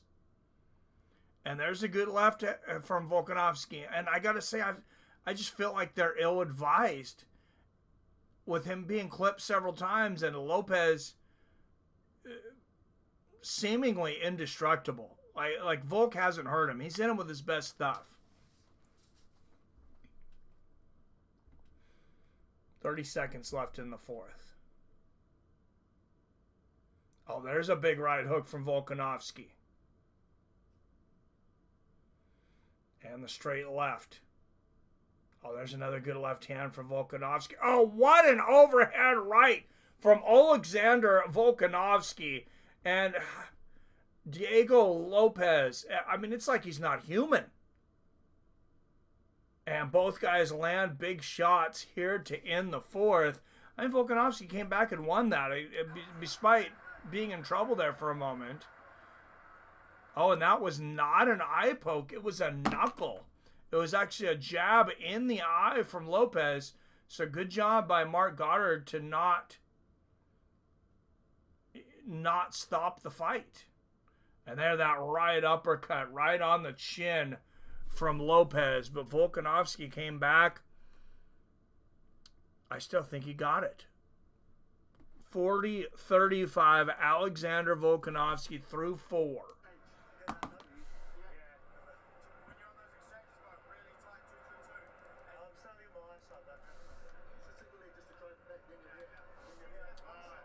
Both Volk's eyes are swollen bad, though.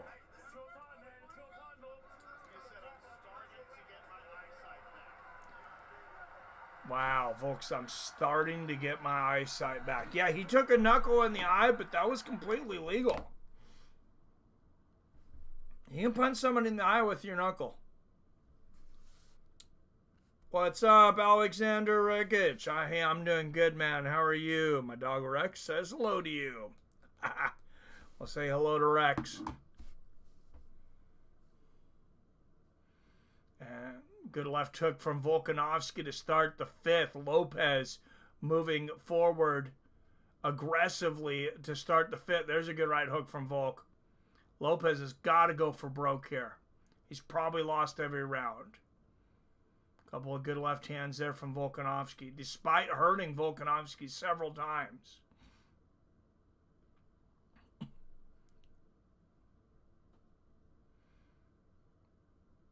Another left hand from Volk. I cannot think of a fight where one fighter's up 4-0 that has more nerves on it than this one. Look at this.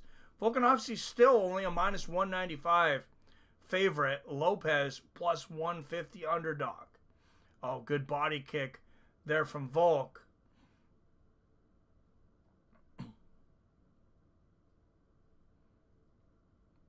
Another good left hand from Volkanovski. Oh, that left hook got through for Diego. And he's continuing to move forward. Oh, Volkanovski lands that good right hook again, and there's the straight left.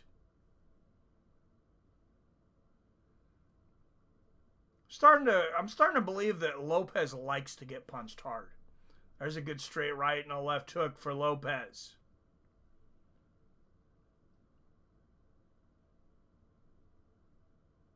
Good low leg kick for Lopez. There's a left hook for Volk. That little short hook, it's almost like a jab for Volk. But he just turns it off at the end. Oh, great right hook there for Volk. The jab and the right hook behind it. There's a right hand for Lopez, and Volkanovski ducks under a left hook. Now ducks under the right hook. There's a good left for Volkanovski. Seems to have got his vision back now. Great head movement here in the fifth. Good left hook there for Volk. He cannot shake Lopez, though. Oh, big knee for Volk, and there's a right hook. Goddard's calling an eye poke. Or, Lopez trying to say he's poked in the eye. Goddard's saying, nope, that was a punch. 9 of 10 takedown defense tonight for Diego Lopez. And if you bet that minus 500 for one takedown for Volkanovski, you'd have really been sweating it tonight. Good left hand there for Volk. Oh, what a left hook for Volkanovski. Right hook and a left hand from Alexander. Good low leg kick from Lopez. Volkanovski seems to be a minute 45 away from regaining the Featherweight Championship. There's another good left from Volk. Lopez dangerous to the last minute, though, last second. Another good left hand from Volk. Lopez trying to goat Volkanovski into an exchange, and Volk's not having it. He just looked up at the clock. Minute 15 in this fight. Good body kick there from Lopez.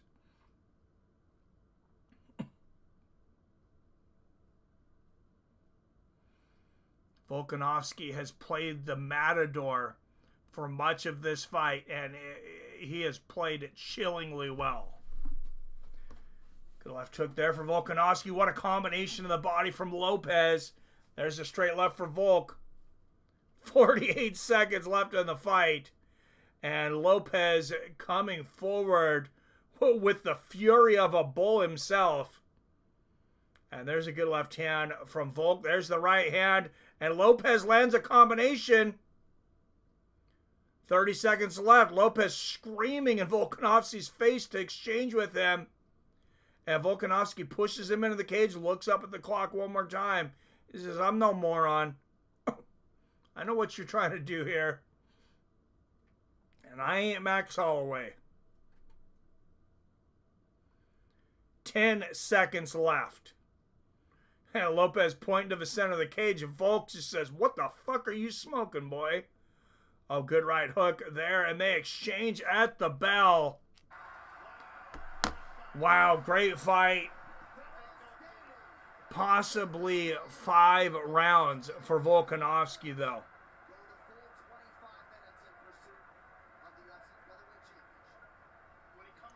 Volk is doing the damn thing, Robert. Yep.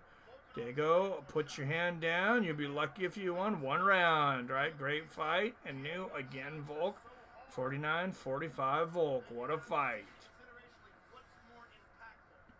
I want to get this badass triangle fish tank I've been wanting for years and hook it up. That sounds fun. Great win for Volk, but he eye pokes Lopez 3 times in round 5 alone. Change the effing gloves, you big bald racist man.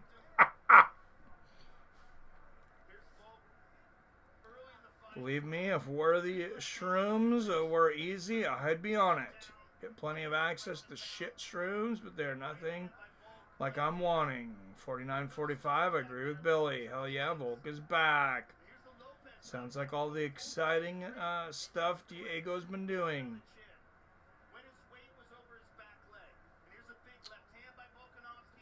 Well, here's the thing. It's like Volkanovski would land bigger shots. It's just, his chin is just unbelievable.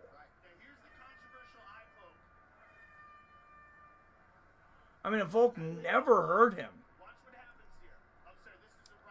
Mike Wyatt and I are flying to Azerbaijan to cover UFC Baku.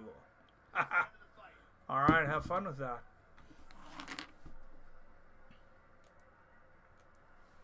I got a new full-time job. I don't think I'm going to get much time off for a while. Sounds like Volk still got it.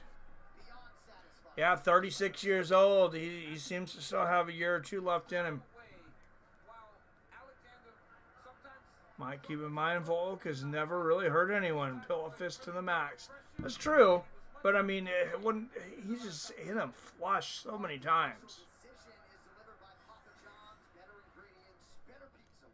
Damn, I feel like I got something in my eye. I didn't get poked. After 5 rounds, we go to the judges' scorecards for a decision. The judges score the contest 48-47, 49-46, and 49-46. 48-47. Who did that?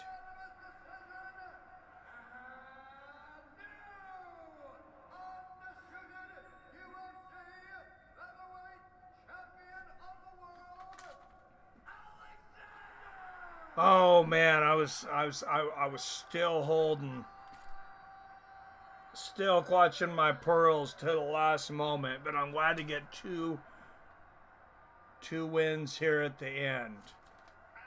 The straight up for Volk, 130 and 80 on the, 50 on the parlay with him and Yair. Still a losing night for me, but I'm glad to get something back at the end. Main event was legit, great fight. It was a lot of fun, yeah. 4 fights in the UFC, they definitely rushed him. He's very good, though. Kamaru Usman standing next to Israel Adesanya, 2 of the 4 kings. Lopez is a young, hungry competitor, and Volk proved it's not enough to beat his veteran skills. Shows Taporio's level. Damn, that guy is a beast. Yeah, he is. Volk is not an exciting fighter. He points people out. I thought that was an exciting fight, though. He's not always exciting, but I thought that was exciting. Volk to win by decision was only plus 150, so why would you bet that when you can win when you can bet the money line and it wasn't that much worse? I'm minus 142 today. That is a beautiful statement that adversity is a privilege. And to overcome adversity like this, please speak to us about what was it like to have those 2 knockout losses, to have the creeping doubts. Well, it's an opportunity. You get adversity. If you build yourself, What was the last time Volk finished someone? It's a good question. and look what can happen. Break records. This is shit people are going to write books about. This is going to be movies, you know. Not trolling. I honestly want to know. Yeah, no, so do I. Miami, I love ya! Alexander, a truly spectacular performance. No, I didn't think you were trolling. You look like the world champion that you are. Congratulations, sir. It was an honor to call your fight, and it's a beautiful thing to see you once again as the world champion. I think we're due for another podcast. Let's do it, my brother. Ready to talk about. Congratulations, sir. A shoe-in for the Hall of Fame, ladies and gentlemen, Alexander Volkanovski. All right, Volkanovski. 16 finishes in his 26 wins, more than I thought he had. 3 knockouts, 3 submissions. Diego Lopez. Diego. His last win, he knocked out Yair Rodrigues. Caliber performance, and to put on a fight like that. His last win before this. Alexander Volkanovski, and really have him in danger shows what potential you have. Diego, un desempeño tremendo de calibre contra un grande como Alex Volkanovski. Yeah, I don't think Diego loses stock tonight.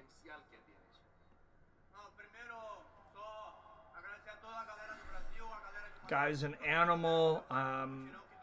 He's 30 years old. He won't be 31 until December. He's got plenty of time.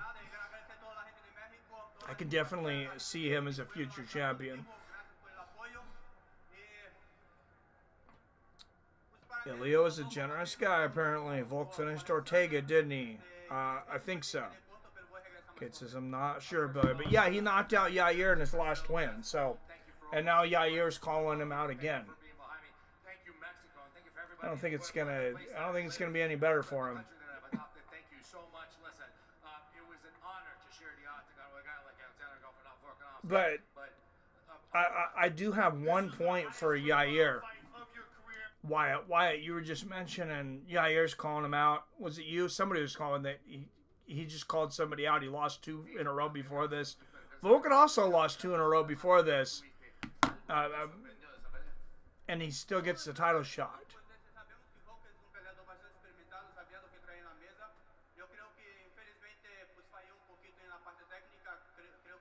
Man, Lopez is right eye. He might not be able to see out of that either, though. It looks close shut. Volk versus who then? Paddy should get title shot. I don't think he's there quite yet, but I like who he called out. I like Gaethje, him and Gaethje, and yeah, give the winner a title shot. I can see myself coming back. I have only 2 years with this organization, and I think I'm going to train better, I'm going to get better, and I'm going to come back, and I'm going to be a champion. Yeah, he's right. Great mindset for Lopez. He says, I've been in the UFC 2 years, and look at this. I'm already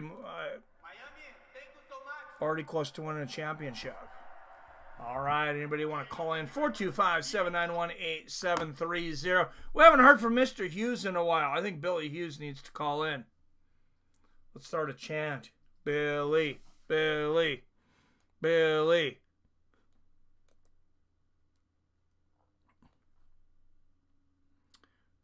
Wasn't he doing good the last time they fought? And Volk just caught him on the scramble. Something weird.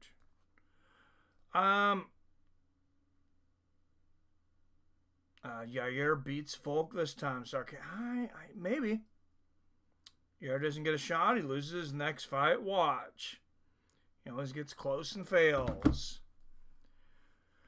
Yeah, but I mean, a lot of guys have been close. How many times? Look at how many times Michael Bisping was close before, and he still won a championship. It happens. All right, 425-791-8730 is the number. Let's look at the fights tonight. What a fun night.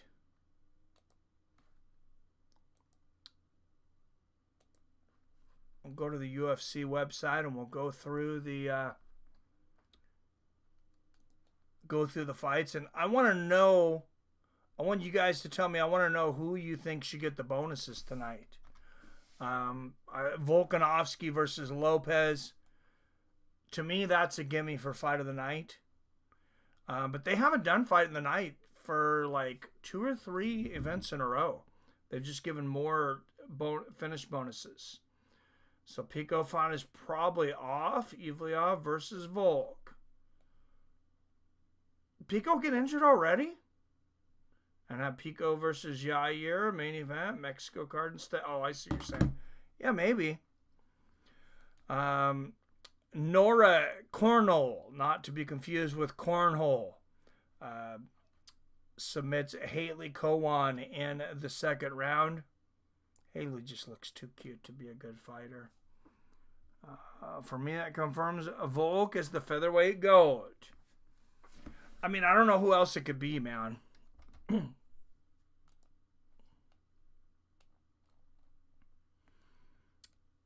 I mean, there's only 2 other guys that anybody has an argument with. One of them's Jose Aldo, one of them's Max Holloway.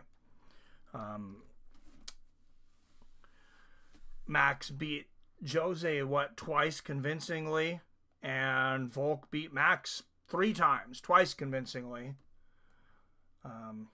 Second fight of the night, Mark Tulio hopefully bounces Tresean Gore out of the UFC. I hate to be a hater, but why is Tresean Gore still in the UFC? It seems like they only brought him in as an easy win for Bo Nickel to begin with.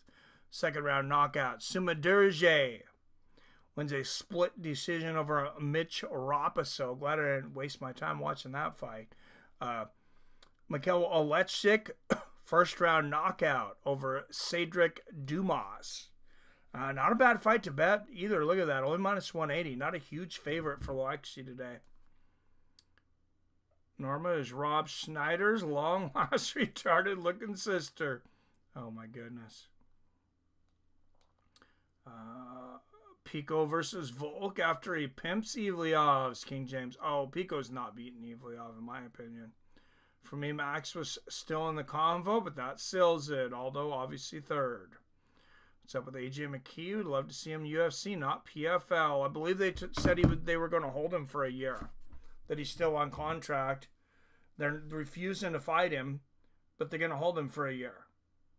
He's still PFL, Billy. Not that there's no $1 million prize. What's the point? Yeah, it's $500,000 now. Harv says, I agree, bud. But it's also a one and out tournament. It's like the old school Bellator tournament. I definitely like that a lot better. There's no more of this regular season weird shit. Julian Erosa surprising absolutely nobody by knocking out Darren Elkins in the first round. Chase Hooper came into this fight against Jim Miller, a huge favorite, dominated over three rounds. Virna Jandiroba. I'll admit, I was very wrong, guys. And I continue to talk about how Jan was going to dominate Virna Jandiroba, and I wasn't even close. Virna won every single round. Dan Ige, bit of maybe controversial stoppage, but gets the third round knockout over Sean Woodson. He was a plus 170 dog. Let's go into the main card. Dominick Reyes, plus 140 underdog, absolutely starches Nikita Krylov in the first round after Nikita Krylov betrays his former country of Ukraine and adopts Russia as his home country. Not making that up either for anybody that didn't see it. Jean Silva submitting the submission specialist after beating him up on the feet. Submits Bryce Mitchell in the second round with a Peruvian necktie, or as UFC commentators and Bruce Buffer call it, a ninja choke. Still don't like that. Yair Rodrigues welcoming Patricio Pitbull to the UFC with a unanimous decision. No real argument there. Yair won probably all three rounds. Paddy Pimblett absolutely destroying Michael Chandler. Michael Chandler was really never in this fight. Pimblett stops him in the third round. That is definitely, for me, that's the shocker of the year. And then Alexander Volkanovski, once again, is king of the featherweights after, weathering several storms for Diego Lopez in an absolutely great fight. Diego will be back, but for now, Volk is king again.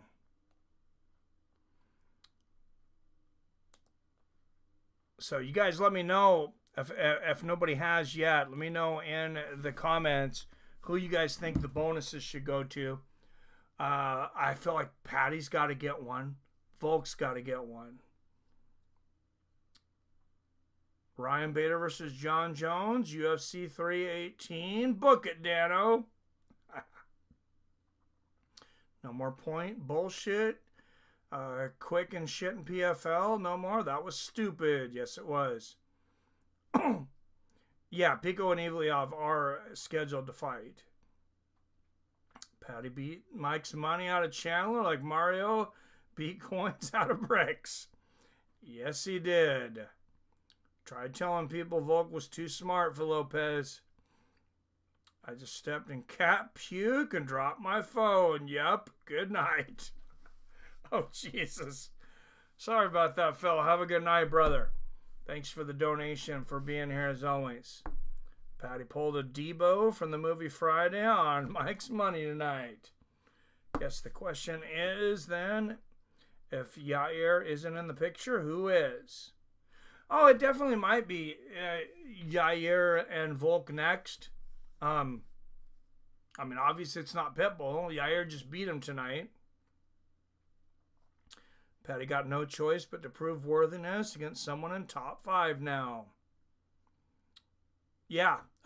Who would you like to see him against next, James? I like his call-out, Justin Gaethje. I think that's a beautiful call-out. Yair versus Diego. See if Yair can hang with the big boys. Yeah, I like that fight. Pico Movsar isn't happening anymore because Movsar turned it down. Oh, did he? Seriously? Fuck him. Danny's not going to give him a title shot. Sounds like a good fight. Okay, I was going to say give the winner of Pico or give Movsar a title shot if he beats Pico. I mean, Pico wouldn't deserve one yet, in my opinion. He was never even champion of Bellator, I don't believe. Ivleal versus Volk. What are we talking about? With Yair. Yair who? Yair, the guy who loses more than he wins the past 5 years. Why are we treating him like he had Anderson Silva's title reign? Oh, I totally agree. He should be next, but I don't think Dana likes him. I don't think Dana likes him at all. Ivleal said, who the fuck is that guy? I want Sterling versus Volk, but we won't get that, will we? Oh, absolutely we will not. Yeah. Yeah, you think Dana hates Ivleal?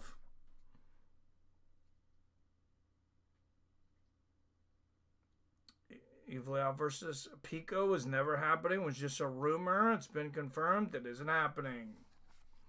Thank you, Wyatt. I mean, let's be real. If Movsar was to beat Pico, wasn't getting a title shot regardless.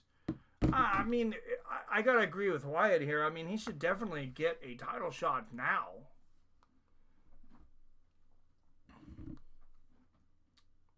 Marab, go up and fight Volk.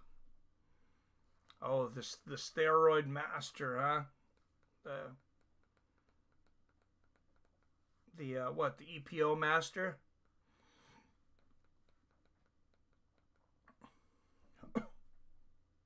It's a good idea, Billy. I don't care for him either. Seems like that division is filled with a bunch of enigmas. He would probably beat Volk. That's possible. Might be a bad matchup for Volk.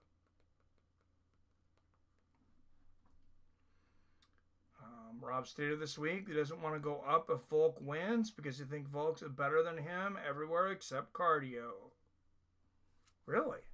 Okay. I think Sterling is washed up and he knows it. He might have 1 or 2 good scraps left. Said he considered if Lopez won. Yeah, Sterling's not that old, but he does have a lot of miles on him. I mean, I think people forget, like, those long winning streaks, I think they really take a lot out of people.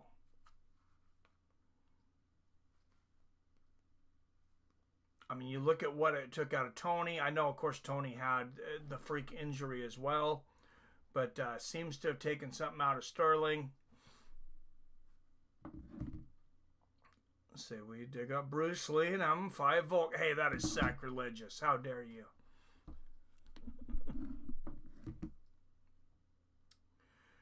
Really, Rob was in an interview after the 316 press conference. Seems like he has a lot of respect for Volk, similar to the Merab Aljo situation. UFC has become a popularity contest at this point. Oh, definitely. That's the reason Ivleal, if Ivleal doesn't get a shot, that's totally the reason. It's not about who's actually putting in the work. That's what's killing the UFC. Ian Gary was just on the cover of Cuckold magazine, I heard. Sean O'Malley's back. Yeah, he's fighting for the championship. I feel like Merab also knows he's taking more roids than Uberim, so it felt extra shitty. Beating, assaulting his friends. Doesn't Pratis have a history of folding when fights don't go his way? Once. I feel like that happened once. Let me tell you who it was against. I can't think of it right off, but I do feel like that kind of happened once.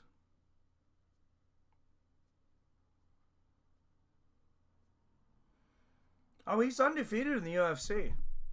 He hasn't lost since 2019 and won championship. So he was in LFA. Then he goes to Dana White Contender Series, wins that fight, and he's won 4 in a row since. I don't know. I think Ian Gary's a very tough matchup for him. Paredes is 31. Oh yeah, let's actually look at this card since I'm bringing it up here.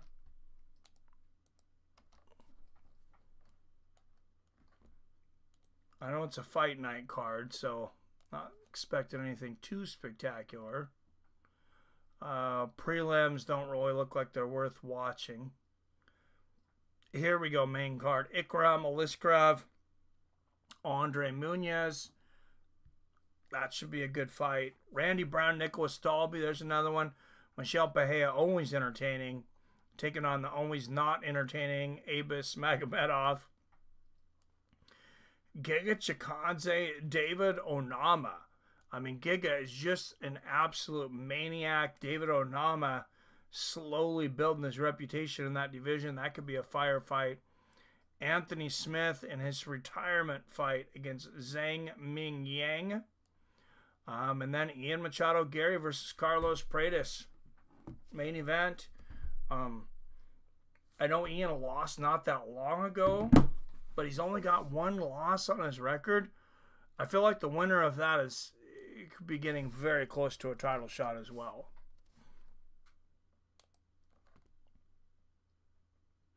Especially if Ian wins it.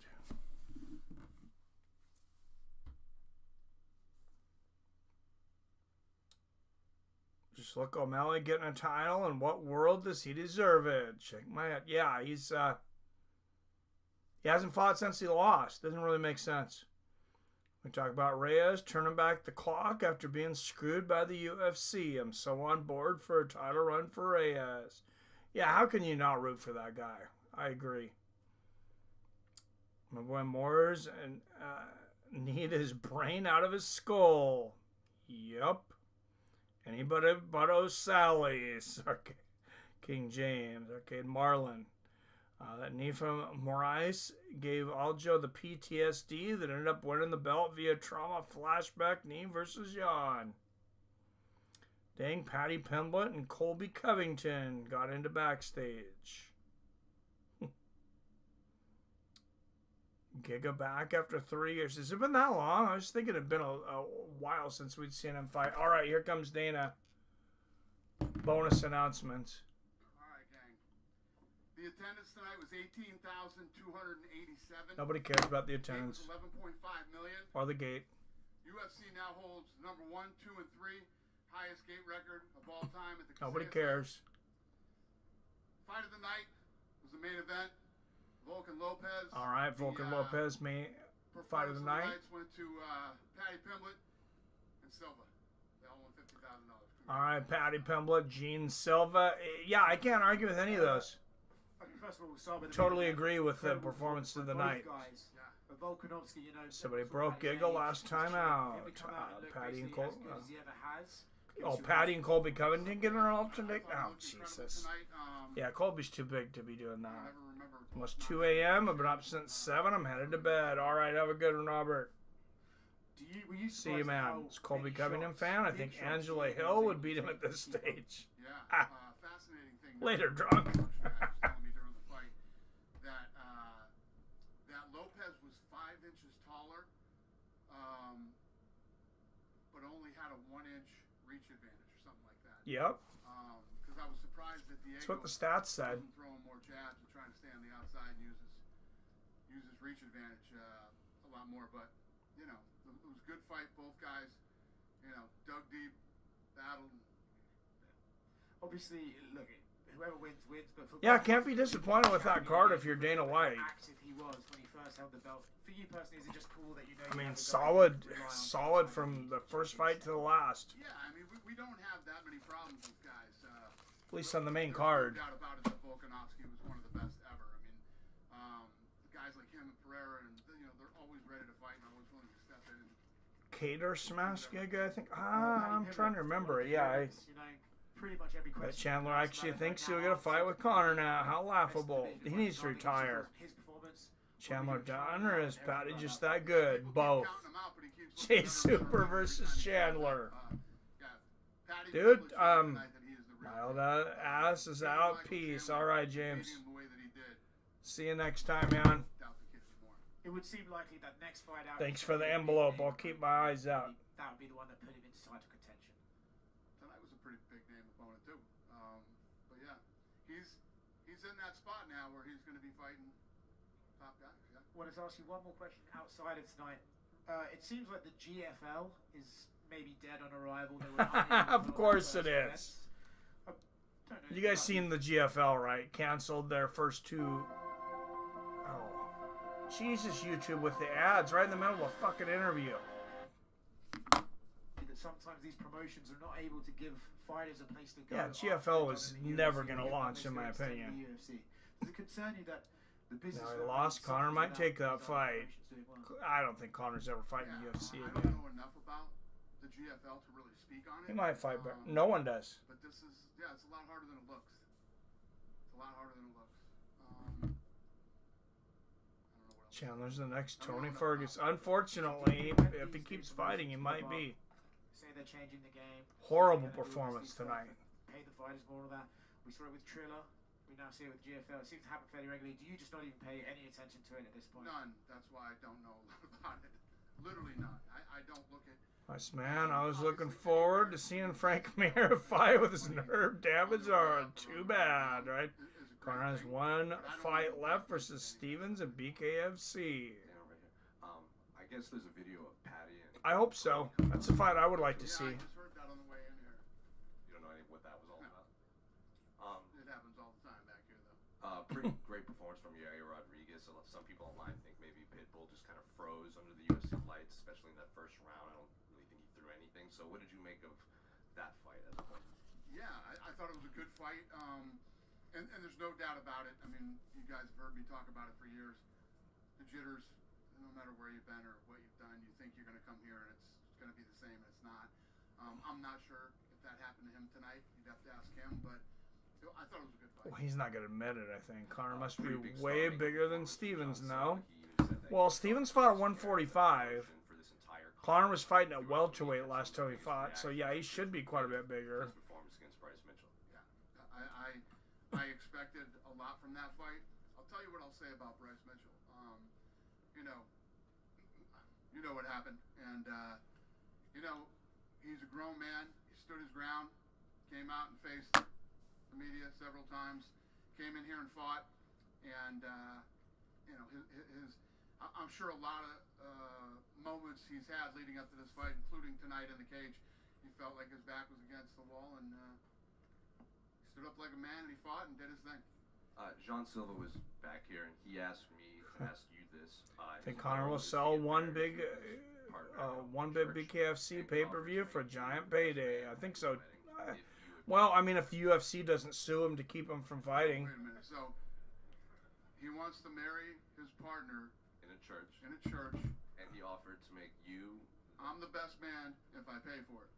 Pay for the wedding singer. Apparently, there's some. Wait, Brazilian what? That is Oh, Jean Silva.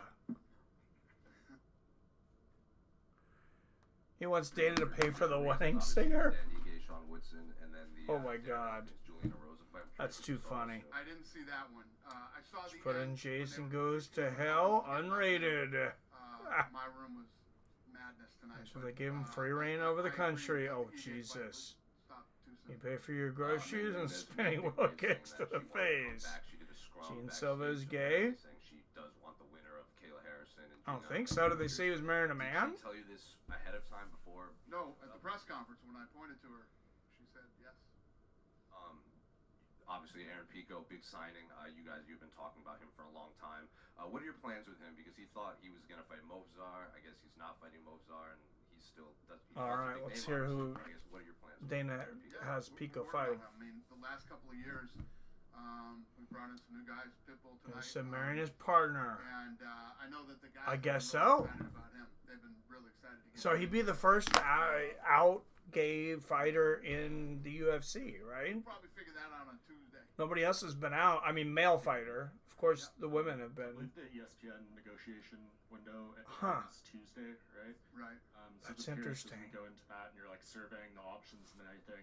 Like, what kind of mindset are you taking into that, and like how to level up the product, right? Because that's always Jean Silva type of guy to marry his TV dog and events, keep his gay or events, partner in the events, kennel. different types of things, Right. Insights you can share. No, it's a great question. I mean, when the window opens, we'll obviously Sign start, one last talking about fight, and then I'd bet a ton of money against who the myself. options are out there. We've said this every time. There could be a time when we end up on several different networks like sports, like all other sports do. I like ESPN, and I've said it many times. We had a bit of a rocky start, which is normal in any relationship, but we're in a great place with ESPN. Whether we re-sign with them or do not, I have nothing. Oh, it says he's got a wife, Carol. Things to say about my time at ESPN. So I'm not sure he was talking about. I think that was some kind of joke. Jean Silva, his wife's named Carol. So, yeah, I don't know.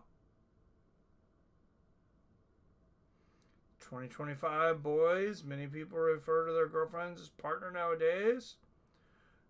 Still find it out, but it's prevalent. UFC is going to do a multi-platform deal. I see Netflix and Amazon deal possibly.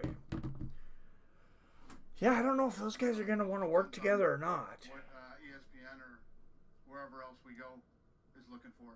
You know, most of the times when you do these deals, you're catering to I what could the see network them does. continuing, and Plus, don't hate me for they'll this have because it's other not what I want to programming, see, other sports that they need to, but I could see them continuing to They're already keep committed some to fight nights on certain times. ESPN seasons and whatever. and then big events on either Netflix or Prime or somewhere else, but not Netflix, not pay-per-view.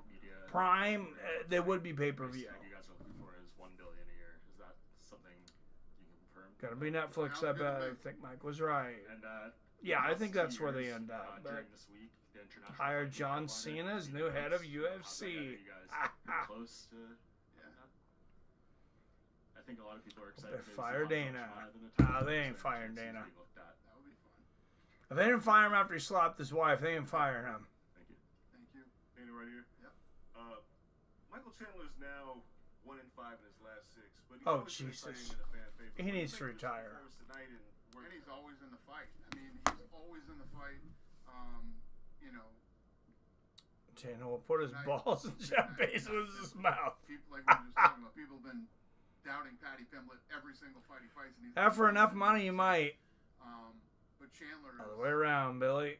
Chandler's like our Arturo Gotti, man. Every time that guy goes in, I want to see it's Jeff over into a Bezos good fight in the You know it's gonna UFC. be a war.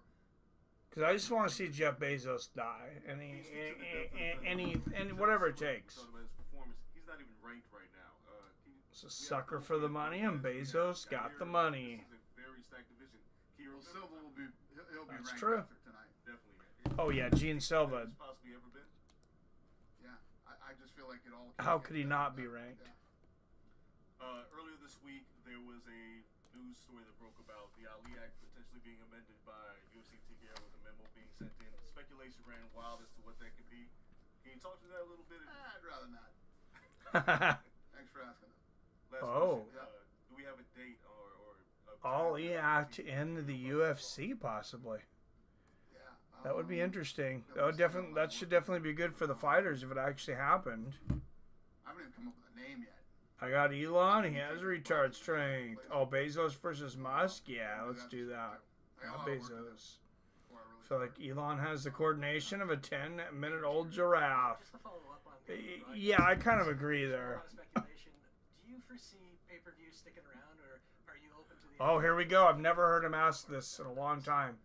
You see pay-per-view sticking around. Yeah, it's like what I said to him. It's usually we do what the network, what works for the network. What do they want to do? Do they want to just put it on their air? Do they want to do pay-per-view? I don't know. Do they want to put it behind a paywall? I don't know any of those things. Tuesday, the the window opens and we start talking to other networks. Like I said, Tuesday, we should have, man, I hope they're open about what they're talking about, too, because this is going to get crazy. Last two against former title challengers. And, of course, we don't know what's happening with Weili. Is there any update on that? Is the thinking that maybe Shevchenko, is Virna going to have to wait? She was concerned about the division being held up. Elon produces children, Jeff Bezos produces dust. I'm not even thinking about it. But yes, a huge win for him. Yeah, Elon's his boys definitely can swim. There's no doubt about that. Right now, obviously has started by Jose Aldo. Conor McGregor's been here. Max Holloway. Now Volk just got his belt back. Who would you say is the featherweight GOAT? Elon is the most infertile-looking, super fertile man on the planet. Oh, no doubt. The rankings are so good, you should probably have them do it. Figure it out. Diner at the back of your mind. Like GOAT is. You done with me? Oh, jeez. Yes. I have one more if you're cool with it. Go ahead. Yeah. Yeah, so The Ultimate Fighter Season 33 is coming out next month. What's Oh, the next filming month for process been Tough. like, and has there been any drama? Actually Are there any excited fighters about that this, really excite you? Xiaonan. I don't know about any drama, but the fights are awesome. The fights have been awesome. Yeah. So, yes, sir. Yeah, due to COVID and other reasons. Featherweight Volkanovski GOAT was is able to Shoney check Carter. at home. Now that he's the champ again, will you work with him to maybe let him have his first defense in Sydney, Australia? I mean, you never. Shoney's the it's man. about timing and where we're planning on going this year already and all that stuff. But yes, we would love to do that for him. That would be great. Good on you. Who's the tough goat? Who's the tough goat for drama? It's got to be between Chris Lieben and Shoney Carter, right? We're working on it. How many people watch Tough in 2025? I'm guessing like 85. Dude, I haven't watched Tough in forever, since like season 5. I definitely haven't watched a full season since, I think 3 is the last time I watched a full season. Chael Sonnen as coach? Oh no, I watched Chael and Vanderlei, whatever season that was. Chael Sonnen as coach, Yes, I'm I mean, in. obviously, you know, he's one of the biggest stars in the company. If we had Don't something forget the planned, Let Me Bang, bro, dude. Yeah, Julian Lane. And is there any update on That or Junie Browning. Or was it Junie Browning? No, That was Julian Lane that was Let Me Bang, I think. Also, Rampage is just ridiculous on every season he was on. Yeah, he is way over the top. I thought it was hilarious, though. And no one will ever forget Chael Sonnen taking Vanderlei Silva down in flip-flops. I have no brother. We just finished this show tonight. I'm not even thinking about any of that stuff right now. Thank you. Thank you. Dana, over here. Yeah. Okay. You blessed us with an amazing card in Miami. In the future, Amir could we see Sadala, more tough platforms in Miami goat. as well? Oh, I forgot about that guy. Sooner than later. Amir Sadala. Hey, Dana. I have one more question. Yeah. How do you feel about the Miami crowd and energy tonight? Did you feel it met the UFC Yeah, standard? talk about Did what? talk about a guy that How didn't do you live feel up to about the any Miami crowd potential. and energy tonight? Incredible. And what was the rest of the question? Did it meet the UFC standard? Did it? Did it meet the UFC? Oh, you shitting me? It was insane in here. Yeah. Yeah, it was incredible. Shutting Vanderlei Um, Silva and down again, was the whole 30 seconds that I watched that entire that I come here season. now. It's like Miami has turned. So into I'll be this CB incredible Dalloway to win Tough. Yeah, I remember that. And then he never did Miami anything. As much as everybody else did 15 years ago, 17 years ago, whatever, when we first came. Now, this city is off the charts. I mean, everywhere you go, it's buzzing. The restaurants are incredible. I want to go to Miami. Shopping, it's just. That'd be this awesome. place has really turned in. Brennan Schaub, another tough incredible goat. city over the last several years. Yeah, we should all go to And now Miami. We're 1, 2, and 3 here. Next time UFC comes there. And the Corey crowd, Hill the broke his fans, leg, then everybody died. in Can this anyone place have a now, better top when we performance? put on I a fight think here, not. We make sure that we Oh, build, Jesus. a badass card, and people come from everywhere to Miami now to spend the weekend here. Yeah. Thank you. Can't say it enough. Hey, Go ahead, sir. I'm from Brazil. There's what's Oh, the best thing, tough performance ever has got to be tough finale performance. Yeah, we've been talking about. Anderson, we're working isn't that on didn't the stuff Anderson right now. Silva debut We against will be in Chris Brazil, Lieben and we'll figure this thing on the tough finale? Fight Pass, on that Brazil card? one, 'cause I believe he did. Big supporter of it. Like when Kimbo thought Shaw was black. To be able to measure our fighters when they fight, how many R.I.P. Kimbo. subscriptions you get and all Kindled the that stuff. spider game. Where did Dill High from? Do you know? I mean, that's our. I didn't even know he was That's where we're dead. on TV in Brazil, so yeah, we're gonna keep on doing it. Yes. last one. And thank you. Any plans for? I'm gonna assume cocaine overdose though. Yeah, listen. Jesus I'll take Christ, it Billy. everywhere, too. It's gonna Oh, go so maybe he's still alive. Thank you, sir. Hey, Danny, Kendall you know, Grove. Oh yeah, Kendall so Grove was you fun to watch mentioned for my name, sure. And like 3 years in a row, it's just been outstanding here. And Ed you Herman, guys short come here and fuse. That was cabinet another here one. Tonight, some of this cabinet. Just what was Wasn't that like like? 6'6" at 185 or 170. Having He him fought at and 170. Here, so it's a different situation from last year and the year before. Well, when he first started coming, it made it challenging because we had never done it before. Now it's a piece of cake. We work well together with Secret Service and talking about and Trump law coming to enforcement, the and it goes events. pretty smooth. Other than some roads being shut down when people are trying to get here, but other than that, it's been Yeah, it very could smooth. not be They're fun easy to getting work with, to and you know the he's stadium. such a huge fight fan. He loves coming to the fight, so it's fun. I like when he comes. I mean, when me and PBR were in Vegas, we had to deal with the motorcade, but we didn't. We just walked. What's it been like with this TKO group? We're just walking around that day, but yeah, there was the motorcade. Trump was in town, all Thank you, that. sir. Matt Yeah, Hamill does I porn agree. now. Why it Everything's was good right now. what? And yeah, it's been fun. Oh We've been my busy as goodness, hell. Wyatt Earp Been from the on, like, Wild 22 West. Hey, days since Christmas. he can hear now. But it's been good, really good. So Thanks. why not? Hello, Dana, right here. Hi. I've got only one question. Yep. You guys have been bringing the UFC in Paris 3 years in a row. Every single time you came. It's a modern miracle. Matt Hamill, they fixed his deafness. They fixed his hearing. Seriously. I think so. Yeah, you know what's crazy? I haven't been to Paris yet for a fight. I haven't made one of those fights, but he tells me it's amazing, and he's like, you have to come to the next Paris. Fight. So the answer is yes, sir. We will be there this year. Thank you. All right. So Dana says they will be in Paris this year. Anybody else? Mike the Ephedrine God Benedict with versus Donald the Tariff God Trump. Oh, I would knock Trump silly. He's a million years old. He's a million years old.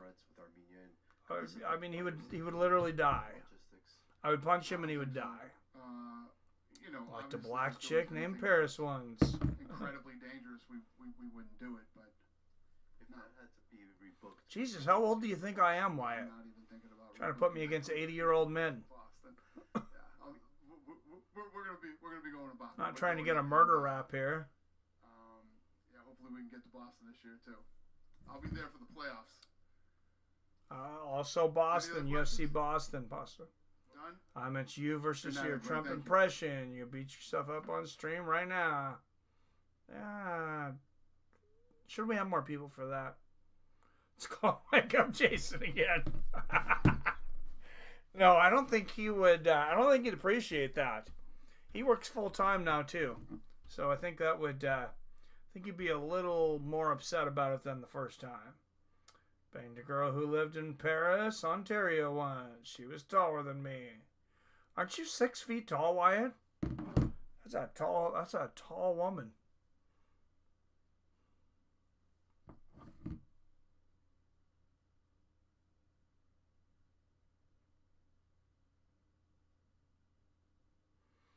I mean, you gotta really work to get that head down there. Does she have armpit hair, Wyatt?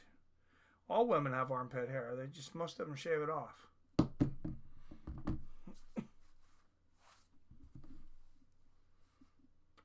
"6'1", also heavier than me. Fun times. Hey, gotta do what you gotta do, right? Oh, what is it? What is this shit with UFC advertising Threads so much? If you guys that don't know what Threads is, it's Facebook trying to do Twitter on Facebook. It's absolutely fucking ridiculous. Yeah, women in Paris don't shave their pits, so I've heard. But I did work with some hippies in that area. Wyatt slept with Chris Cyborg. Oh, you know you'd sleep with Chris Cyborg, Billy. Because she could be your sugar mama. Chris Cyborg would look like a dwarf next to her, bro. What's up, guys? Who's this guy? Jair. Over here. First of all, nice suit. Congratulations on the victory. I'm curious, did you see... Yair Rodrigues. I was like, I didn't even fucking recognize him. The broadcast team was a little caught off guard by how it seemed tentative that Pitbull was, and then he started to pick it up later. But it seems like maybe the bright lights got to him in the first round. All right, let's see. Let's hear Yair call for a title shot again. It didn't play out exactly the way I wanted, because the way that I was picturing in my head was winning by KO in the first round. You guys saw one. How did he win by KO in the first round against Pitbull? I think I didn't got him like. That's delusional. Power, because he was like way too. He's taller than Megan Anderson, not as tall as everyone's favorite athlete, Angel Reese. I was practicing on that kick a lot. Oh, dude, everybody loves Angel Reese. On the gym, and, they love her. They love to hate her. I was telling why Angel Reese. You guys can let me know what you think. I think Angel Reese is an absolute genius.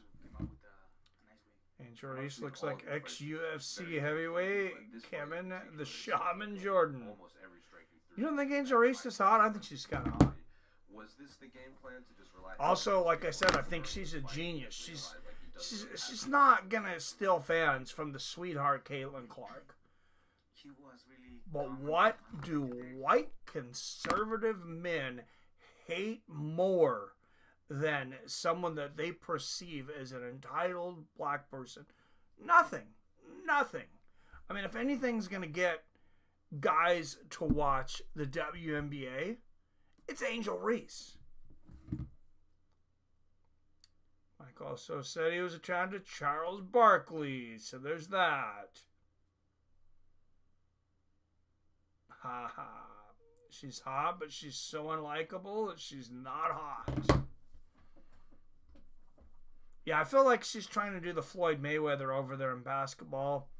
I don't know, she's got a McDonald's sponsorship. Everybody seems to hate McDonald's and they hate Angel Reese, so it kind of goes together now. Does McDonald's realize that everyone's hated them for like the last decade, though? That I don't know.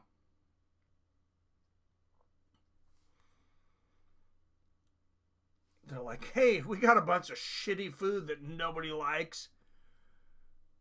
Our sales have been struggling, so let's double the price on everything and make our shitty food super expensive.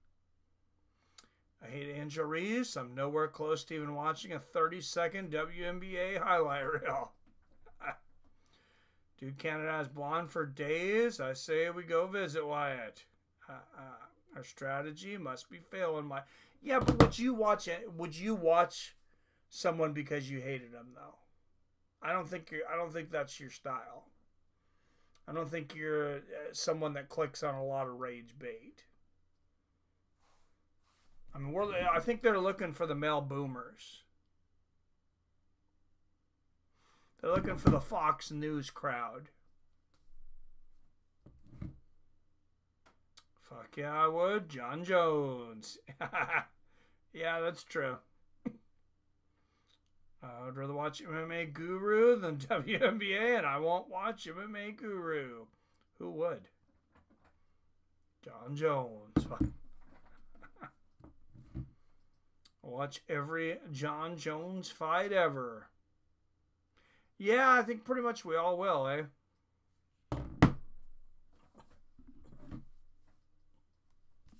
Ask a lot of fans, they want to see you fight Diego now. That many people really care what Yair Rodrigues thinks? He's still answering questions. Volkanovski is a matchup with Diego in Mexico. Is that the biggest fight that maybe even bigger than a title fight at this point in the eyes of the fans? Hey, WrestleMania is next week, Billy.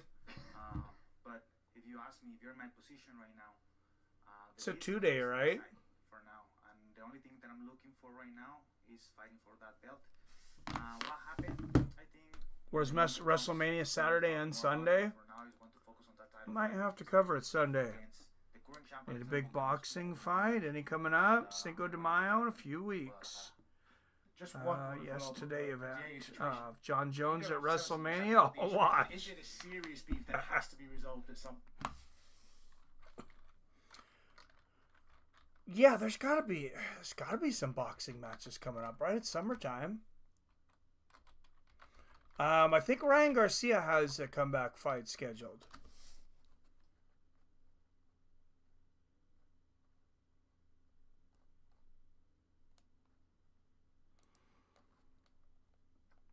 to boxing scene, see what we got. Ooh, yeah, it's not looking good, man. I'm looking at fights coming up, and like I don't even know most of these people. Okay, Sergey Kovalev. I take that back. Sergey Kovalev is fighting next week, but it's in Russia, so I don't think that's going to be televised here. Gabriel Fundora versus Marilyn Badillo. Fundora is fun to watch. That's next Saturday at 9 o'clock at night. Chris Eubank, Connor Ben. Excuse me. That's in another week.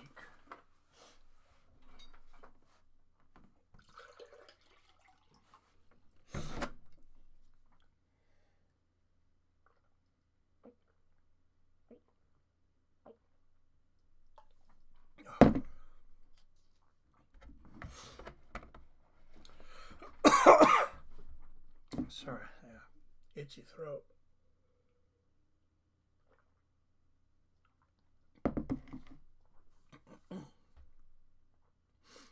Cena versus Cody Rhodes on Sunday. MSG, Garcia Haney, someone else on there. Excuse me. I need the heavyweight boxing title defended. Against who, though? I mean, who the hell is there? There's one guy. There's one guy that could fight for the championship, and I can't even think of his name. That's how popular he is. I mean, the Kovalev who fought Ward, he's got to be 50 years old. That's what it says, Sergey Kovalev. It's also in Chelyabinsk, Russia. So he might be 50 fighting. Looking back through my bets, Wiley was plus 102. That was one for the books, right? You mean you guys mean this Sunday? Next Sunday. Easter is on 4/20 this year. It is like Christmas. Automatic munchies for stoners and Easter dinner. Dude, how many people are going to be having stoned Easter egg hunts?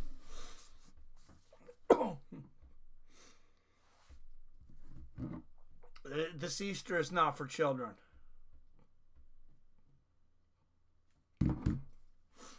See, they can hunt for eggs at like 6 in the fucking morning.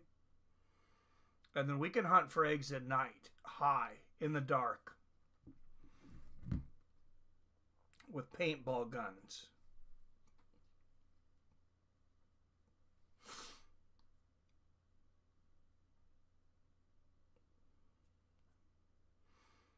Rob has stoned Easter egg hunts every day. I have stoned Easter egg hunts. I get stoned and I can't find any of my shit. And I hunt around for it. Until I go to sleep and then I find it the next morning. 11